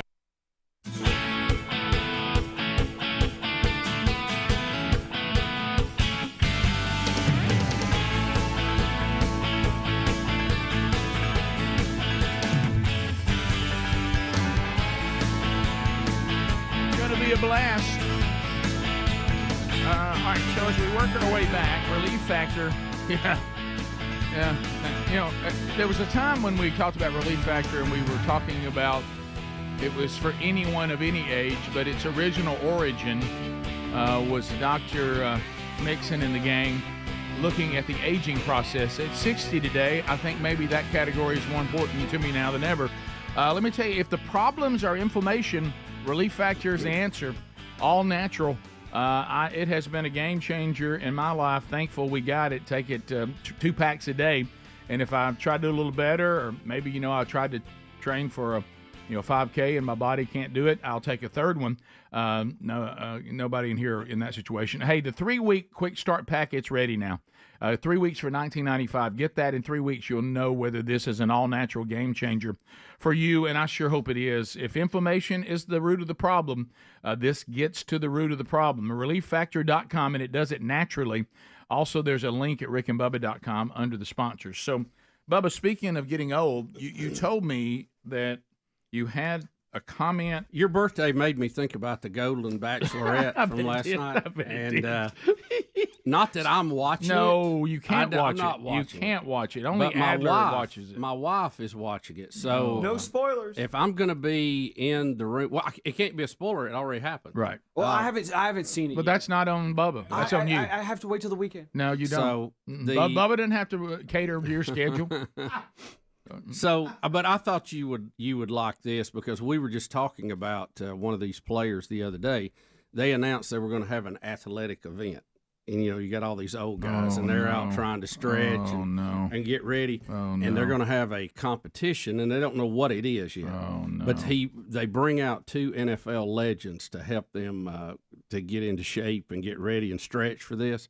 One of them is Andre Reed of the Buffalo Bills, the great wide receiver. Mm-hmm. The other one, none other than the galloping stallion himself, Eric Dickerson. Really? Yep. Yeah. On the Golden Bachelorette. Yes. Greg, can you stop eating cake long enough to participate? But so He's off. He was coming. I looked over. He was getting the biggest bite. When you said when Reed was there, he was taking one of the biggest bites. Yeah. Hey, I was waiting on Bubba to finish. Hey, you know what? I'm gonna get you a T-shirt. You know what's gonna say? Type 2 diabetes. Who cares? Well, I don't mean you can't ever have sugar the rest of your life. I know, but anyway. So Bubba, tell me, just so fun. how did they look? So what was their? Oh, they look good. How'd they look? Look good. Eric Dickerson looked good. Now, to me, Did he's she not try to as big. give one of them a rose? Yeah. He's not as big as he used to be, but he still looked in shape. He looked like he could run. And they had the guys trying to stretch, and of course they had sound effects with them trying to get their legs up and do stuff. And their big event that they were going to have was a kickball game. A kickball game? Yes, kickball. And they have, one Asian guy on there, and he has no idea what he's the funniest one to hear him keep explaining things. They got a friend. And the Asians age well. The Asians age well. Well, he speaks in broken English, and it's kind of hard to follow sometimes. Yeah, right. But so they had a 3-inning kickball game, and the host, who's Jesse Palmer, who has sports experience, basically was doing play-by-play, him and the Golden Bachelorette. So, yeah, they only played 3 innings, and then the ones that won got to go to like a cocktail party with the Golden Bachelorette, and the other ones had to go home, and they never see some of them again. Well, it was funny. A lot of them were like, "Wow, shouldn't have done that." Well, I bet. Got a few hips. The number of clips of somebody running and pulling up and hopping and you can't run. I told you that to this point, because kickball, I hope they didn't do this, but it's like baseball. So when you kick it, your first move is to launch toward first base, and the older you get, coming out of the blocks is the problem. Well, after having one leg up in the air from kicking, there you go. Mm-hmm. But I thought they might do flag football or something, but I think that was probably too violent for them. Yeah, their insurance wouldn't clear that. Like I said, I'm an episode behind, but I'm all in on this, Bubba. I mean, I'm invested. Why would y'all do this to yourself? What do you think of that? Somebody should be arrested for even putting this idea. Yeah. The Asian guy, man, he'll tug at your heart. See this show. My wife and I watch it, and we mercilessly make fun of it. And then that's not very nice. Every 12 minutes or so, we are like misty eyed, like that. The show will get you. It will get you. Did it get you when one of them had to be taken off the show because he had a restraining order against him? Yes, misty eyed again. That's already happened. The Asian gentleman that Adler's referring to, Paxson? He had lost his wife to like a brain aneurysm or something. She died very suddenly, and he's still kind of, you can tell shook up about it. Well, I bet. But he keeps talking about it all the time, and I'm like, it's a sad thing, but if you're here to move on, you need to let that go. I know. You can only get the sympathy so far. What about the French? Because pretty much everybody there's lost a spouse. Yes, right? yes, they all have a horrible, sad story of love. Like she was my only girlfriend for 35 years. All this stuff. Only woman I've ever kissed. Yes. That kind of thing. And I've noticed all these guys have daughters. It's like their daughters are pushing them into this contest. There's a bunch of girl dads. I'm in 100% in. Well, the Asian guy said he was sad for 5 years, and then his daughters convinced him to dance, and then so he said, "I hope you dance," and I was like, "Oh my gosh." One of the problems, though, even this lady, when she was on the Golden Bachelor, she was probably leading or what appeared to be the favorite. And she left and went home because of a family emergency. And she often talks about how important her family is. Well, the guy who won it last time and the girl, both of them had families in different states, and neither one of them wanted to leave their kids and grandkids. Yeah, didn't they stay together for 2 whole weeks? Yeah, I think they were married, and they I don't think they ever lived under the same roof, if I remember right. If it was a very short time. But why do we think that that's going to change this time? Right. I mean, the guy's going to have to go where she is, or they're not going to be say together. she picks the Asian guy. You think he's going to leave his daughters that made him dance? No, I don't think she's going to pick him. I think they're keeping him around for the one, the comedy, and two, the heartstrings. So she's xenophobic. She's a little bit of a xenophobe. Diversity, it's fine.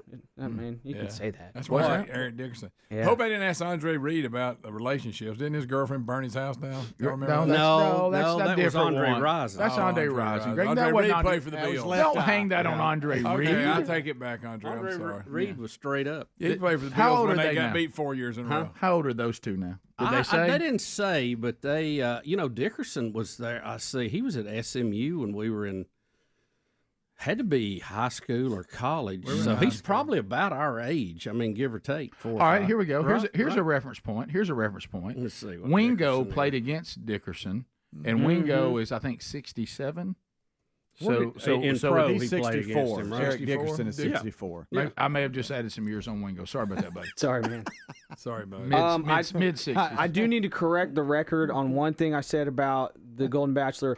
I said that the Navy guy was faking being a Navy. I accused him of stolen valor because when he was getting ready, his bed in the background of the shot was not made up. And I was like, that's not very Navy-like. Yeah, you made that point. I do think he's real because, one, he fixed the garbage disposal in the house with like a tool, which is like a classic dad move. But also, when he lost the talent show, he didn't get the date. You could tell he was very mad, and his PTSD started flaring up big time. So I think he's legit. Is he still dressed? Thanks for fixing those emails. Yeah. Hey, honey, the kids are finally at bed. Let's watch Golden Bachelor. Yep, that's what we do. That's our big Friday night. The week before, I'm going to declare Jack the winner, even though Jack got sent home. He was the caterer. Everybody started chanting his name as he was leaving because he was actually a cool and fun guy, so that makes him the winner. What about the French guy? Is he still on there? As of a week ago, yes. I'm still a week behind. Please, no spoilers. I thought he was faking that accent. I think he's real. May I say something? This is my birthday.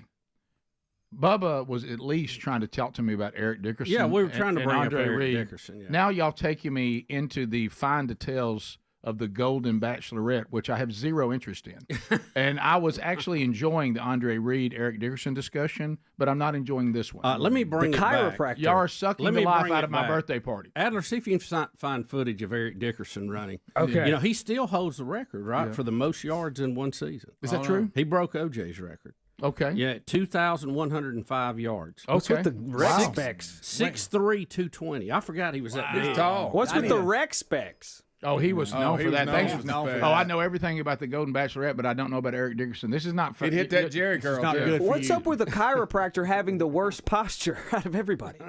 Okay. Okay. You're watching. Kind of ironic. Kind of ironic. You remember Chuck Muncie that Yes. played and the glasses he wore? Yes, with that T-bar. Dickerson was fun to watch because he literally galloped down And he the ran sidelines. straight up. Yeah. Oh, yeah. That was the weirdest part. He broke High every knees. rule about getting down behind your shoulders. Yeah, but he's too tall. Yeah. Wingo 68. You feel better?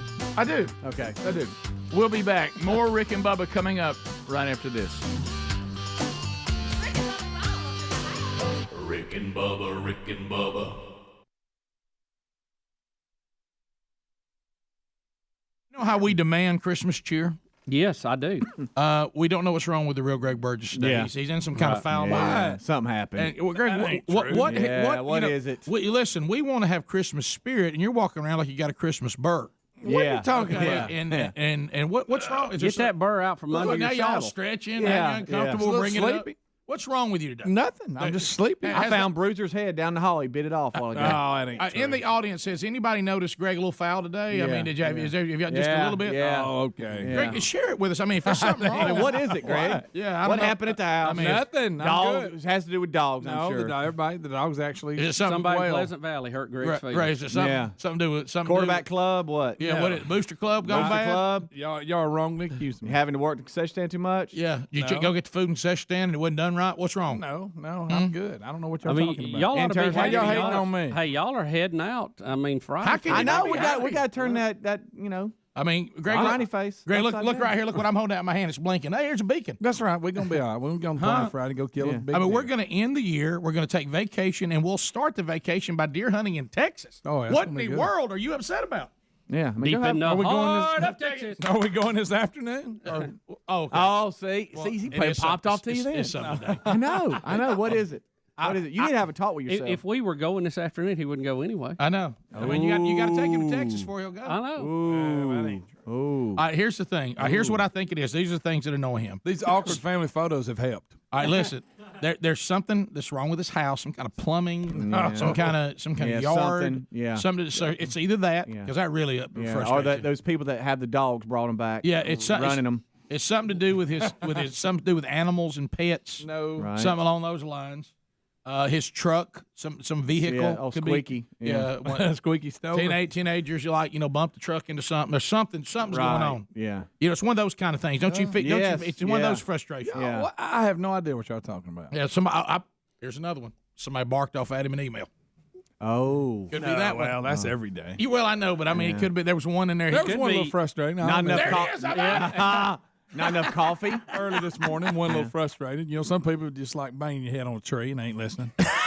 How many times can you repeat what you just, So that's it. How you feel about finally it? got around to Yeah, it. I knew I'd chip away at it. That is not it. Get to bed late. You know what I thought it was? He was I'm a little upset sleepy. that we were out of numb nuts. I thought so. I would like to see them last a little longer. Right. Well, we had a new bunch. Just we brought in tore some them up. sausage balls right when we oh, lost yeah, the tear 'em number. up. They're still warm. too. Yeah. Hey, why'd you get to bed so late? What's going on, Greg? I swear, nothing. you Why, doing? here you are. We ain't got to swear about it. I just didn't know. Yeah, I mean, it ain't worth that. I mean, you ain't got to go that far with it. No, I'm good. Huh? I'm really good. I don't He's know got why that face on him though. He's got that frustrated face. He's about to do something. I think it's an email tied in, and then in combination with he's upset about Christmas shoes. That's what it is. Oh, that's got to be. He got on him, and he's I think mad he's about upset it. he can't go hunt at your place today. I'd like to have seen him sing that last verse of Christmas Shoes. I was a little disappointed, to be honest with you. Don't tease me with the shoes. All right, Tyler, the angry cyclist, is going to chime in. Tyler, do you know what's wrong with This would Greg? be a good day for him to come by. Yeah, I do know what's wrong with him. He's a big baby. Hey, Bill. Hey, Tyler. This would be a great day for you to Tyler, did you ride get my by. email? Tyler, this is Christmas. You need to have the Christmas spirit and try to cheer Greg I up a little do. bit. I love Christmas, Bill. I bet you do there, Jingle Bells. Yeah, Jingle Bell. Rudolph, I'll come down there and kick your ass. Tyler, don't get violent here at Christmas. Yeah. Really, yeah. today's the day I wish he'd ride by. I'd right there in that. See, in that- something's really bothering him. I'd stuff him in the elevator. If I had a couch, I'd make you lay down. No. I'd get it out of you. Would you? I'd come down there, and it would be like a big old sleigh on my bicycle, and I would kick your butt. Tyler, that's not very Christmas. It's not, Tyler. You're supposed to be helping Greg. Santa's listening now. Bill, I'm going to Pasadena. Dick and Nat are going right with. Are you gonna? I hate to ask this, but are you gonna get there in time for the Tournament of Roses? Roll Tide. He's the Rose Queen. They're gonna. Are you? What, Bill? Are you gonna ride out there and go cross country, or are you gonna fly like everybody else? I'm flying on an airplane. Are you? Well, so you big. I thought you might just do a. Since you like to ride. Yeah. You could do a big cross country with a tide type thing, Yeah, I met Lance last month. Well, I bet he was impressed. Yeah, really, for the second time. What were y'all doing? What were y'all living strong about? Well, I talked to him about bicycling, and I got his autograph on a helmet. I bet he's got a restraining order against you right now. Wait, Greg, I wasn't talking to you. Yeah, you were. You need to be quiet. What are you looking for Christmas? Well, my mother got me, well, she doesn't know that I know. She got me a whole outfit. Oh, wow. Bubba Show, thanks for being with us today. Yesterday's Wednesday Bible Study archive is now available on our YouTube and podcast channel if you want to grab that. The second installment of a brand new study on the book of Daniel.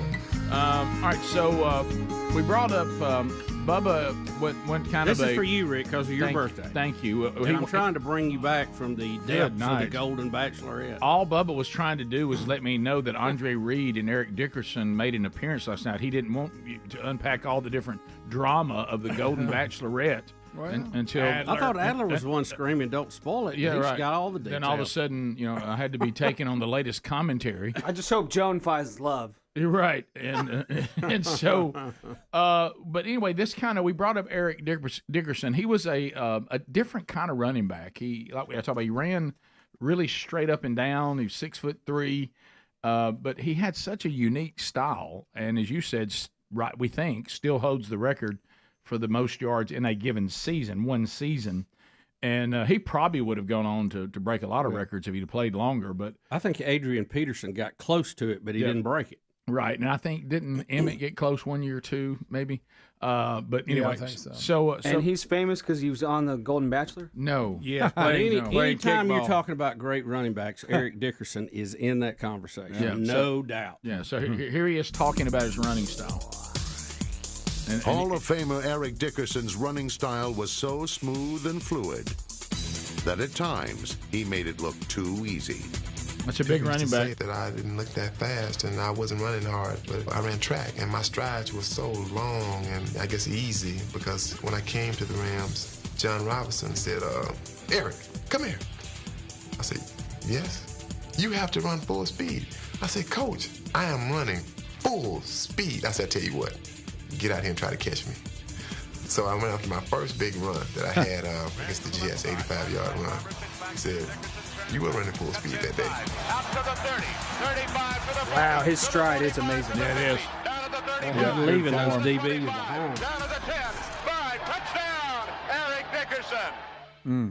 Wow. How you like What's that? his Adler? smooth stride? He's just a fun player to watch. You know. Yeah. What if Coach He was Robinson shaved? would have ran him down and tackled him? Is he still shaved? His head? He had hair the other night. What? He's What I where he's saw. rocking Jerry Curl.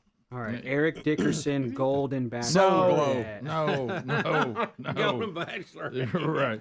Yes. Yeah, I just want You know, and again, I saw him come in, but I was walking through. I wasn't sitting there Okay, I staring found at his. the TV. Here we go. Here What he does is. he look like? There he is. He doesn't have hair. No, he Bubba, didn't you have said he hair. had. That's Yeah, he Andre does. Reed. Wow, Andre. Andre looking a little older. Guys, than he Eric. is. We all Joan remember looking him good. as the way he was. But both of them in shape. They look like they've taken care of themselves. Yep, Andre Jones looks a little definitely in fragile. shape. Yeah. He does look a little fragile, Greg. No, he does. He does. I Is he believe okay? Eric Anybody Dickerson know? could still run. Yeah. Yeah, now Dixon looks like he can still run. Greg, you take Andre Reed and you put a brim on him. Who's that ugly and guy have it- beside him? Oh, that's the Bachelorette. She's definitely in shape. Greg.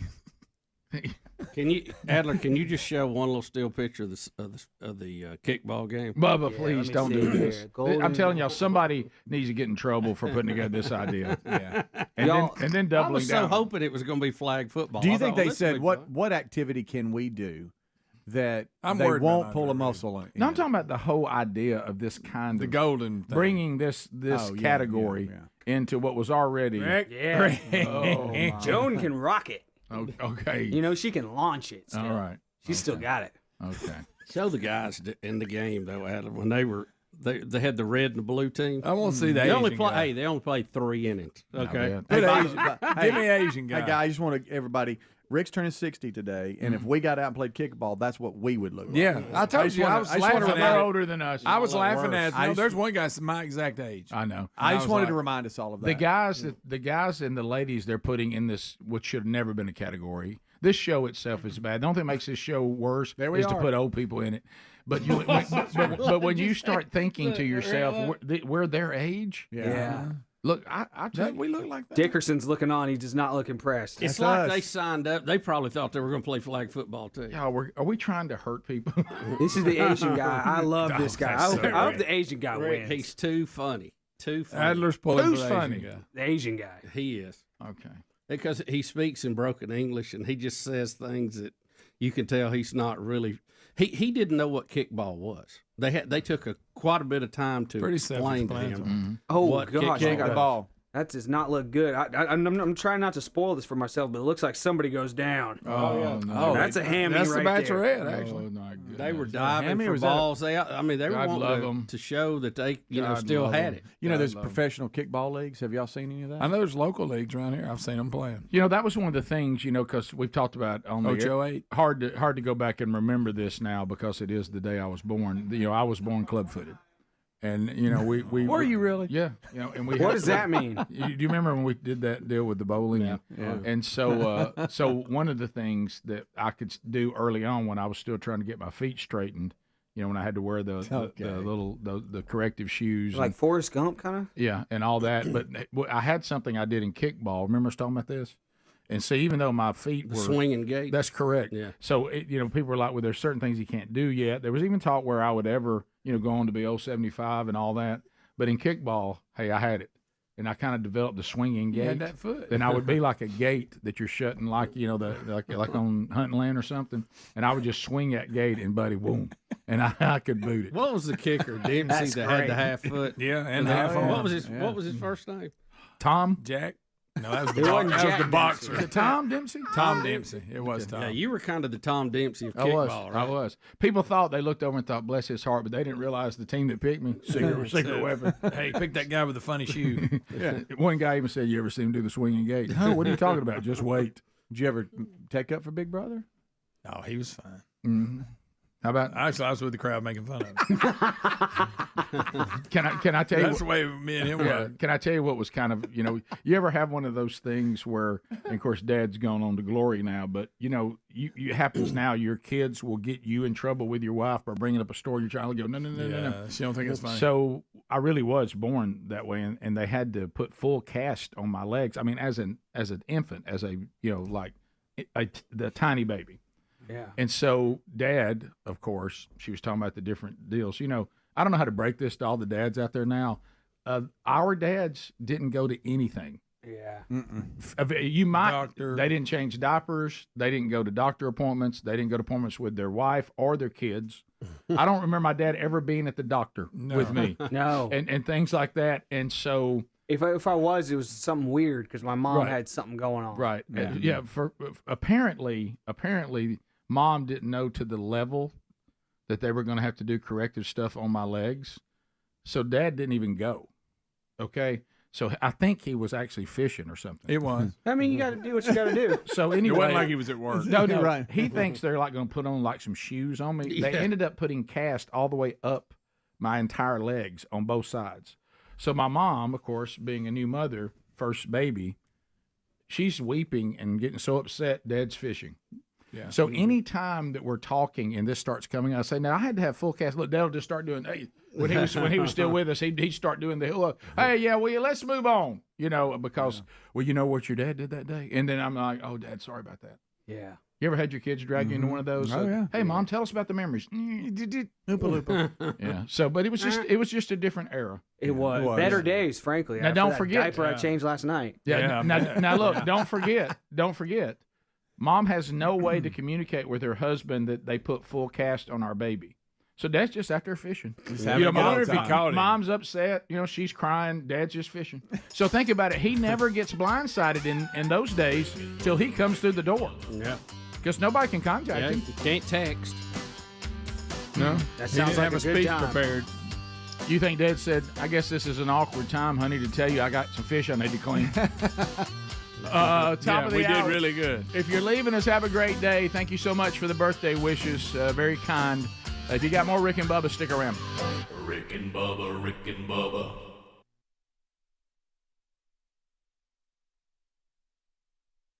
When you come to realization you're just not that good, it's it's kind of a downer, Well, yeah. Yeah. That's I can't even imagine trying to move around. You suck. That's what it is. You're just awful. Just say it. He's coming out now. Yeah. That's what I'm trying to. And I will never be able to share this with the audience, but that morning, Helms, when he came in after he played here and he was mad at himself, Well, that was ridiculous. This was understand. That was ridiculous. This was I'm just bad. I'm just outclassed. Look, I got beat by a legend who I don't mind getting beat by because I admire the man. Right. But he was 66 years old and could hardly walk. Granted, a legend. The great legend Larry Duke from Decatur, Alabama. There he is. But he was 60. There he is on line one. Bring Larry. He's on line one. Larry, Rick, he didn't know he'd call. No, you don't. Larry said, You don't understand. 65. You don't understand this. If there is a legend in athletics in this state, it's Larry Duke. He's unbelievable. Right. He's like rode a bike to Hawaii and back. I mean, he's unbelievable. Wow. He's the That is quite a Iron feat. Man. You should see him go. Larry Duke is claiming that he serves underhand. He does. He does. I've played against the guy. You got beat by a guy that serves Yeah, underhand? trust me. You don't want look, it. I've played against him, and it is brutal. It is the most. Yeah. It's the weirdest thing I've can't ever pick seen the in my ball life. up. It's Larry Duke. Larry joins us. Duke, welcome to the Rick and Bubba Show. King How of are the you, underhand sir? serve. Hey, Larry, how are you, sir? I'm doing just fine. How's Bubba? I'm doing great. How are you today? Thank you for that whooping you gave us. Bubba, I had a ball. That was the highlight of my whole tennis career, and here I am, 66 years old. All right, Now, Larry, what else? Tell Say it again. Say it one more time, Larry. Tell Rick. I'm 66 years old, and I outweigh Bubba probably 50 pounds. Well, he's about 2 foot taller too. Larry, you're a big guy. Yeah. Well, Larry, wait a minute. I want to be sure I've got this right. Are you on Medicaid? Pardon? Are you on Medicaid? Yes, I am. And if you and Bubba went to McDonald's to buy coffee, would yours be cheaper? Yes. Yes, it would.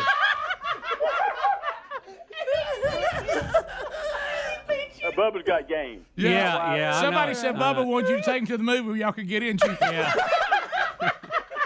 Since you already took him to school. No. Look, Larry would beat me running to the best seat in the movie theater. Larry, what is all that biking you did too? All that what? What was that bike ride you went on? Back in Bible times when I was a young man. Yeah. I used to. I've ridden from here to Omaha, Nebraska. I've run Western States 100 as a foot race out in High Sierra, California twice. I've raced across Tennessee 2 times. That's 264 miles. Mm.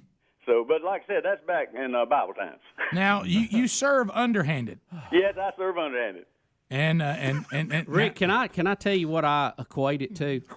It is like trying to catch a squirrel in a cardboard box, because it's spinning about 3,600 RPMs, and until you really study it, you don't know which way it's going. It's like Phil Necro. Yeah. I mean, it's people are looking at you, they're laughing at you.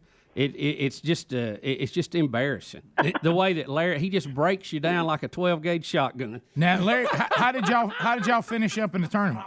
Oh, we were no, we weren't last place. We were 1-4. I was 2-2. It was teamwork. Man, that thing must be mesmerizing. I'll have to add this to Bubba's play. Bubba's one of the few players that made me start serving overhanded. He could handle it better than most folks. That's right. Yeah, I tell you, we really had a handle on it. Larry, I feel like it's somebody wrote this. Larry, what was it? Y'all beat us 7-6, 6-2? Yes, sir. Yeah. And now, 6-2. It was your teammates' fault that we won 6-2 the last set. When I was sitting over there on the changeover, one of your teammates came over and says, "Bubba, it's up to you." Well, that meant to me that y'all had won 2 courts and lost 2 courts. And I was the defining court for my team. So you turned it up. I almost killed myself. I cramped. I didn't sleep a bit last Friday night. I cramped for 24 hours. Oh, that's So if your teammate hadn't come over there, I'd probably tanked it. Because I was hot. I would give out. Yeah, I'll tell you. Well, Larry, thanks for the call. God bless you. Larry, buddy. it's good to see you. so and hey, we enjoyed it, and we'll see. And thank you for calling. I would say we'll see you next time, but I think I'm gonna quit tennis. And so no, you have a good time, man. We enjoyed it. We'll see you in Dothan. Thank you, Doug. Bye-bye. Bye-bye. Bye, Larry. The legendary Larry Duke. I mean, legend. How old is he? 66. 66. Rick and Bubba.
7 minutes past the hour. Let's go. Brand new hour on a brand new day on a brand new show.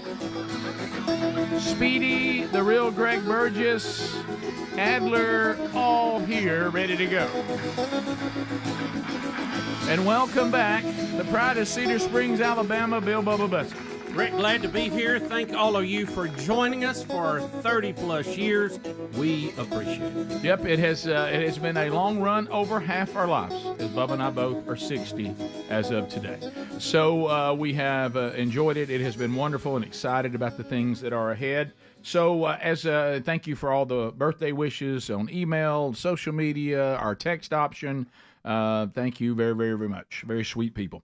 And it will be a fun day today. So let's talk a little bit about the Tim Walz. I thought that everybody agreed, even Tim Walz, even though he has been a two-time governor and also served in Congress, that he is just not savvy on public speaking. We should read nothing into his horrible performance in the vice presidential debate, or the fact that it was proven that he lies and fudges on things, and he just says that we shouldn't be worried. He's just a knucklehead.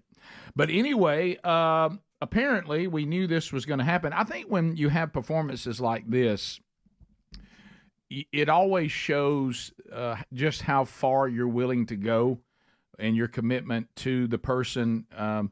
It's one thing to say, like we even said after Trump's last debate, that we didn't think he did very well, but it didn't really change anything as far as votes and whatever, and we certainly said we would still be voting for him.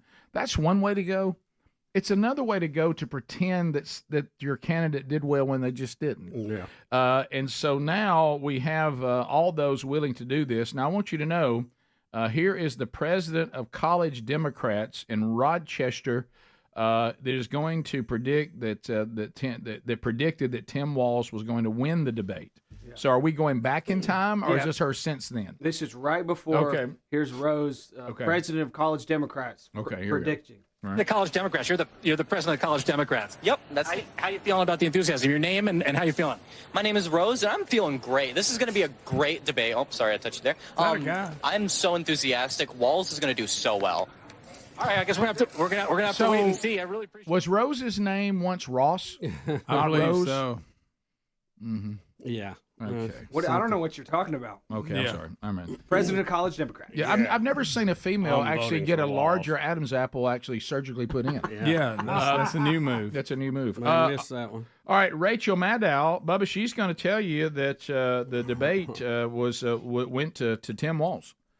So here is Rachel. She's the only one. Maddow.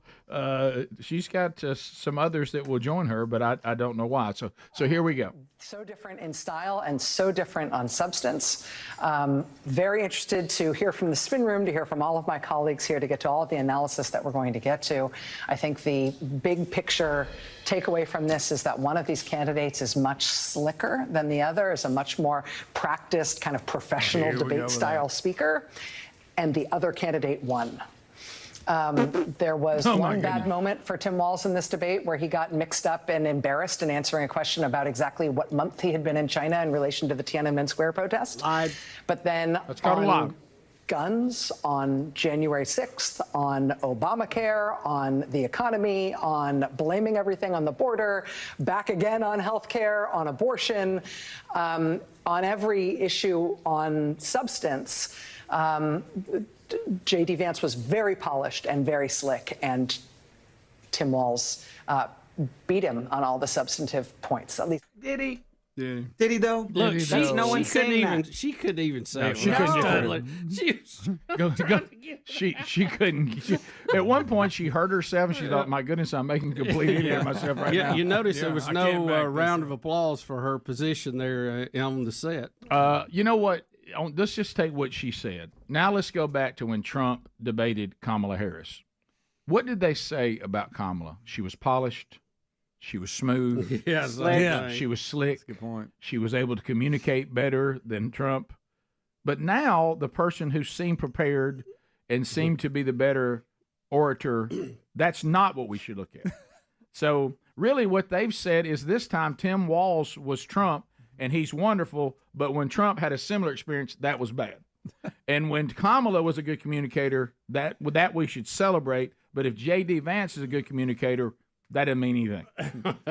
Maybe it's just what they're communicating. And and the points that she was talking about guns, Tim Walz said sometimes it's just the guns. So people are memeing like there's a gun laying on the ground and people are like, look out, there's a gun, and the Obamacare thing, J.D. Vance wiped the floor with him talking about how Trump actually improved it and saved it because it was a bankrupt system because young people were not opting in.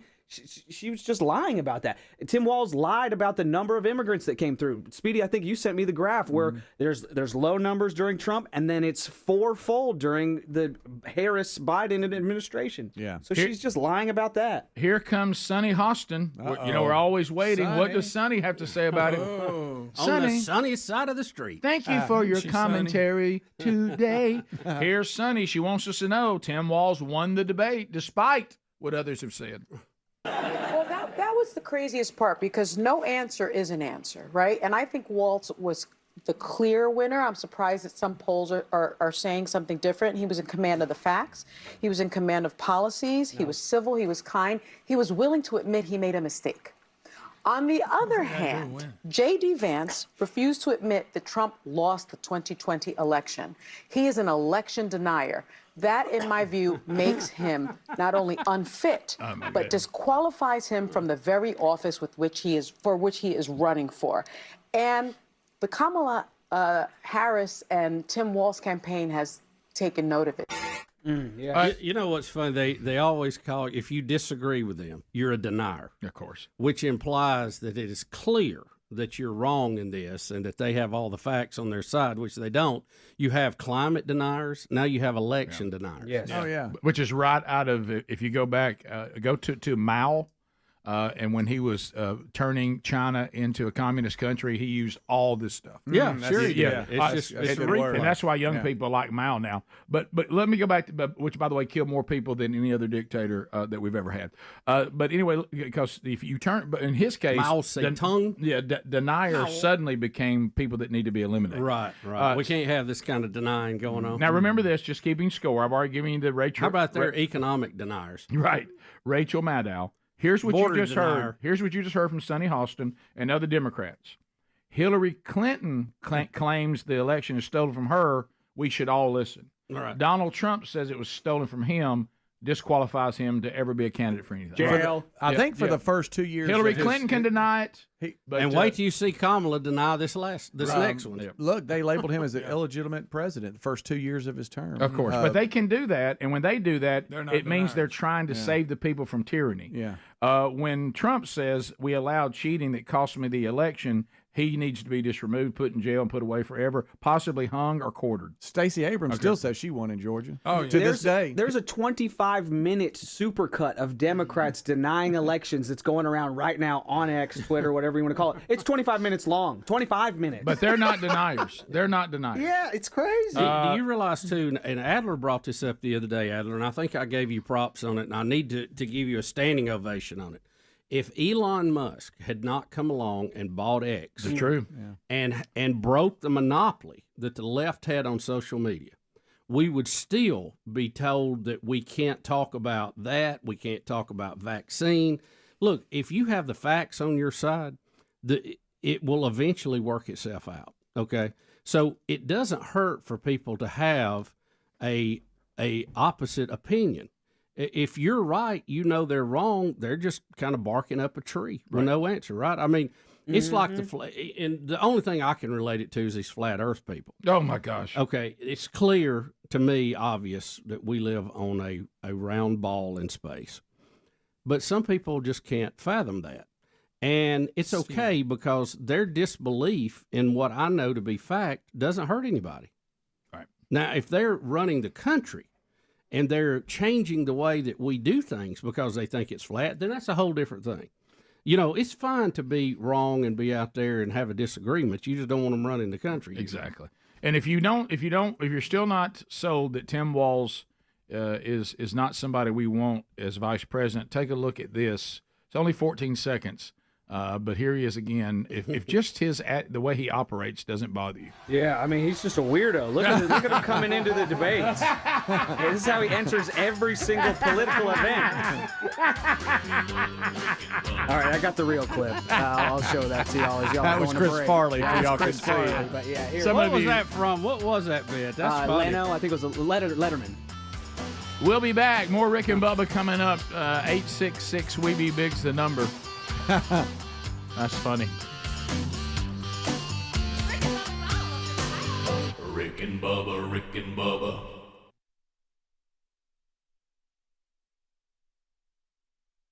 About animals earlier, and I know you have a touching dog story today. Boy, do I love animals. We've got a dog that we love dearly, and we've got two cats, Chloe and Einstein.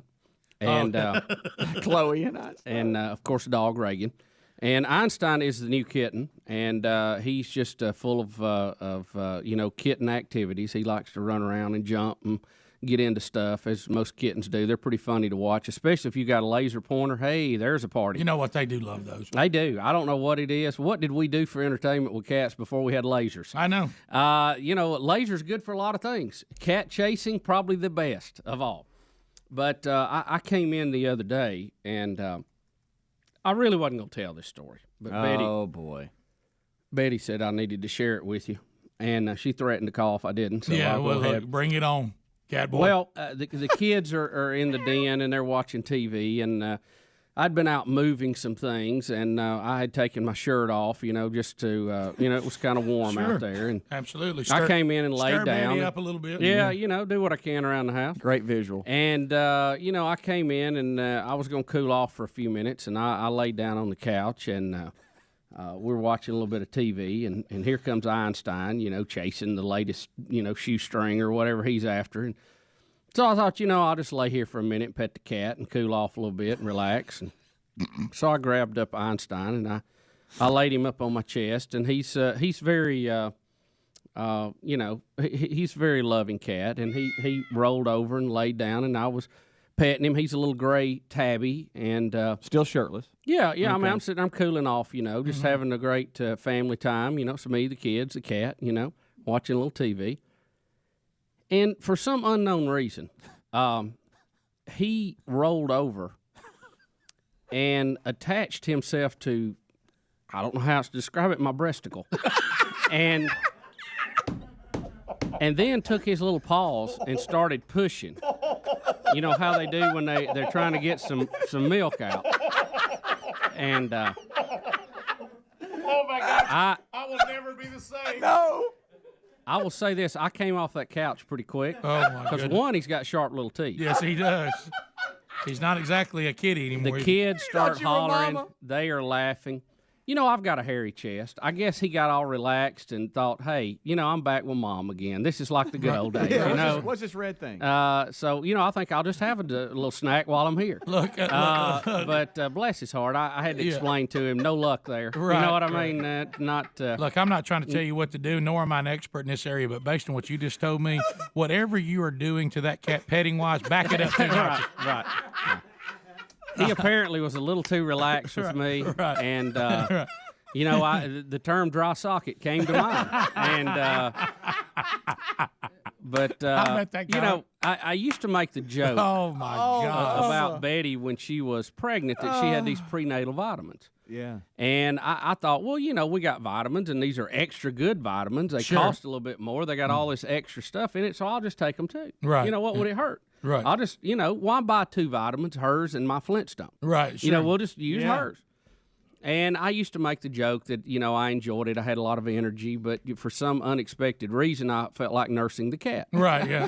And well, now. You know what? That joke's just not funny anymore. No, it's not. To me.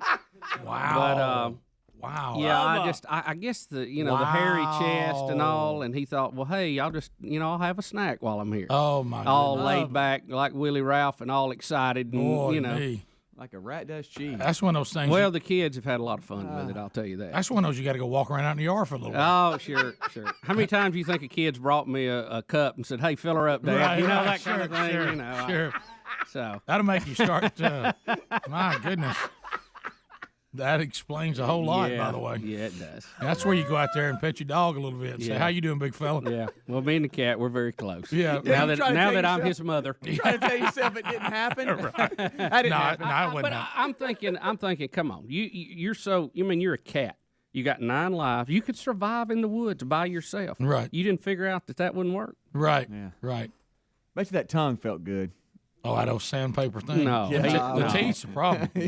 We never got that far. So how long did he have just a hold latched of it? on? How long did he have a Not long. Yeah, Not long. Did he have it You were I don't know if you've ever tried to pry one off, though. That's the thing. Yeah, he kind of locked down there. Did he have it for one Mississippi? Huh? Probably one Mississippi as I was trying to stand up. Yeah. It takes you just a second to figure out what's going on. Am I being stung by a bee? Right. You know what?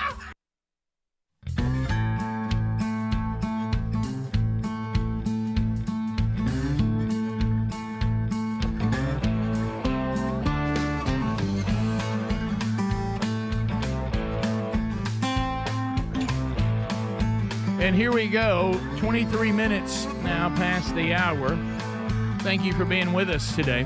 We'll get to some of your phone calls coming up probably next segment. You can weigh in on the things that you've heard today. All right, so this ongoing deal about the dock workers.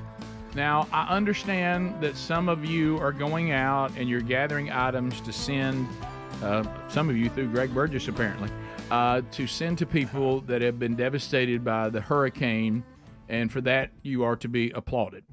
Now, if you are going out and emptying the shelves because you think we're going to run out of toilet paper because of the dock workers, please stop. Mm-hmm. We do not depend on the dock workers to get toilet paper. Okay, yeah, toilet paper's fine. Toilet paper's fine. So anyway, this union leader has become the focus. He's out there. He's making sure that he lectures us about how we don't appreciate the dock workers, how he wants the company or the person that they deal with, that they need to pay their fair share. You know, we hear that a lot from leftists. Yeah. No one ever really able to give us a number on that, but no, sure they need to share. Yeah. Yeah. Of course, we don't know how much he wants to be shared. They offered a 50% increase in pay. Anybody in today's economy being offered a 50% increase? Not. Anyone? But they're being offered a 50% pay raise. They said that their salaries range around $150,000. They offered to triple the company's contribution to their retirement, and some health care upgrades. Automation, holding back on automation. All that has been rejected by this person because they need to pay their share. Yeah. Harold Daggett. So everybody's been checking out Harold, and they're realizing that Harold is quite wealthy. He is, and I don't fault him for that. As long as he's used this wonderful constitutional republic and found a way to make a lot of money, good for him. Yep. But there's him presenting himself is that he's for the hardworking men and women of the dock while living a life of luxury. So people are starting to look. Seems to be a little disconnect here. People are starting to look at this. So they're saying that he gets he got the ILA gave him $728,000 last year, and then another $173,000 he got just for being president of the union branch. So he's about $1 million a year. Yeah. Okay. 7 figures. Yeah. So now you have Elon Musk, who has gone on X, and he's taking pictures of the yachts that the guy has, and he's put up top, dude has more yachts than me. It also says he drives a Bentley and recently sold his yacht Obsession. Okay. 76 foot Are you all right? Yacht. Are you okay? Yeah, that was a close one. It was a close one, Golden Bachelor. Easy. So then people were showing the mansion that he lives in, and all of this is good for him. Yeah. Except if you act like this isn't how you live. Right. Yeah. That's the part that rubs everybody wrong, is that you seem to have done quite well while acting like you don't. And that's the part that I think has got everybody stirred. He gets real mad and passionate when he speaks, and that's fine. But passion doesn't mean you're correct. It just means you're passionate about it. As we you said, can be passionately wrong. Absolutely, and people have been many times. By the way, pretty good pool covering there. Yes, our pool deck he's got there. So there's his house. Good for him. But it's just when you're trying to pull at our heartstrings, it sounds like the dock workers are getting a pretty good offer to get back to work, but you're saying it needs to be more. And if you ever sounds like they're paying their boss too much, right? Well, couldn't they hang on to that? Well, if he's earning that and he's that valuable, good for him. But just don't try to hit us with this. You understand what the blue collar worker is going through when you don't. You're really living a white collar life. So it's just I don't know what to do with this, and I don't know where it's going, but I will warn this dock worker union, and Greg, you've been in this world before, you've seen it. When the people who are paying you feel like that they have made an offer, and they feel like they are giving you something you should celebrate, and all you keep saying is more, you can get to the point that Scripture warns us about. Discipline good, exasperation bad. Yeah. That you can exasperate the people to the point they go, you know what? I think we will take back our commitment to minimize automation, and how about we're going to go big time automation? And so you can sometimes demand yourself right out of a job, and you have you got to be That's careful. the minimum wage workers of California. You got to be careful of that. Yeah. And again, I just all I'm doing is hearing the increased percentage, the average salary, and the benefits that seem to be getting better. And I guess, especially in this economy, you don't want to get to the point that the guy who writes the checks goes, you know what, you've all become unreasonable, and we're exasperated with this. Yeah. Well, the strike, and strikes are done at a time where they have maximum impact, but the strike is going to hurt the Democrats. The strike is going to hurt the incumbents. And it just seems like that it would be counterproductive if you actually support them for office to do that right now. Especially when it doesn't seem like the people they're negotiating with, they didn't really do the have a Coke and a smile. No. They said, okay, here's an offer. It's not like they didn't make an offer. And it looked like a pretty good offer. Yeah, and I don't know the details. I just think the optics of this guy is beginning to look really bad on the public stage. Yeah, bottom of the hour. Rick and Bubba. I ain't ready for this. And now we have footage of an octopus eating a shark. Now we're ready. I've been waiting on this. How big is a shark? It's pretty big. We're just How gonna big's do. the octopus? Let's just do a little play-by-play here, okay? Bigger. All right, let's do a little play-by-play. Here we go. We're There's the octopus there. Where was it? Right there? Right there. We got an octopus. Right there. We've got footage of him killing a There's shark. It's a pretty big there. shark. That's Pretty big That's shark. a pretty good shark right there. Little play-by-play action. And that octopus. It might have audio, Rick. I don't know. Or audio even. Their usual What'd I say? fishing Audio. diets Audio. are fish on an Or Enio. I don't know. Audio's what Adam Lambert did. Did Audio. anybody ask the octopus about this? Watch the octopus go after the shark. No. Oh, who's this guy? This What guy's the trying to be. aquarium folks are thinking is that the octopus can use its ability to camouflage itself as protection. And if that doesn't work, it has the strength to fight off the shark. Right here. Okay, all right. Ready? Yeah. It's not much of a fight. Going to be pretty. So the octopus kills And this so the shark. shark- Here we go. It's got to hold the shark. Oh my goodness. I don't like this guy's commentary at all. All right, look at y'all. It just wrapped its tentacles right. around him This is what happened. and tied The him up. giant Pacific octopus, as It's starting seen to eat here it now. in this Look. amazing, Look. so close you feel like you might get in its squashed mouth. footage, Look. was making short work of the shark in He the is tank. eating a shark. Yourself from a predator. Yeah, Until he grabs you. Until he gets a hold of Then you. he don't. That shark's getting thrown around Rocky. the way I'd be throwing Boomer around if I wasn't hurt. Yeah. Oh, Yeah, wow. okay. Now All right, does that not look like a rock? Well, yeah, it does. Sure, it does. Yeah, it's Looks like like a Now, a how hidden did he? octopus. How did he? Look at How that. did? He tied the shark up. I got that. Yeah, boom. Ooh, But gets now him he right doesn't there. have big teeth that he Don't can. they have like a bill? Don't Inside have there, like they got like a beak? bill, like a beak inside I'm that about mouth. to ask something real dumb, and I'm sorry. They got a beak in there. But I mean, how Oh boy, how does it kill it? I mean, does it have venom? Well, no, that's what we were just talking about. Here's the things. Let me give you the list. A couple things here you got to know. Okay, because I know you know, Rick. About the animal The kingdom. shark quit kicking quickly. Look, look, Bubba, you're right though. And Rick, it only has just a small grab of him, and it stopped it. Look at the suction. Look, he's got arms. He's got arms that ain't even busy. He's got to keep moving. But yeah, that's the thing I was about to say. You're right. He has to get water through the gills. You've been raised right by your father. Sharks, if they're not moving and putting water across their gills, they die almost like that. How quick? Thank you, marine biologist. That's why they have to constantly be moving. Well, now I know that. They don't stop. I know that, but how? But once he stopped the shark now can't breathe. Well, you know, right, but let's say it's something else. They get enough. Let's say it's something else. I mean, how does it just? But it's not something else. I know, but the octopus eats more than sharks. I'm just saying like if it eats another fish or whatever. I mean, how does it kill it? How does it kill it? First of all, it grabs it and begins to squeeze it. It is a constrictor. That's one.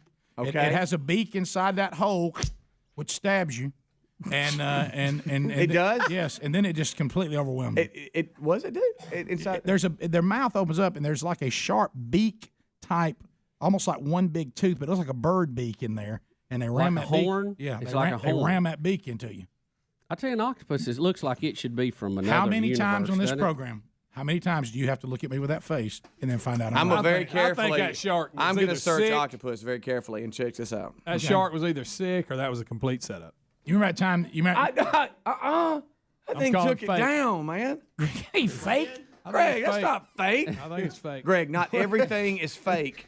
Well, because if you notice, they showed a shot of the whole thing happening, then they would just show parts of it. Because he's swallowing it. He's no, sucking they wanted it to appear he was swallowing it. but There's just his Greg, tail. think But about actually, it. he was just Look, like, Greg, it don't look like that shark sick. That shark got loose and left. Listen, Greg has a point. Why were they videoing Exactly, it's the bogus. tank and just happened to catch this mysterious thing? Bogus. Because they're doing a story, y'all. It's the dang. This is real. Bubba, Rick and Bubba.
$35 minutes past the hour, the Rick and Bubba Show. Thank you for being with us today as we work our way back. And we'll get to more topics, more of your phone calls coming up a little bit later on.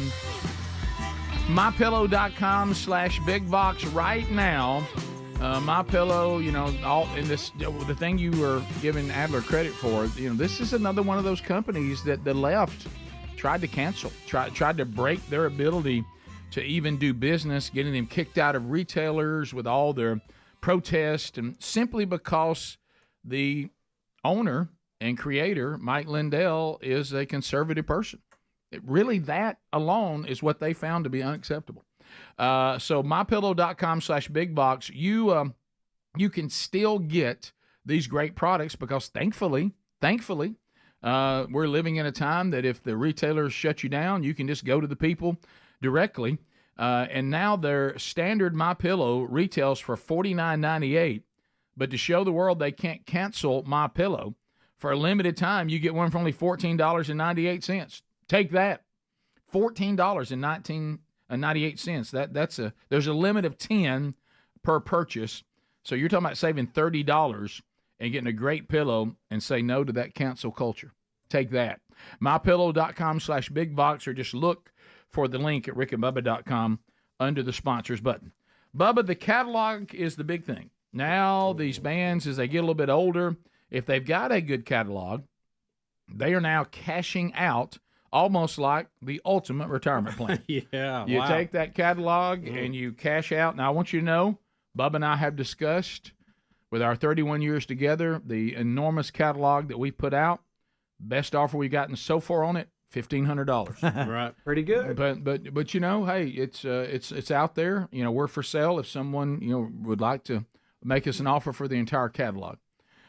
Anyway, Pink Floyd is the latest. Now, you said, Bubba, if you are a pop person, bands like Pink Floyd, over for us rockers, we know their catalog more than just your standard, I only know the songs that made the top 40. Right. Okay? But Pink Floyd, do you remember the time, this is what you would appreciate with them, regardless of music, is they put together some live tours where, now this is back before the way it is now. This will never happen again because of the way we all buy music now. But they had a tour that was so incredible technologically, what they were doing on the stage. They were way ahead of everybody on screens and all this kind of stuff, that it was so expensive that they were actually breaking even on how much it cost to get it from town to town on what they were actually making. Right. Now, they won't ever do that again because now they can't make money. Well, they're about to make money off music, but, you know, now the bands don't make money off selling music. They get you to come to the concert, and that's where they make their money. Yeah. But you would have loved them from just a tech side of the things they did on stage and things like that. Now, some of it was weird. Like, I don't want a bunch of pigs flying over me while I'm out in the audience. That's weird to me. But the fact that they could do it, and, you know, the whole brick in the wall was really weird, and the wall But album, it was, you know, if you were a pop person and you didn't go real deep into the rock music thing, Right. I mean, brick in the wall was huge. Yeah, you know? yeah, even you knew that one. Yeah, So I mean, when you could listen to that over and over. they refer to them as a psychedelic group. Yes. Oh, yeah. But those of us that know a little more actually did some of the covers in some bands that I was in. You have Comfortably Numb. Yep. Which is a wonderful song about heroin use. Yeah. You have Money. You have Money. Money. You know that one. Yeah. You know that one. Yeah. I was trying to think what else they had. Hey You. Hey You is a good one. Hey You. Wish You Were Here. Oh, really classic. strong. Really strong. This one that I played the bed music, and one, Bubba, you probably loved, Run Like Hell. They kind of fall for me in a category of I don't really ever search them out, but if I'm ever in the truck or whatever and one of their songs comes on, I won't turn it. Time. I'm kind of just Time. chill. You probably know Time is Time's good. big. Some of these Taking you away. So these deals are very similar to what Sony did with Bob Dylan, Bruce Springsteen, and Queen. Yep. They will not retain copyrights of the songwriting, Correct. but they will have the right to merchandise and film TV spinoffs. $400 million. Hello. The Pink Floyd folks will take. They have sold over 250 million records worldwide. The Dark Side of the Moon, Wish You Were Here, The Wall, and Adam Hart Mother, which I don't know that one very well. They did get on the top 200 charts. Yeah, they topped them. They actually went Dark to Side of number the one. Moon, you know, that really well known. Yeah. The Wall, really well known. Now, what is strange about this deal, Rick? $400 million. It sounds great, right? It does. But did you know that they had a deal on the table for $500 million from Warner Brothers and BMG, and they pulled the deal after one of the members, one of the founding members, Roger Waters, I knew it. Roger controversial Waters, comments about Israel and Ukraine. Yeah. Roger Waters, so his little spiel on that cost them $100 million. He is. You talking about somebody that ruins everything? Oh yeah. I mean, just come on, man. Of course, now he's about to walk away with a lot of money. He's still doing these big crazy live shows. And a lot of theatrics. And almost like a Styx feel, but like you guys were talking about. And he's getting in trouble for some of the imagery he's using, some like Nazi imagery. Well, he said that Israel's treatment of Palestine parallels that went on in the 1930s in Germany. Right. And he also said or suggested that October the 7th, the Hamas attack on Israel may have been a false flag operation. Good grief. And that cost him $100 million. Yep. It did get him, though, an agreement from Kamala Harris. Hey, good point. But he's going to be all right with 400. He will be all right, but... More like comfortably dumb. All right. Yeah, so, yeah, you look at that, you kind of want to say, hey, man, keep it down home. I didn't need to tell you all this, but I like Pink Floyd a lot. You can tell that. Yeah, buddy. I didn't need to tell y'all. You didn't have to say a word. Yeah, where are you on? If that was playing during Golden Bachelor, you'd have something. Yeah. Where are you on the guitar playing as far as David? Is it David Gilmour? Is that his name? Yes, yeah. Yeah. They're all great. Yeah, they're really, fantastic. From sax? Breathe. No, I thought the same thing, but no, from Pink Floyd.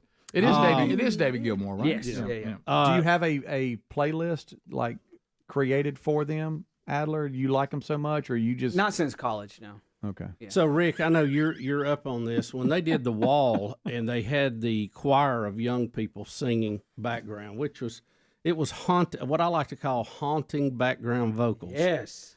Who was that? Do you know? I don't. Bunch of British kids, I bet. I don't want to do anything some where school somebody or gathers a mob of Damians and has them sing to me with their pale faces and black rings on their eyes. I hate it.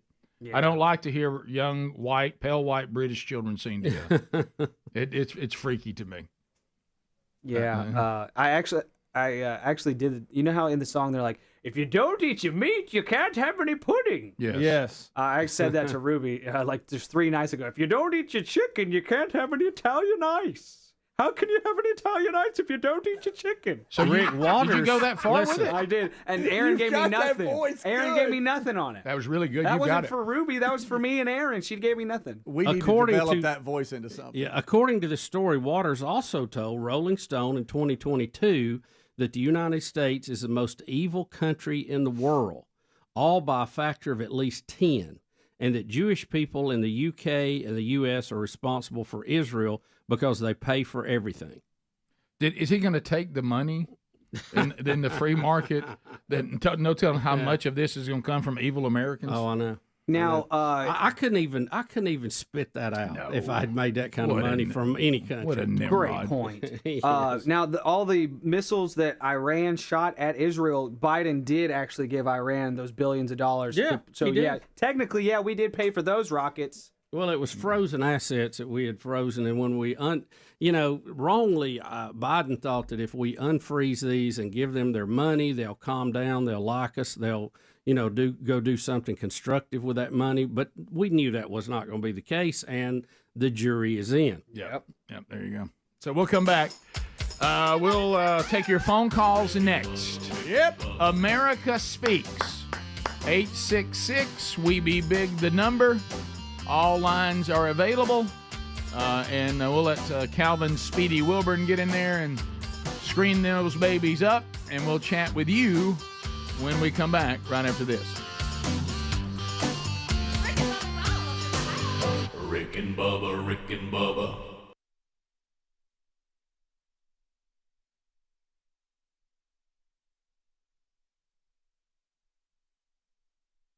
From the People for Ethical Treatment of Animals to describe fish. They're called sea kittens.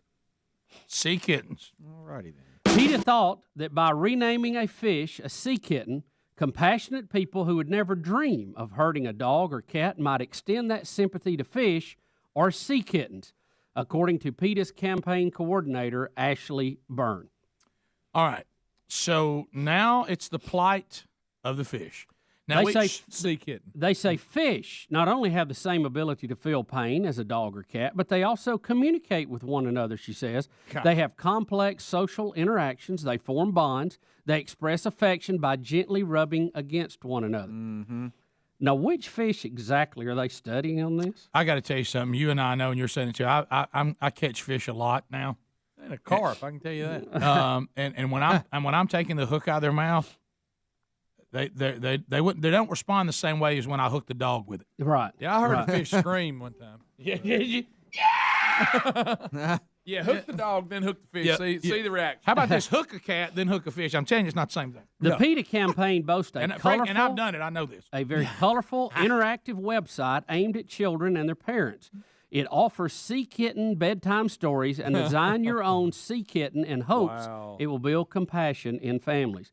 Now, keep in mind, we have sent all of our factories overseas, but yet we are specializing in such feel-goodism as sea kittens. Bubba, it's a great state of This North. is why we have an employment problem right now. Yeah, Yes. I don't think their marketing strategy is very good here. They started in North Carolina. I don't think that's the place to start. This should have been a Seattle. Something like that. You think they San would have Francisco. started with a more friendly area and let it, kind of get legs, no pun intended, and move somewhere else. Says most parents would never dream of spending a weekend torturing kittens for fun with their families. They're not kittens, so it don't really matter. But hooking a sea kitten through the mouth and dragging her through the water is the same as hooking a kitten through the mouth and dragging her how's that? behind your car, according to PETA. How's that? It's the same thing. Now, as Rick mentioned, so far they've only promoted the campaign in North Carolina, but plans to take it nationwide, even to Alaska. They're out of their minds. A state where fishing is both a source of recreation and many families' livelihoods. In a small fishing town in upstate Alaska, some people see the campaign differently. I don't see fish as sea kittens. I see them as food, says 12-year-old Chastity Haskins. Yeah, we're going to have a tough run in Alaska. Look. Hey, they're going to have a tough run anywhere. Hey, don't start sea toddlers. I mean, you really want to have an effect? Kittens, I mean, make them, call them sea toddlers. I'm afraid Greg, that would I mean, not, if you're really wanting to Greg, freak people out. Greg, you're missing out. You're talking about PETA here. Now, PETA, that's true. That's PETA's not near the effect as a kitten. Right. You're good point. PETA couldn't care less about the plight of human children. Of sea toddlers. This is the very important I and much more important, animals. I stand corrected. You know why? Because animals, unlike people, are just wonderful human beings. How about this? Have you ever watched animals? I'm always amazed when PETA starts this. If we could just be more like the animals. You ever watched animals? They're a cruel little bunch. Oh, I mean, yeah. I got to tell you something. How about this? In the animal world, there is hope. You ain't got to worry about the nursing home. Well, you ain't got to worry about the take nursing you home. on out. When you get too old there, they either eat you or abandon you to go off and die by yourself. How about this? If you're not perfect at birth, you know what they go? Now this one's food. They're all. Rick, you can be perfect. The bigger one always eats the smaller one. Yeah, right. How about this? You look over here, you know what? Go, well, it looks like Mama is out of food sources. I got more kids than I got food source, so you know what? I'm gonna push you aside and feed the rest of them. I mean, that's the way they work. I mean, they're have you ever seen? What gets me is like they'll go hunting, human beings hunting bad. I go, you ever seen lions? You ever seen lions go hunting? It's vicious. Ever seen a house cat go hunting? Yeah. And how about this? I love to mess with them about cats. Now they're using kittens. Cats don't even kill for food. No, they kill for fun. They kill for the heck of it. They're not hungry. They get it half dead and play with it. Right. How about they'll take a bird out, bring it over to the house, and lay it there and say, hey, you like that? Little blue bird took a hit try today. to run off, and they'll stomp it again. Yeah, they'll take rats and just hold them, let them run off and stomp it, and then slowly kill it. You're kind of dead. Yeah, you're sort of dead. Look here, I got this bird. Gotcha. Oh, they'll play the game. They'll walk off. Did you have fun at the feeder? Gotcha. They'll walk off, and a little rat will act like, well, they're left and start to move. The cat will go get it again. Oh, they mess with them. Yeah. You ever seen dogs go after a cat? Not good. No, Rick, that's not a playful situation. No, it's just. You ever seen them play toss the cat? Right. Yes. Yeah, that's not pretty. Hello. Cats with a definite advantage in speed and agility, but wow, if they ever get caught. Yo. Pass the gravy, please. 10 minutes to the top of the hour. The Rick and Bubba Show. Phone calls coming in. 866 We Be Big is our number. We thank you for being part of the program today.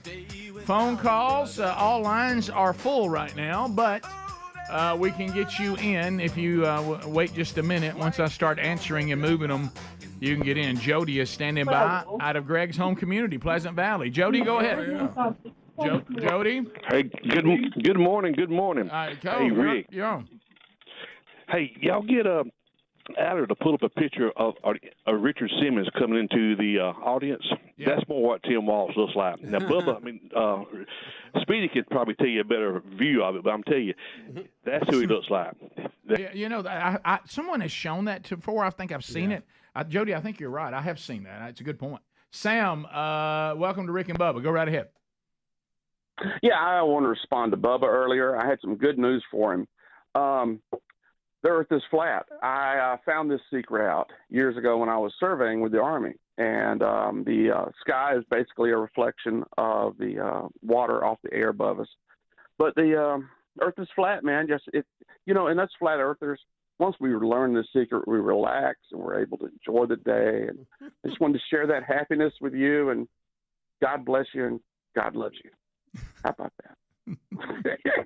Okay, thank goodness. Woo, I need that laugh. Woo, if that laugh had not come.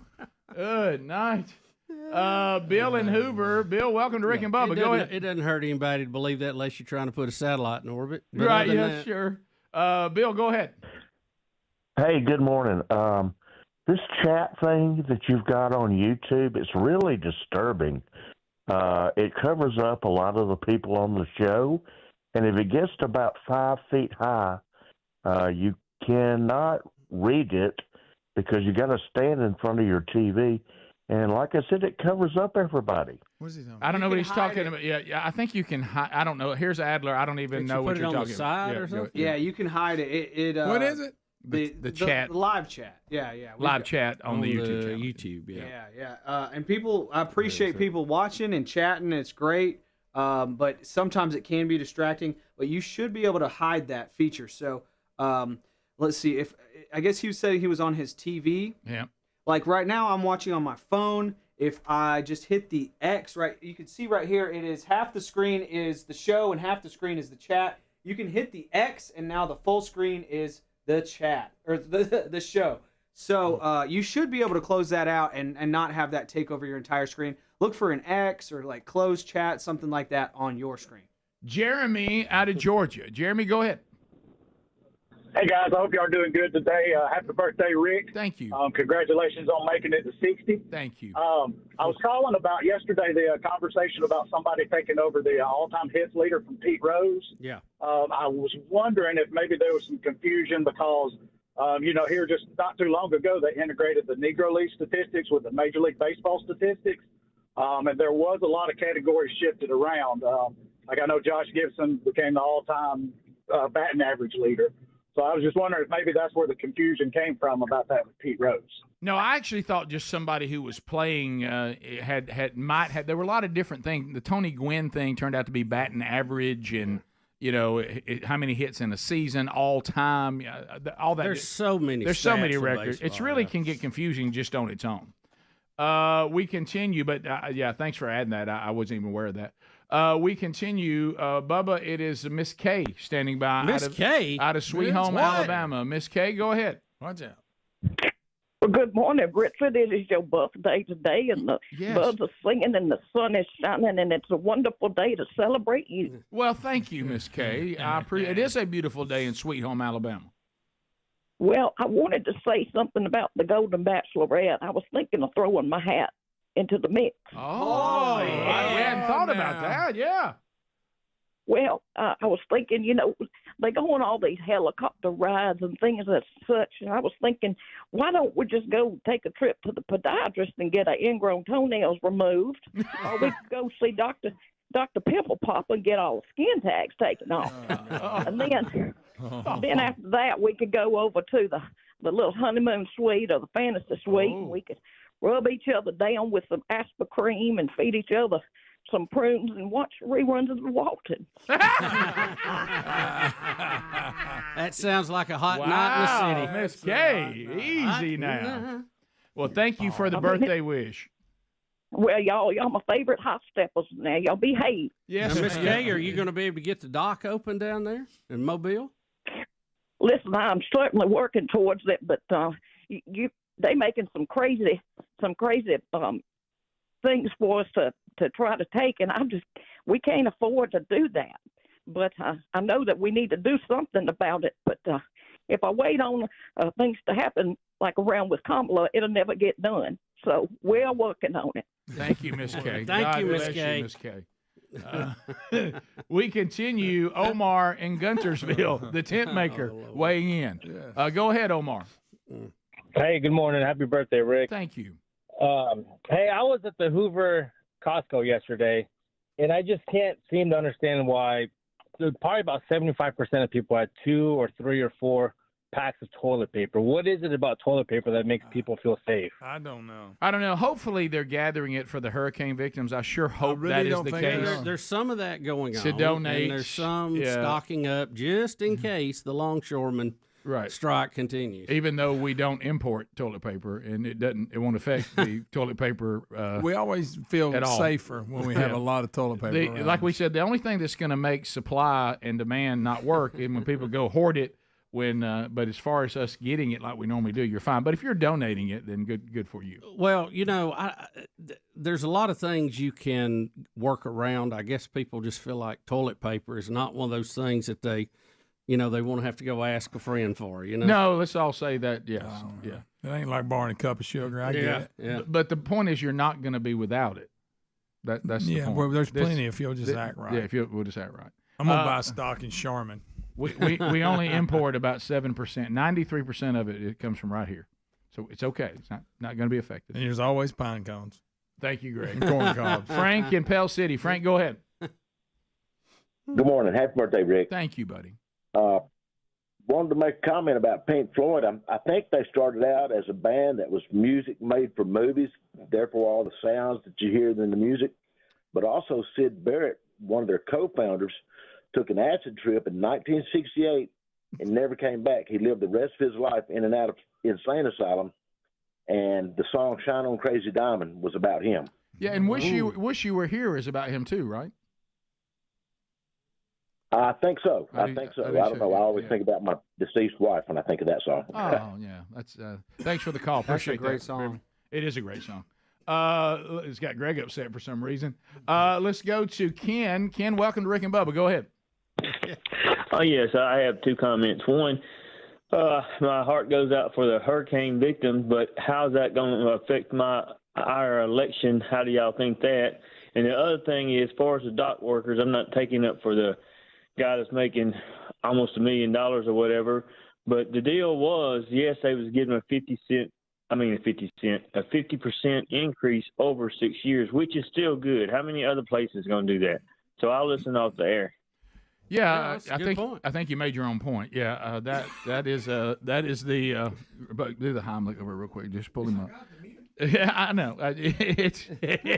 I'm really worried about your health. I don't know. I know it's in the throat. I don't know. Oh, it's dry. Is it the birthday cake?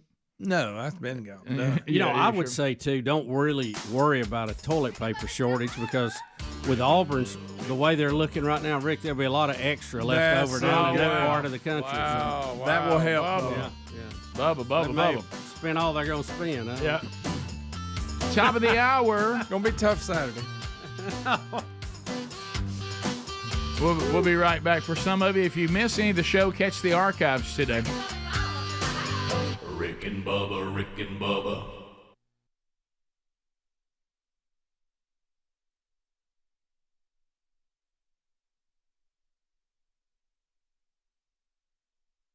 A Kentucky pastor is inviting his flock to bring guns to church to celebrate the 4th of July and the Second Amendment. I'm a Christian. We're doing this the week before the 4th of July, and I'm not ashamed at all to say that without a deep-seated belief in God and firearms, this country would not be here. And the belief in the Second Amendment gives people a right to the First Amendment. As a Christian, there's only one document that I believe has the inherent power to truly change lives. Every other document is just ink on paper. And men in power make policies, and men with guns implement those policies. The Second Amendment gives teeth to the First Amendment. Wow. Sure. Preach on, brother. What time is their first service? I may go to that one. Look, I've heard the term "peace be with you," but my goodness. But Rick, New Bethel Church is welcoming responsible handgun owners to wear their firearms inside the church June 27th, a Saturday. An ad says there will be a handgun raffle, patriotic music, and information on gun safety. He says we're going to celebrate the upcoming theme of the birth of our nation, and we're not ashamed to say that there was a strong belief in God and firearms. Without that, this country wouldn't be here. Now, Bubba, he does have a few When they come here, we will have security personnel at the door asking to inspect your weapon. We would just ask people to show us that the firearm is unloaded and safe, And if they want to, put it back in their holster and put it on their person. What That's I all love, it's going to be. he's got his there to demonstrate it. Look, I gotta hear the click of his pistol. Hear it again. Okay, hold on, wait. When they come here, we will have security personnel at the door asking to inspect your weapon. We would just ask people to show us that the firearm is unloaded and safe. And if they want to, put it back in their holster and put it on their person. That's all it's going to be. I love that. By the way, the commercial for the church service, we're not going to be able to go with that. No, yeah, I was just going to say, we actually have some audio from the one of the services. Oh, really? Take a look. Good morning, congregation. It's a pleasure to see such a high attendance today at the First Church of the Holy Epistle. It is, as you may know, Gun Appreciation Day, so remember to tithe 10% of your ammo when the collection plate is passed later in the service. Some other announcements. Today's hymn will be the favorite, How Gat Thou Art. Hymnals can be found 9 millimeters in front of you in the pew. Don't forget we will be ordaining Deacons Smith and Wesson at today's service, followed by a covered dish supper out on the grounds. And believe me, those dishes will be well covered. But for now, let's proceed with this morning's message, WWJBP, or What Would Jesus Be Packing?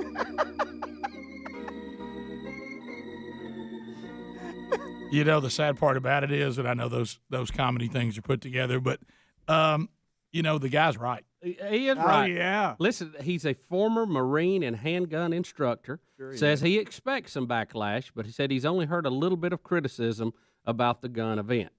The church that he is a pastor over attracts up to about 150 people to Sunday and is a member of the Assemblies of God.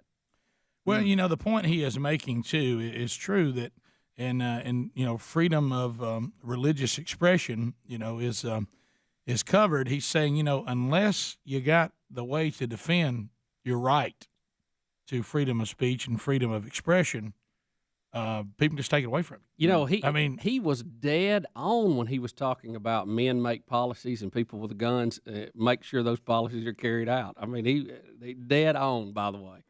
There's just something about everybody Let's hear it again. bringing their weapons. Let's hear it again. Let's hear his first comment. Yeah, what is the first one? Yeah, About making policy? Yeah, sure. I'm a Christian. We're doing this the week before the 4th of July, and I'm not ashamed at all to say that without a deep-seated belief in God and firearms, this country would not be here. And the belief in the Second Amendment gives people a right to the First Amendment. As a Christian, there's only one document that I believe has the inherent power to truly change lives. Every other document is just ink on paper. And men in power make policies, and men with guns implement those policies. The Second Amendment gives teeth to the First Amendment. He says he's been planning this for about a year, Rick. You know, he's been since I think last June. He's been planning this day. Now, we do have an Arkansas pastor who doesn't like this idea because he was shot while he was delivering a message one Sunday. Hallelujah. Well, you know what? Again, I think where that pastor may be mistaken is, see, people that are coming in to shoot the pastor, they're not. Obviously, they didn't abide by your rule. Yes. Once again, and maybe you needed men with firearms to take his gun away as he was coming in. Listen, I unfortunately, I can attest personally to some of this. You've seen it. You know, there was a moment there that you go, wow, wish I had that on me. Let's talk about this digital TV thing. Yes, digital TV. Now, as if this wasn't confusing enough. Is this a technology update? Yeah, Bubba, I'm afraid it is. I cannot believe that they're going to add to the confusion. Oh, this I'm ready is a for disaster. this to be over. I love technology. Hey, government, quit holding our hand. Come on. I'm so tired of this. Yeah, should we refer to the government as mama?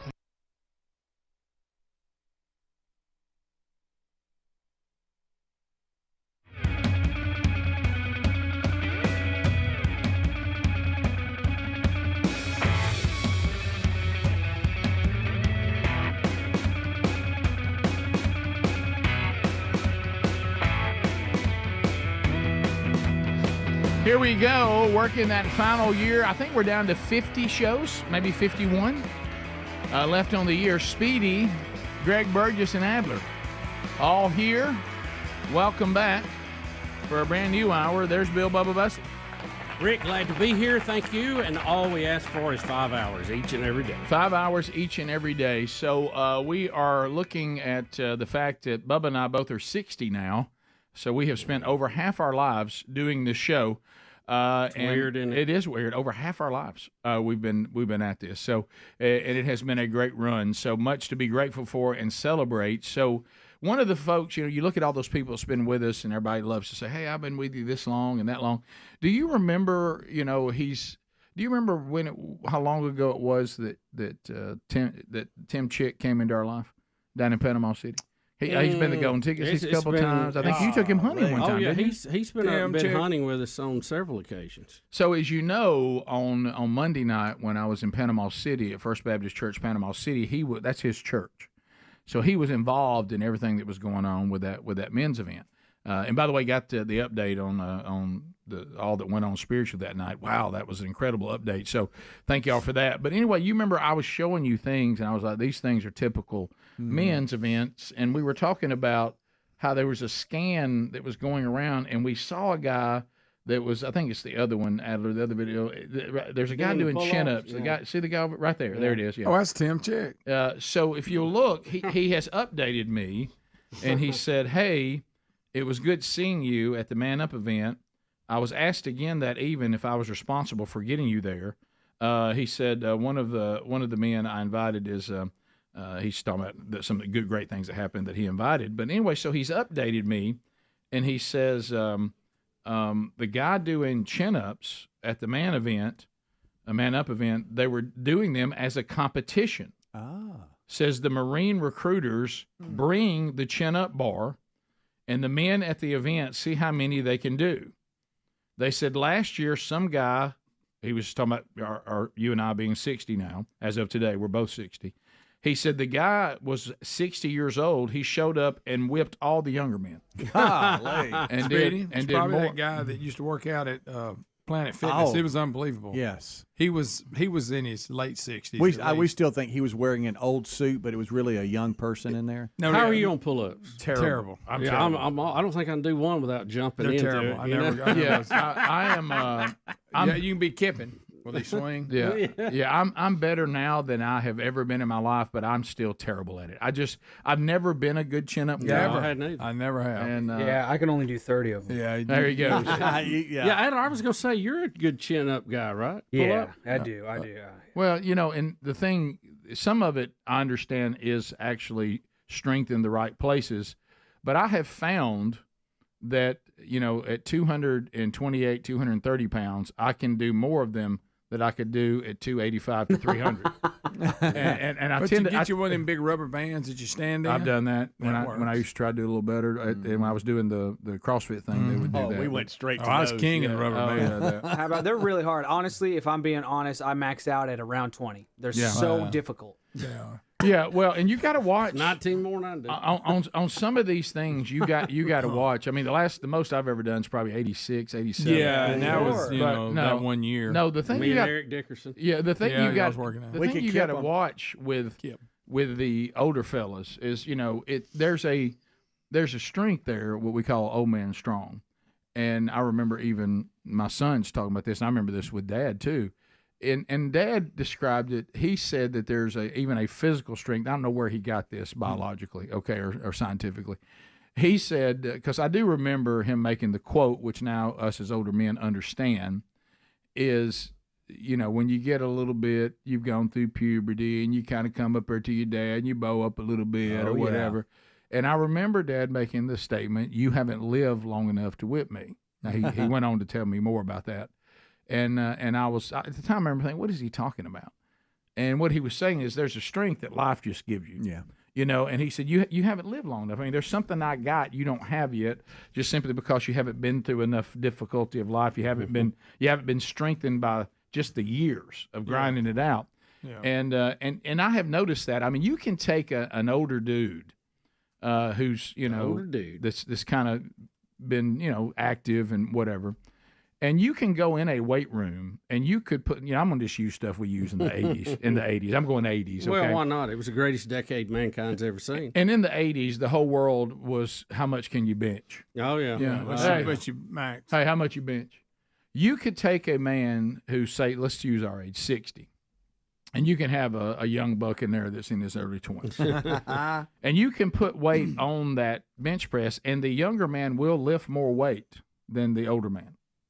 But then if the older man and he got into it, the older man would magically become stronger than the younger man and whip him. Mm-hmm. And that's what Dad was talking about. I can't explain that to you, but there is an old man's strength, even physically, that the weight room doesn't document, or exercise or whatever. But they just have something. They've got a grip that is different. It is. They can move your body and sling you around in a way that's different. They know how to leverage. And I tell you what, one thing that Dad always talked about was, he said, we're also more dangerous because we're not going to extend this. It can't be extended. So we're going early. Going for the win early. Yeah. So, and I mean, I remember that Dad would always do these moves. You remember Dad had his standard moves. Oh, Rick. And I would come up to him and he would just show me what would happen if I came up and kind of challenged him. And the first thing he would do is he would simulate, but saying I would do this real. He would do a front kick like he was going to kick my knee backward. He goes, that'd been my first move. He goes, and now I've crippled you. Take the knee out. Yeah, and he said, I've crippled. Yeah, and he said, then I'm all over you. Yeah. When you're reaching down for that knee to try to put it back where it was, and I thought, wow, this is When my boys come up behind me now, and they lock their wrist, and they got me. But instead of fighting it, I used to ask them to pop my back. Right. It kind of works. Why are you there? What I do is I love to grab my boys, and I'll get them in a grip, and I'll say, just announce right now that you cannot get out of this no matter what. Just announce it and I'll let go. Just say out loud, there's nothing I can do right now. Right. And another texture, right, old men are meaner. They are. Yes. A lot meaner than young people. But I think it goes back to they can't extend anything. It has to be quick. It has to be forceful and done. Yeah. Yeah, it's you think you can out cardio them, and you can I mean the thing though, don't miss the point. You're right, you can lift more weight than they can, but there's they have a strength that weight room cannot document. Well, we've talked about there's no meter. Look, there were people in the weight room could go in there and bench press the gym. Yep. And then you had these country boys that didn't have the cut muscles and didn't have this, but they appeared to be much stronger. We used to call it country strong. I don't know. Uh-huh. And a lot of the bench press were beach muscles. Yep. But some of them country guys, man, they could throw you around like a rag doll. Well, man, they were like trying to move a bus. Yeah, I may have mentioned it. Maybe I haven't. I played a little ball. Heard that? Really? And I remember, to your point, if there was a guy that was all cut and everybody at the beach would be thrilled with him, I never feared that guy on the football field because usually they had small hips. And a lot of times, no offense, Speedy, they would have skinny legs. Hey, no offense. Don't ever underestimate my legs. Right. Ever. If I saw them on the field, I didn't fear them at all because, to your point, Bubba, you could grab those guys and do what you wanted to with them. They didn't have leverage. Yeah. They had upper body strength, but they didn't have any leverage. They had small hips, small thighs, and they weren't. You could just throw them everywhere. Look at somebody else. Even though they looked fantastic in a tank top and all that. Yeah. But now, when you got out there and you saw the hip pads, back when people would wear pads, we had hip pads, and their love handles were pushing the hip pads out to where they're not even covering it, and their legs were as big around as tree trunks. Like you wonder where they found those pants for them. Yeah. There's just a slight gut hanging over their pants if they wore we used to have the cutoff jerseys, Yeah. And then you just looked, and they had their helmet looked like that somebody painted it on their head as opposed to them putting it on. You don't want any part of that. They're kind of snorting like a bulldog that can't breathe. And they had a forearm like nobody's. That guy has power of a small vehicle. Yeah. I mean, you don't want anything to do with this guy. That forearm's like Steve Garvey. Yeah. You might hit him, but it wasn't no fun. And they're always like number 64. Yeah, exactly. I don't know why. Good. We'll be back. 16 minutes past the hour. That's good, Adler. That's you, buddy. That's not me. That's funny. You gotta stop skipping leg day, Speedy. You gotta stop skipping leg day. Look at those shoulders. Rick and Bubba, Rick and Bubba.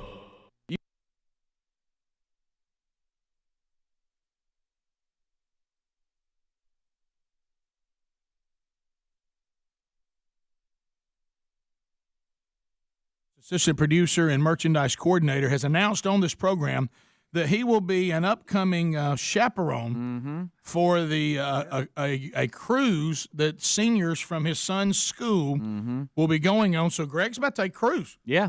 And be a chaperone. Boat. So, Speedy, you found something troubling in Greg's office. I did. I was back there. Why were you in my office? Well, you know how you merch. I mean, Look, I know you're my boss now, but you ain't got to run roughshod. Well, I was back there tooling around. Either I can't remember what it was, but it was last week, Snooping. and I came. Well, actually, I was looking for some mail. You find said that cash it never I got came. hid? That never came in, and it was in your office. That's right. I forgot about that. And when Greg's big on delivering mail, by the way. And when I was in there, I saw something on his desk. And it was troubling, but I think with the cruise and everything, it kind of just comes all together here. I found some tanning magazines in his office. Come on. Greg, Greenwood must have planted those. And I saw these little tanning magazines, and I didn't know what was up, so I looked at it and I thought, well, he's just he's trying to get a tan. And then I found this rolled up in the corner. And I'm like, what in the world is this? And I'm like, actually my picture I posed for. Right. And then I thought, modeling I thought, well, this is just happens to be a coincidence. And it says tropical tan. Thanks for tanning with us, Greg. All the best. And I'm like, what in the world? Have you seen that magazine hit up the main article, and it says tanning for the guy on the go? Right. Are you a busy man? Now, where'd you get the poster now? Come on. Well, I saw it. It was folded up in the corner. Were you embarrassed to put it up? That's Greenwoods. It's got to be. Are you going to get a tan for the cruise? Are you tanning? I need to, yeah. Rick, so I don't get burned up. Rick, don't you see he's getting one? What's your I hate to do the rhyme here, but what's your tan plan? I don't know. I might do like Charles and spray one on. Well, that's what I bet that's in this magazine. Yeah, it is. It's actually on I'm chapter 3. I think Speedy needs to be quit digging in people's office. Well, you didn't find that back hair removal magazine, did you? Greg. Got a lot of things to take care of before we leave. I mean, look, I wouldn't even. I mean, it wasn't hard to find. It's sitting out in the open. So now that poster are was you? Are you monthly, Greg, or you just look a big? Are big you package? weekly or what? What do you got? Well, what kind of tan? I think it's probably wise to do that so we don't get burned. Well, actually, I got that. What's that ailment where you got to get in a tanning bed? Then there's somebody claims that. I'm claiming that. Well, what is that? You don't think Michael Jackson has? I don't know. I may have made that up. There is one. It's where you get red. No, I do because here's what happens. You're gonna get on there and your lily. Because listen, I'm a white person. I'm real white. The Indian gene didn't get me. Are you whiter than your shoes? I'm not white. Okay. Why are you cheerleading? Well, I just asked. I'm trying to get a comparison. Let's say it's day one on the cruise and I get burnt real bad. Well, the cruise is ruined. You know. You ever heard of sunscreen? That don't work. Shade. Greg, it don't work. He just said it don't work. Greg. Is that one of your? That's how they get you things. I've been set up on this whole thing. I ain't buying it. I'm claiming it's a setup. I didn't do all that. Did you have a tanning magazine in there? Greg, I didn't say I put it in there. I wouldn't be ashamed. Greg. Is that why would I need a magazine to get a tan? That's all I'm. Well, maybe some helpful hints. And there is some. Are you Lily White, daddy of 2, and having to go on a cruise right here? You can evaluate your options. Are you a daddy of many, and you're one step from being transparent? Yeah. Let's show you how to get a little hue on you. Well, you must have gotten some kind of tan package because they gave you a poster. Here he goes. That's fine. Well, I can tell. Look, I can tell Greg's me getting up darker. On that, that's fine. I can tell he's getting darker too. There's a conspiracy theory going on here. Rick, what's Christopher Columbus? Hey, the helmet's here. What, Chris? Hey, he's wounded. He's lashing out. Y'all, because everybody found his little. Hey, you want me to show you the poster again? Let me tell you. Seriously, this ain't. This is how your mom used to say, "Look, that dog's been hit by a car. Don't go near it." Yeah. They've set me up. Somebody's got a conspiracy going here. Well, I just want to know: are you Greg, tanning? You know, I'm gonna do spray at the last not. minute. What are you gonna do? I'm not you gotta tanning. have a plan or sunscreen. Bubba, is there any shame in getting a tan? No, now magazine. I admit, if you're going on the cruise, if it you quit need raining, I might get one while I'm cutting grass. Greg, you gonna lay out? No, I don't do that. You ever, Son you has ever baked me my whole life. Have you ever seen, like, I'm talking about National League men, like, laying out? That looks weird. No, I'm gonna have A little that bit, damn. yeah. To me- No, it does. It ain't a little bit. It does. Yeah, I mean, it's one thing to say I'm sitting around the pool while my kids and family here, No, but Green like wouldn't I'm like out in my yard and I'm laying down like a girl. Yeah, I mean, what are you gonna Yeah, do? putting Wear oil on some me and bronze stuff. makeup? Flip it. Oh,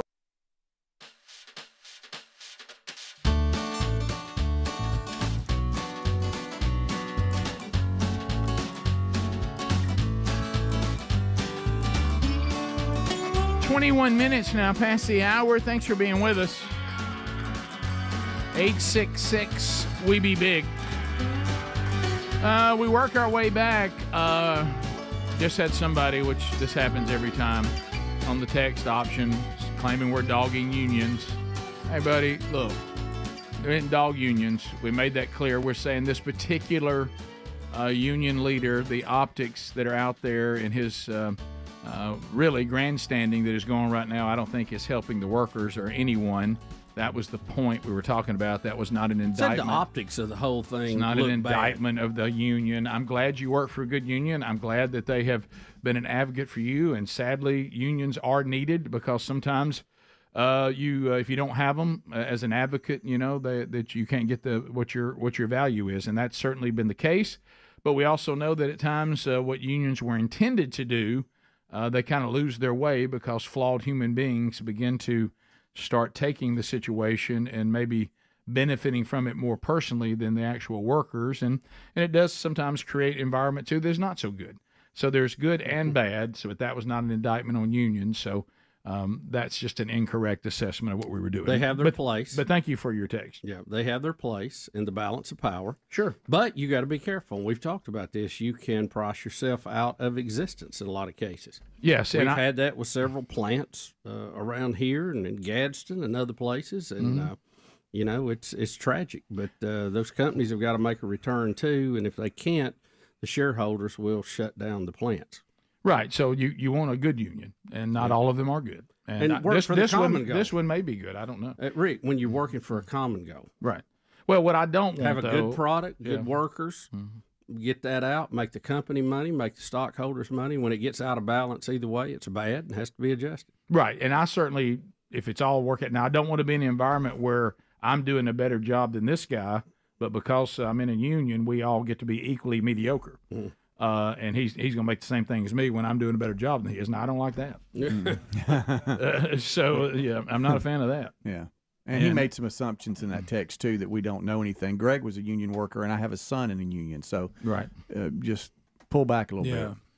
Yeah, so just calm down, Karen. That's right. That's not what we were saying. Yeah. What is this? I call it a birthday happy, Rick, and it's a surprise, and that's all. A birthday happy. Birthday happy. Hello, you're on the Rick and Bubba show. Is this Rick Burgess? Yes, it is. Rick, Brad, Andy, and Bobby here, 3 on the string. The award-winning 3 on the string. The amazing three. I know they have already sang happy birthday to you today, but have you ever had a bluegrass birthday? I have not, but I'll take one. Hey, today's the day. Are you ready, boy? 1, 2, 3.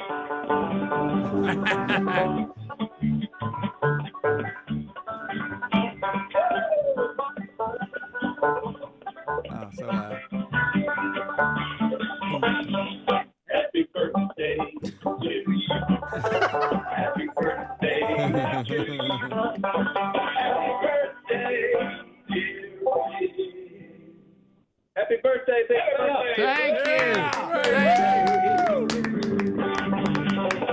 How about the amazing three? Yeah. Wow. Three, get your threes up. Go, 3. Hey. Oh, I love it, man. Happy birthday, man. Thanks, guys. That means the world to me, all 3 of you. Thank you very much.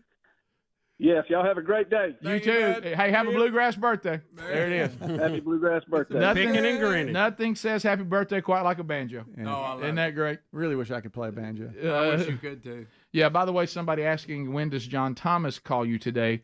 Actually, because of the travel plans today, and it looks like it may be a late evening getting in, and I need to get back to work tomorrow. John actually called yesterday. He heard about your schedule. Thank you for that, Rick. Yeah. Well, you have to plan. I don't know where to look. You have to plan. Bubba, I had people talking about video 2, Adler. I had people talking about that Trump was going to be on with Dave Ramsey. Right, I heard that. Yeah, I always enjoy my conversations with Dave Ramsey until he takes my credit card. Yeah. I agree with Dave 100% on what he talks about. I just can't live totally under that. Right. Because I would be divorced and Betty would have half, and then that's not a good plan either. Right, yeah. So, we try to live under the Ramsey modified plan. Right, yeah. Yes. It is slightly modified. Dave Ramsey, when speaking to us about truth, knows exactly how God feels. All right, so... the chairs are a little low. So Trump was on Ramsey, and apparently he gave us a discussion on tariffs, which, Trump says he's going to put a tariff on anybody that tries to take their company out of our country and then sell it back to us. Here's Ramsey, courtesy of Dave Ramsey, his interview with Donald Trump. Is Dave okay with tariffs? Is Dave? I'll tell you too. See, I think a lot of people discount Trump because of some of the sophomoric locker room language and stuff. He really does know what he's talking about, and he has a grip on history and business. Yep. And see, that Trump right there sells to a different bunch than what we see at some of the other outings. But he's very correct. And the real key to the tariff thing is a lot of times you never have to use them. That's right. They're like parking a battleship out there. The threat of them, yeah. Bottom of the hour, we'll be back. Rick and Bubba, Rick and Bubba.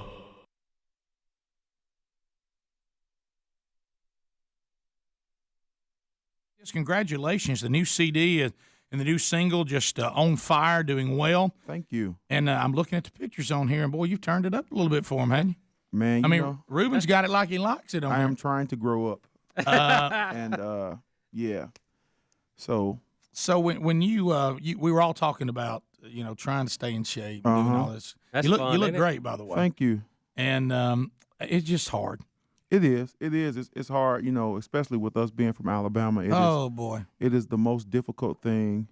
Everybody talks about how hard it is to be on television and sing in front. No, the hard thing is turning down the fried chicken. I miss it so much. So, when you travel, it's so bad anyway. You can't eat good. You don't have the selection you need, Right. You're always grabbing something quick, that you have to tear paper off of, and that ain't good for you. I honestly just had to turn it over to God, man. Amen. Like, really, that's the only thing that's really, I think, that's helped me make it through, trying to, be better and be healthier, because, any other way, you really can't do it by yourself. You really need divine intervention. Yeah, but you look good. You seem like you feel good. I feel great. Having a good time. But the thing about it's just like I understand how to be healthy. I really do. Right. I just can't figure out how to do it and still have fun. Well, I'll be riding along, and all of a sudden I'll be like trying to do good, and all of a sudden, like Mama's fried chicken, I'll be over riding shotgun. I'll look over, and it's almost like I can see it sitting over there. And why don't you come see me anymore? And the hard thing is when you're trying to do good, it's like McDonald's always has like that brand new special burger with the fried pickle chips or something. Try new Mac pickle chip burger. Every time. Every time. For a limited time, 99 cents. And you're like, limited time, I got to go see it. It's rude. It's just going to be here for a minute. Every time I make a little progress, that McRib comes about. Oh, boy. I tell you. And you know what? I don't know why they call it a rib, but it sure is good. Yeah. It has no real parts of pork in that sandwich. No, but I sure do like it. And you can see where it looks like they did it. They even pressed it into a rib. They even have like a fake bone going through it. But I like it. But you just bite right through it. And I'm like, well, that ain't a bone. That's like, that's like the cartilage. I was doing. So what are you doing, Ruben? What's your workout? Every day, it's like circuit training. Basically, we lift weights, cardio every day. Every day. Every day, 5 days a week. Ruben, how do you do that on the road? They're with me on the road. You just carry. Do you get this? if you're in a get up, Ruben. Well, do you just different weight rooms in whatever hotel you're in? No, well, we try to, if we're in the hotel, if they have a nice gym, we'll use it. But if not, then we'll go to like a Gold's or a Bally's or something like that. It's rough, man. It's rough, and we call my trainer the food Nazi. Oh no! So we shouldn't mention we have like egg sandwiches in the kitchen. No, don't do that. We ain't don't gonna, do that. Hey, we are. with them college buddies. You finally start doing better. Here comes Rick and Bubba. You know, and they're only about 500 calories each. McDonald's, come on. I know you be hang up on them, Reuben. We're enablers, is what we are. We're doing better too, though. We're trying to. I'm getting old now. Just wait till you get old and it happens. Not old, man. 44. No. I know I look a lot younger now. I appreciate that. You look good, man. Yeah, but if you're overweight at 44, that makes you like 54. Right. You know, well, I just can't. I had to realize, like you're talking about, like now you feel bad when a trainer. This is when you know you're getting old. When a trainer, this is all he asks of you. Hey Rick, just move around something. Just move. You know, there was a day when they'd go, let's see if you can bench 400. You know, now it's like, just move, brother. Just keep moving. Just go to the mailbox. Yeah, did you walk? You gotta start somewhere. That's man. when you know you're old. When they say, step. did you walk? That's your cardio. What you said? God, you reduced me to walking? I'm a walking guy now. You know, you're out there with all those codgers. What are you doing? My cardio. Man, this poor guy too used to walk in our neighborhood. I'd see him every morning going to work, and God love him. He walked for like 11 years, right? And he looked the same. And I remember one time I just rode down the window. I said, "You're going to have to pick it up." I said, "It ain't happening. I've looked at you for 11 years out here walking. You look the same." Rick, I don't think it's you're cardio. You're going to have to get in a gallop or something. I don't think it should qualify as cardio if a poodle can stay with you. You know what I mean? Now, if you're dragging the poodle, you're doing something. There you know go. what I mean? But if he's trotting along beside you, you ain't burning If no that calories. poodle's not struggling, you ain't getting anything done. Yesterday on the treadmill, I almost went into cardiac arrest trying to keep up with this little girl on the treadmill next to me. You tried to turn it up. Oh man, I was like, you ain't gonna beat me. So she went 4.5, Big Roo went 4.5.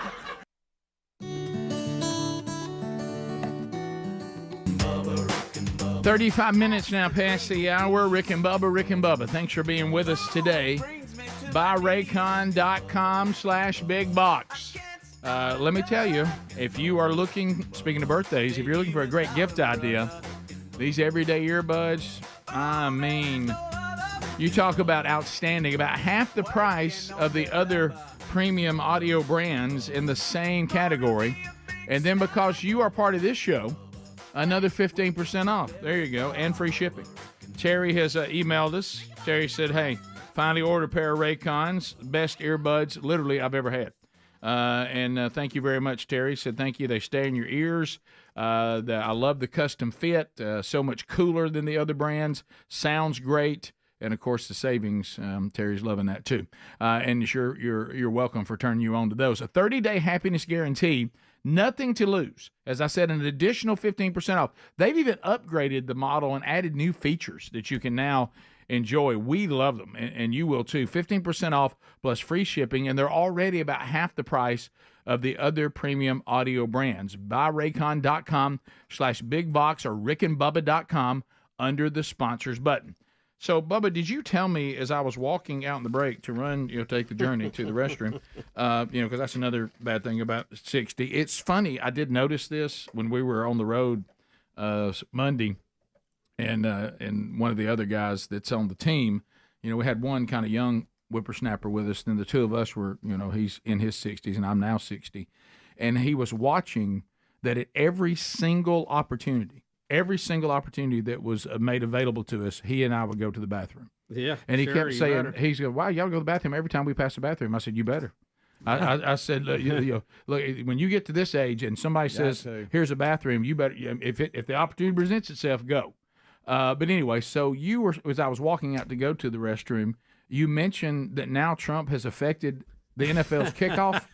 Are you serious? So there's two sports-related Donald Trump stories today. Okay. And this is the headlines. This is from Daily Mail. I'm not making this up. NFL considers rule change after Donald Trump blasted new kickoff. That's not true. Okay. That can't be true. The NFL is now considering a rule change after criticism from former President Donald Trump, according to a report. That can't be true. The league introduced the dynamic kickoff during the offseason in an attempt to revive kickoffs after previous changes were made amid player safety concerns. Sure, yeah. However, in just 4 weeks under the new rule, the league could be set to perform a U-turn. Not true. Roger Goodell suggested that changes could be coming, hinting that moving touchbacks up 5 yards could also be in play. I think we'll have to make a few changes on the kickoff that will, I think, lead to a lot more kickoff returns, he said on the NFL Network. He added that the competition committee is meeting to discuss the changes, and that will happen next week.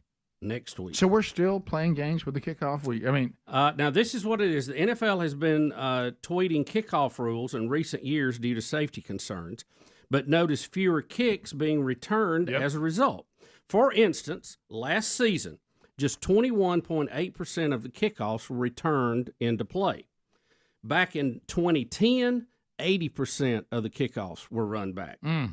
For a standard kickoff, the ball is kicked from the 35-yard line with the 10 kick coverage players lined up at the opposing 40-yard line, 5 on each side of the field. This structure theoretically reduced the number of high-impact collisions on the kickoff. Meanwhile, the return team has at least 9 blockers lined up in the setup zone between the 30-35, with at least 7 of those players touching the 35-yard line. Up to 2 kick returners are allowed inside the 20. Only the kicker and 2 returners will be allowed to move until the ball hits the ground. It just seems like we just feel like we're overthinking this. Can we just start it at the 20? I mean, everybody's. Let's have a kickoff. Let's actually have a kickoff. Move the kicker back. Yeah. You know, they keep getting better and better, and that's fine. Move it back so we have kickoffs. They are fun. Well, I thought that, back to the point of the article. Even if you have to move the tackling team further down the field. But I hate we lost the onside kick. Yeah, anytime. We're good. Where are all these injuries for onside kicks? Was there some study? I didn't notice a lot of injuries on onside kicks. I don't either. But back to this again. See, I thought the whole deal with this arrangement, and the article seems to agree, was that more people would return, and we've just now cut down the space so the collisions are not so far apart.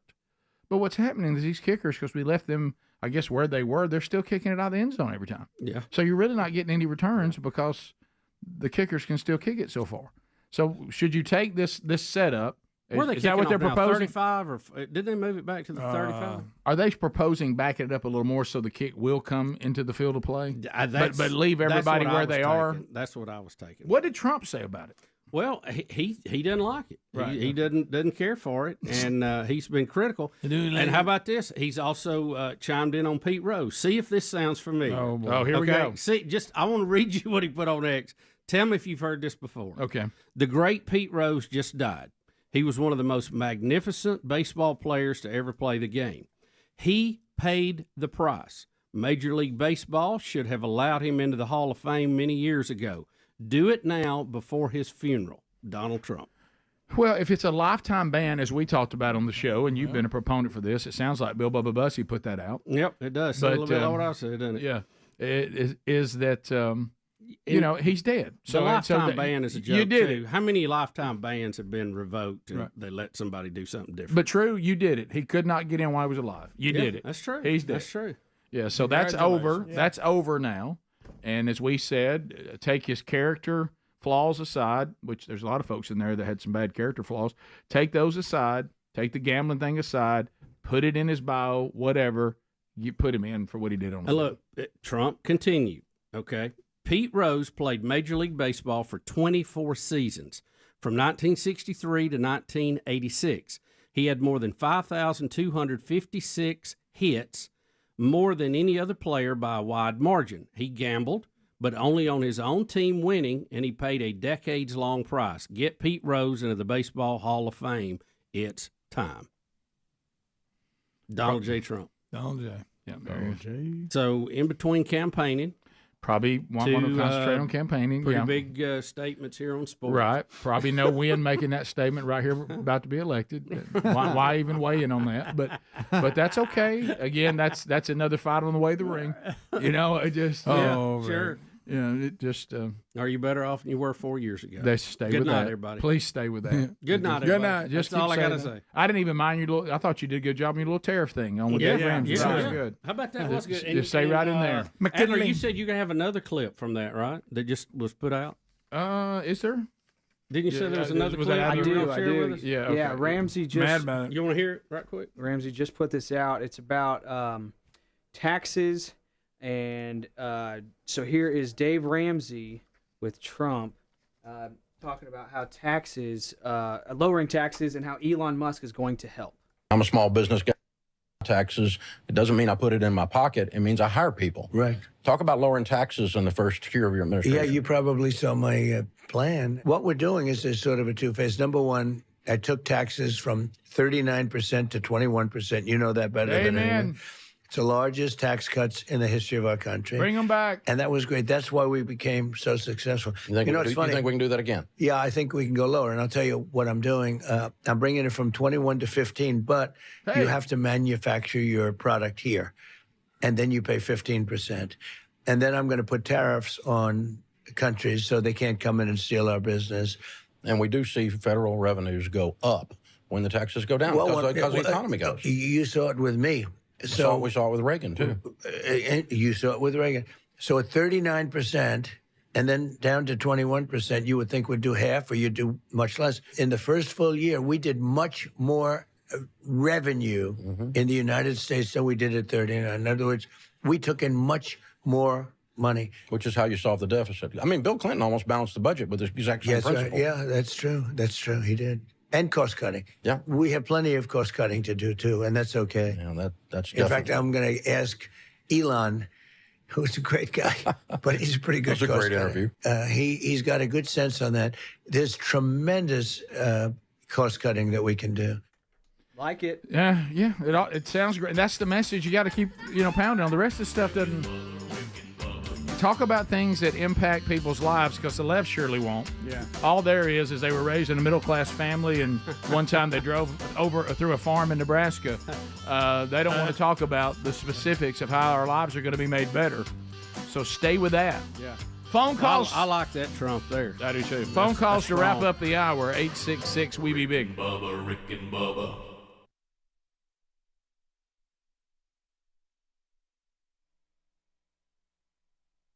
Bubba, what happened to you yesterday? You said something happened. Well, Rick, this is going to seem mild after Greg having to, getting taken by his son. But okay, here we go. I hate when these weird things like this happen. I'm cruising down the road. It's 1:20 in the afternoon, minding my own business, I might add. Right. Just enjoying a beautiful, cold winter day. The sun's shining. It's lovely out there, and I'm cruising. I've just stopped and got me a little bite to eat. So I'm working my way down to the hunting camp to be sure everything's good. So, we've had some cold weather. We'll check the pipes, make sure we're all good. So I'm going along, minding my own business. Right. And I see something over here on the right side. Just peripheral. I mean, and you're talking about split second. Right. I'm driving, and I just put my hand up. It got up on me so much, I put my hand up. And in the instant, something slams into the side of my truck. I slam the brakes on. Food goes everywhere. Drink end over end. I lock it down. Thank goodness nobody's right behind me. and I'm like, what in the world just happened? And my first thought was a deer jumped into the side of my truck. First thing I'm thinking. And I'm also thinking, I'm in the beast. I'm in the big beast, okay? Thankfully. Yeah, I'm not in the... Steve Moultrie, you can relax and breathe. I know you've already had one scare with Dan this week on ice. Right, yeah. I'm in the beast because I've got some dirty work to do, and I wasn't going to mess up the pretty truck. Right. So I think, well, my goodness, what was that? And I'm trying to say, I'm thinking, am I okay? Because it was like a stick of dynamite went off, because you're out there, it's quiet, you hear the road, So I pull on up, and I start to kind of pull off the road. It's so bad, I think I need to check and be sure the truck is okay, and two, what just hit me? What just happened? So I look out the window, and I've got, what do you call that little piece of plastic that goes over the window? You can crack your window and rain not get on so you can crack the window and water not come in. And I don't what do you call it? A rain guard? What do you call it? You know what I'm talking about? Whole plastic guard. Well, I look, and it looks like someone has just chewed that rain guard off. It's broke in several pieces. And I thought, there's no way a deer hit me that high up. No. I hope not. Yeah. If it did, it was a Pegasus deer. Yeah. So, and then I look in the rearview mirror, and I see something flopping around in the road. Okay. Oh no! And I thought, what in the world was that? And I didn't think it was a bird to begin with because I didn't see feathers, flying. When you ever hit a bird, the feathers go up Yes, it everywhere. does. I Especially saw if it. you hit a goose. Do you remember the time I saw a state trooper car hit a hawk? Yeah. That was coming in, and it looked like a hawk bomb went off. I'm saying there's been a lot of that going on. These birds are diving at cars lately. I'm telling you, it's part of the attack. Anyway, I turn around, I circle back around, I get out, and it appears that a giant owl flew into my truck in the daytime. Oh my and gosh! and which is so odd, and it's a very pretty bird, to look. Thank you. But I get out and I've got to inspect the situation, of course. And the owl is it's not right in the middle of the road. It's kind of over on the side. But I do not see its eyes open. Its eyes are closed, and I do detect. Yeah, I know that was about the way it was. I do detect a little bit of motion in it, so I think it's maybe still breathing or whatever. So just addled it. I didn't mess with it because the one thing you don't want to do is an owl to wake up while you're cuddling it. No, honest with you, yeah, you would have don't touched do that that. owl, and it would have Yeah, lit yeah. into you. Well, and I hated it because I hate to see a pretty animal like that come to such a shameful demise of flying into the side of the truck. But so I just let it go, Do you and think hopefully the owl came back. I doubt it because it took a pretty good. I don't see how it could Bubba's have. scream, Rick. I don't see how it could have made it. No, but the question is, why is an owl bombing my truck in the middle of the day? I agree.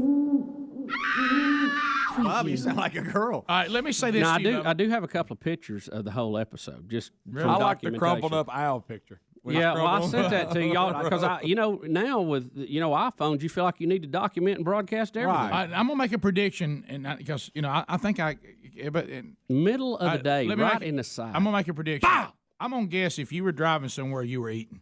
Yeah, sure it was. Okay, all right. Huh? Do you think it went after what was in Bubba's hand? Could see it through the. Yeah, if you Do you listen think to go, Val just had enough? I'm hungry.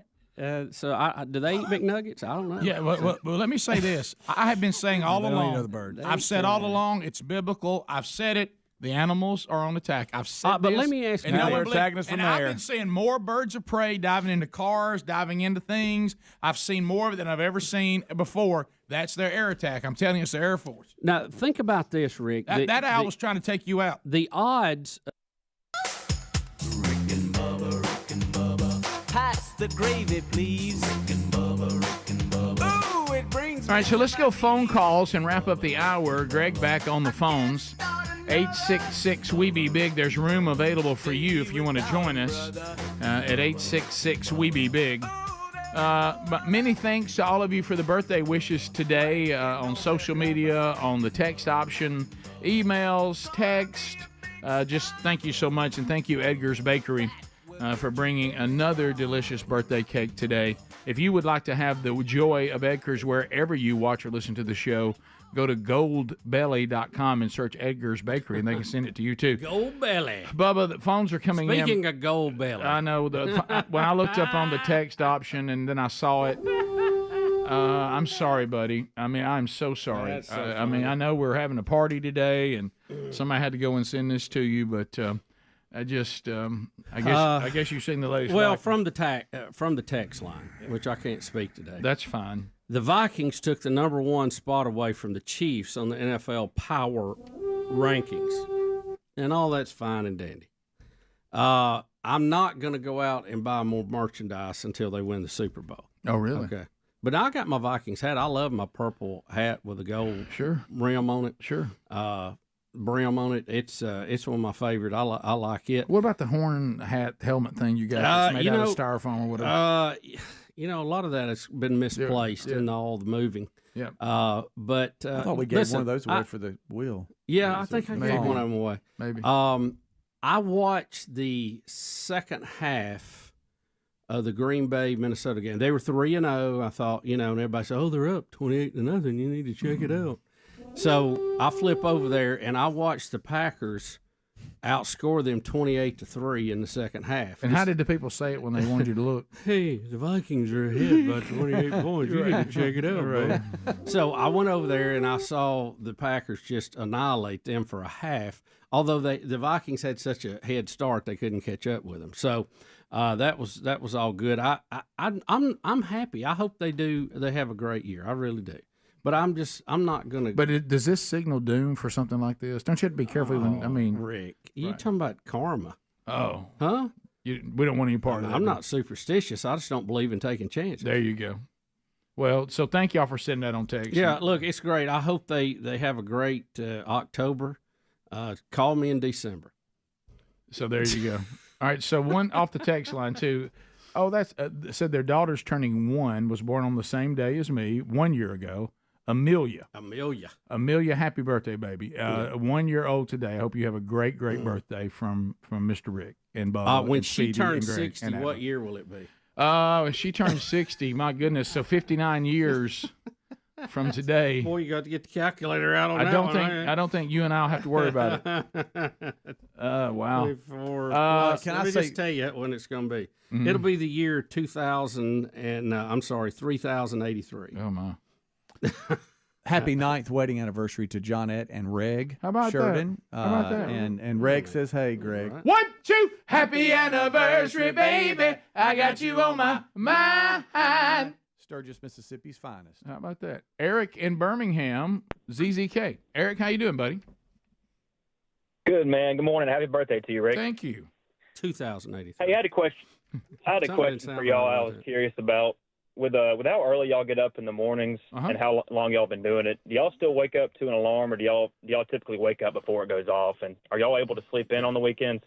So, Bubba, I know you, when you say sleep in now, it's probably not what any of you would call sleeping in. I guess I did sleep in with no problem and always needed an alarm up until about 50. In the last decade, maybe a little less, I seem to wake up most days without the alarm.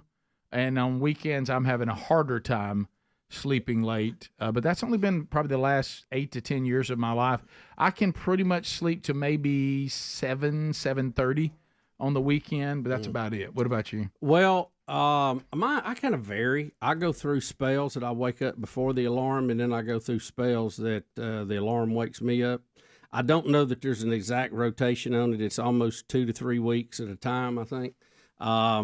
But on the weekend now I get up at 2:50 every day, and on the weekends I usually sleep into 4:30 or 5. Right. So that's about it. Well, some of it is when you go to bed. I've gotten so accustomed It to really does depend on to that. go to bed that even on a Friday now, I find myself ready to go to bed at 9:30, just like it was during the week. Yeah. So my body goes, well, I guess we only sleep this amount of time. So, and part of my reason for not having the alarm, needing it as much as I once did, I mean, it's terrible to say this because it sounds like part of the aging process. I usually end up having to go to the bathroom about 4:15, and so which I get up at 4:30. So I get up and look at the clock and go, it's not worth laying back down. Yeah. So It all depends. I usually wake up to go to the bathroom. That's But and it's usually once a night. I used to do a lot more than that. For about 20 years of the show, I had the alarm had to wake me up, and then on weekends I'd sleep till 9 o'clock. But those days are over.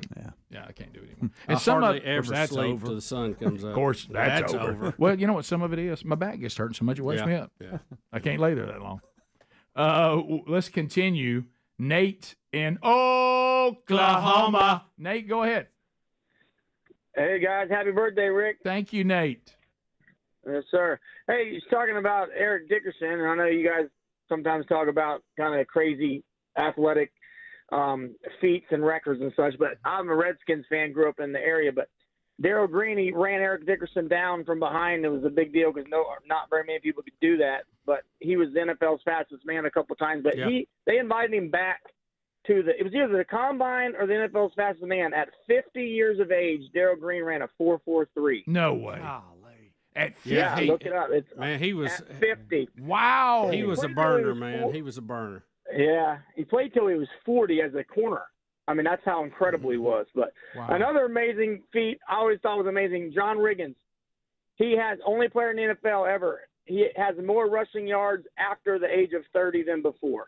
It'll never be broken. How about the that? game is now. How about that? That's a tip of the hat on the 60th birthday. Boy, it is. Buddy of mine was telling me he was in a fundraiser, and it was they decided to have a full contact football game, And he said the No. ages ranged from all over the place, No. like in the 20s to he was in No. his 40s. He said they all made an agreement. Hey, look, let's not get crazy out here. Yeah, it ain't gonna and work. they used the local high school team's equipment that they were fundraising for. He said he got hit so hard the first play, it knocked both his contacts out of his eye. And he has a twin brother. He had to go to the stands and ask if he could use his contact to finish the game. He said he couldn't walk for a week. No, I wouldn't. No Rick, way. No. I don't no see how. way. Rick, this text here makes no sense. Bubba, if you think it's tough being a Vikings fan, try being a Raider fan for 50 years. Hey, you won Super Bowls. I know. I know one you won. You beat the Vikings. If your franchise Didn't they win more than one? Oh yeah, I think so. Yeah, because they won in the 70s and they won also in the 80s with that coach. What was his name? Yeah, with the black hair. And they, I got you. Yeah, Tom. Fort, something like that. I can't say it. And they brought back a legendary quarterback and had one more season left in him and still had the old face mask Plunkett. Yeah. Looks like they won in 77, 81, and 84. Oh my! So you've won 3. Minnesota's won 9. Yeah, no comparison. Sorry. Yeah, if you're next fact, please. If you're gonna go after Bubba with your franchise, if your franchise has won multiple Super Bowls, just don't text. Hey, if you've won any, don't Right. text. Right. Yeah, like Brody, the Colts. No, sorry, y'all have won. I saw you win too. Right. Myself. How many Vikings have won? Does that be? What is it? We had Case Keenum, and we got to the championship game. Best team that had in years, and first I couldn't wait to trade him to get rid of him. Well, Bubba, think about and they this. hadn't even smelt the championship game since then. Well, how cruel of the Raiders texter. The Raiders beat the Vikings. Yeah, I know. In a Super I know. Bowl. I saw it, Rick. Trust me. Hey, the Vikings dialed up every dynasty right in the middle of their greatest year. Yep. That hurt. Thanks for being with us. If you're wrapping up the show, thank you for all the well wishes today. Wish you nothing but the best. Catch any part of the program you missed today on the Rick and Bubba archives. Rick and Bubba, Rick and Bubba.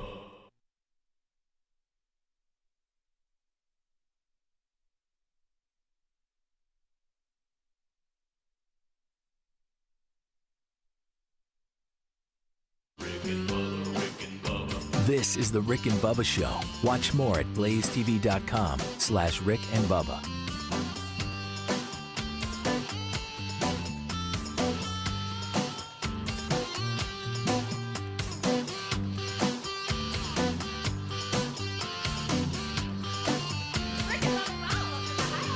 Rick and Bubba, Rick and Bubba.